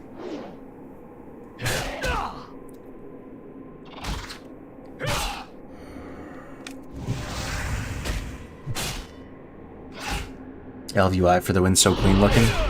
Yeah, some people swear by LVUI. I just can't get over how alien it looks to me compared to like just the normal WoW style. You know, it looks like it's almost like too sleek and modern looking that it doesn't fit for me, and all the buttons are a little bit small too. And I know you can technically scale them all up, but I'm just creature of habit. I've used Dominoes for so many years. If it ain't broke, don't fix it.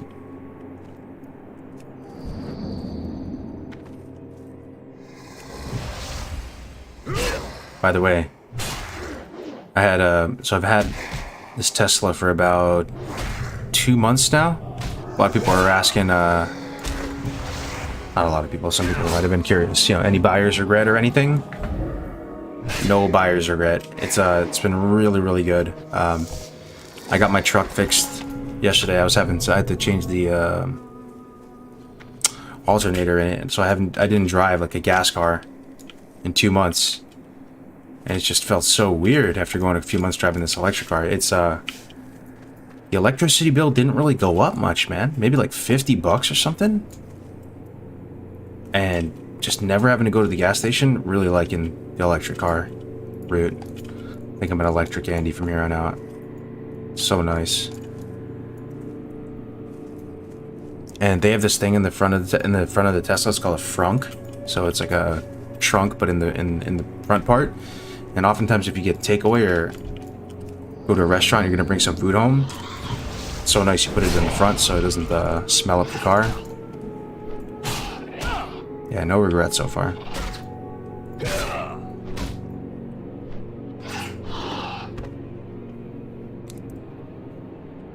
6 a.m. in Brazil. Nice. How come you're rolling a paladin over a druid? I don't know, man. Just wanted to roll a paladin. Blood Elf, dude. It's TBC. It'd be nice to have like a gold making alt, you know? Where are you from? Oh, I'm from New York, but I currently live in California. Oh my god, these bats. The bats are just so strong, man. I'm in the Bay Area in California. East Bay.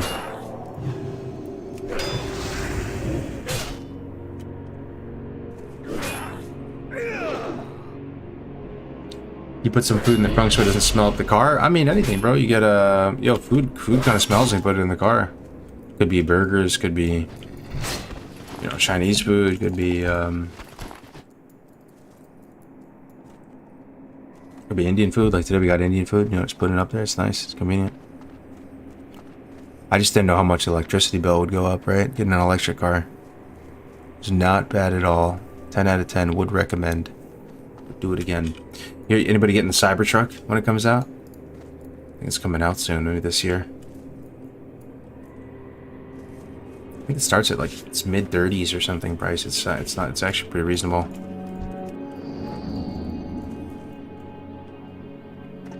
Bro, I'm telling you, being a DoorDash for a couple years, food will stank your car up real quick. Yeah, I could see it.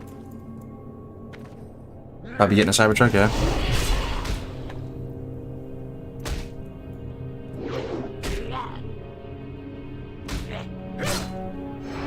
The lifesteal mobs and ghost lands are so annoying. I know, dude. I booked Cybertruck in first hour. Nice.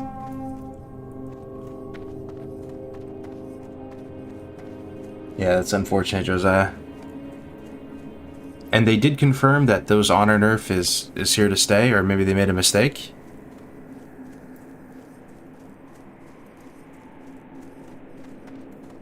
My brother got a Chevy Volt and he loves it.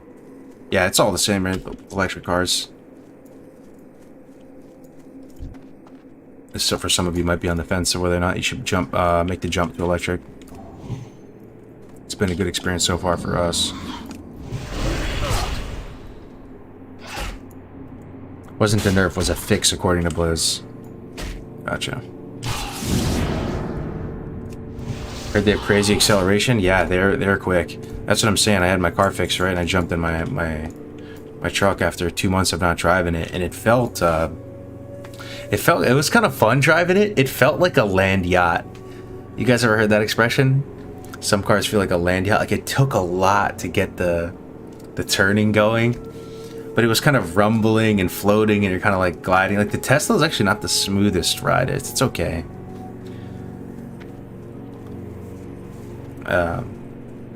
But yeah, the acceleration was a lot like slower. I almost had to like floor it, I felt, in the truck to get it going. I used to drive a Mercury Grand Marquis. That is a land yacht. Yeah. Lexus LS 400. That's a land yacht.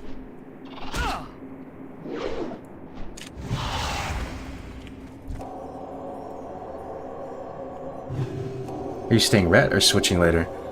I'll probably stay ret for a bit. Might switch to prot at some point when we get the Holy Frisbee online or Holy Shield online. Right now we're staying ret, though. We got some weapons in the bag lined up. Hey, Kargoz, got the Alliance Horde Rest XP guide yesterday. Wanted to show my support to you and the team. Yo, Jane Dress, great to see you, man. Did you try it yet? How are you liking it? There's a few folks in the chat leveling with it right now. It's great to see you, Jane Dress. Grand Marquis was my first car. When it comes, do you guys have an old car, like a not a legacy car? What do you call it? Just an old school car, like body model that's I don't know, nostalgic or like your favorite. Mine is, believe it or not, the Panther body. So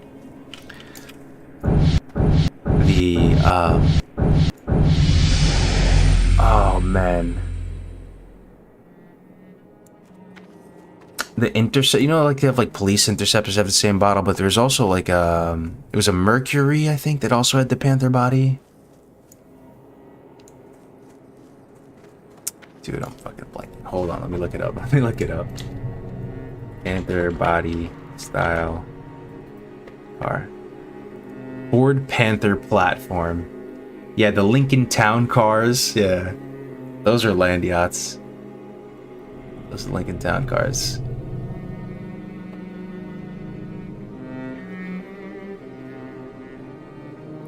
Panther body. Yeah, Crown Victoria. Crown Vics. That's it. Yep. Crown Vics. They're not even expensive cars, you know? They're just cool as hell. They're classics. The Crown Vics. The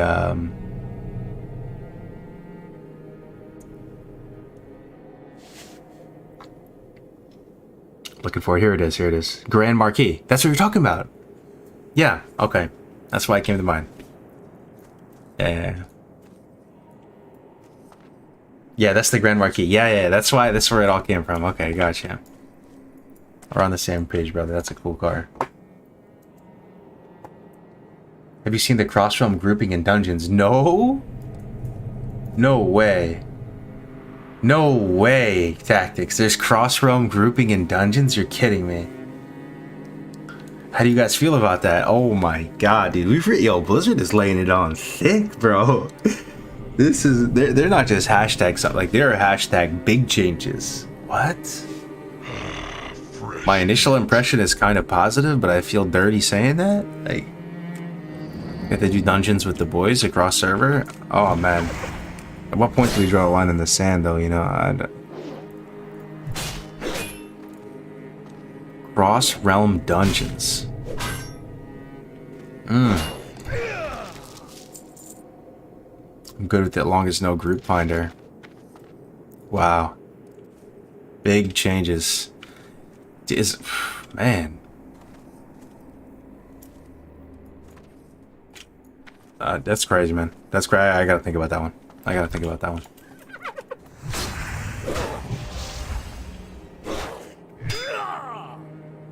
That's BS. It's sick I got to do a dungeon. Bought the Alliance Rest XP, been playing with it all day. Awesome considering it was done in 9 months. Hope it brings you guys much success. Thank you, brother. Yeah, it might have taken them more than 9 months. That's just when I heard about the project when Tactics was building it out.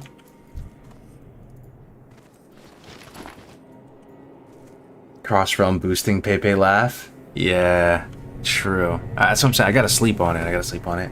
Guys, I might wrap it up here. I'm getting a bit tired and not making much sense. I'll pick it up tomorrow, though. Thank you so much for watching. I appreciate it, guys. I really do. I'm gonna go ahead and throw you over to Stay Safe. He's usually on the night shift. He'll take care of you.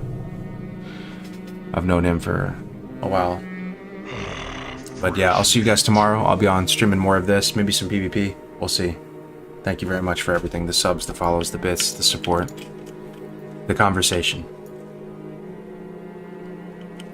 Take care, everybody. Stay safe for me. And we will talk to you soon. I'm the host.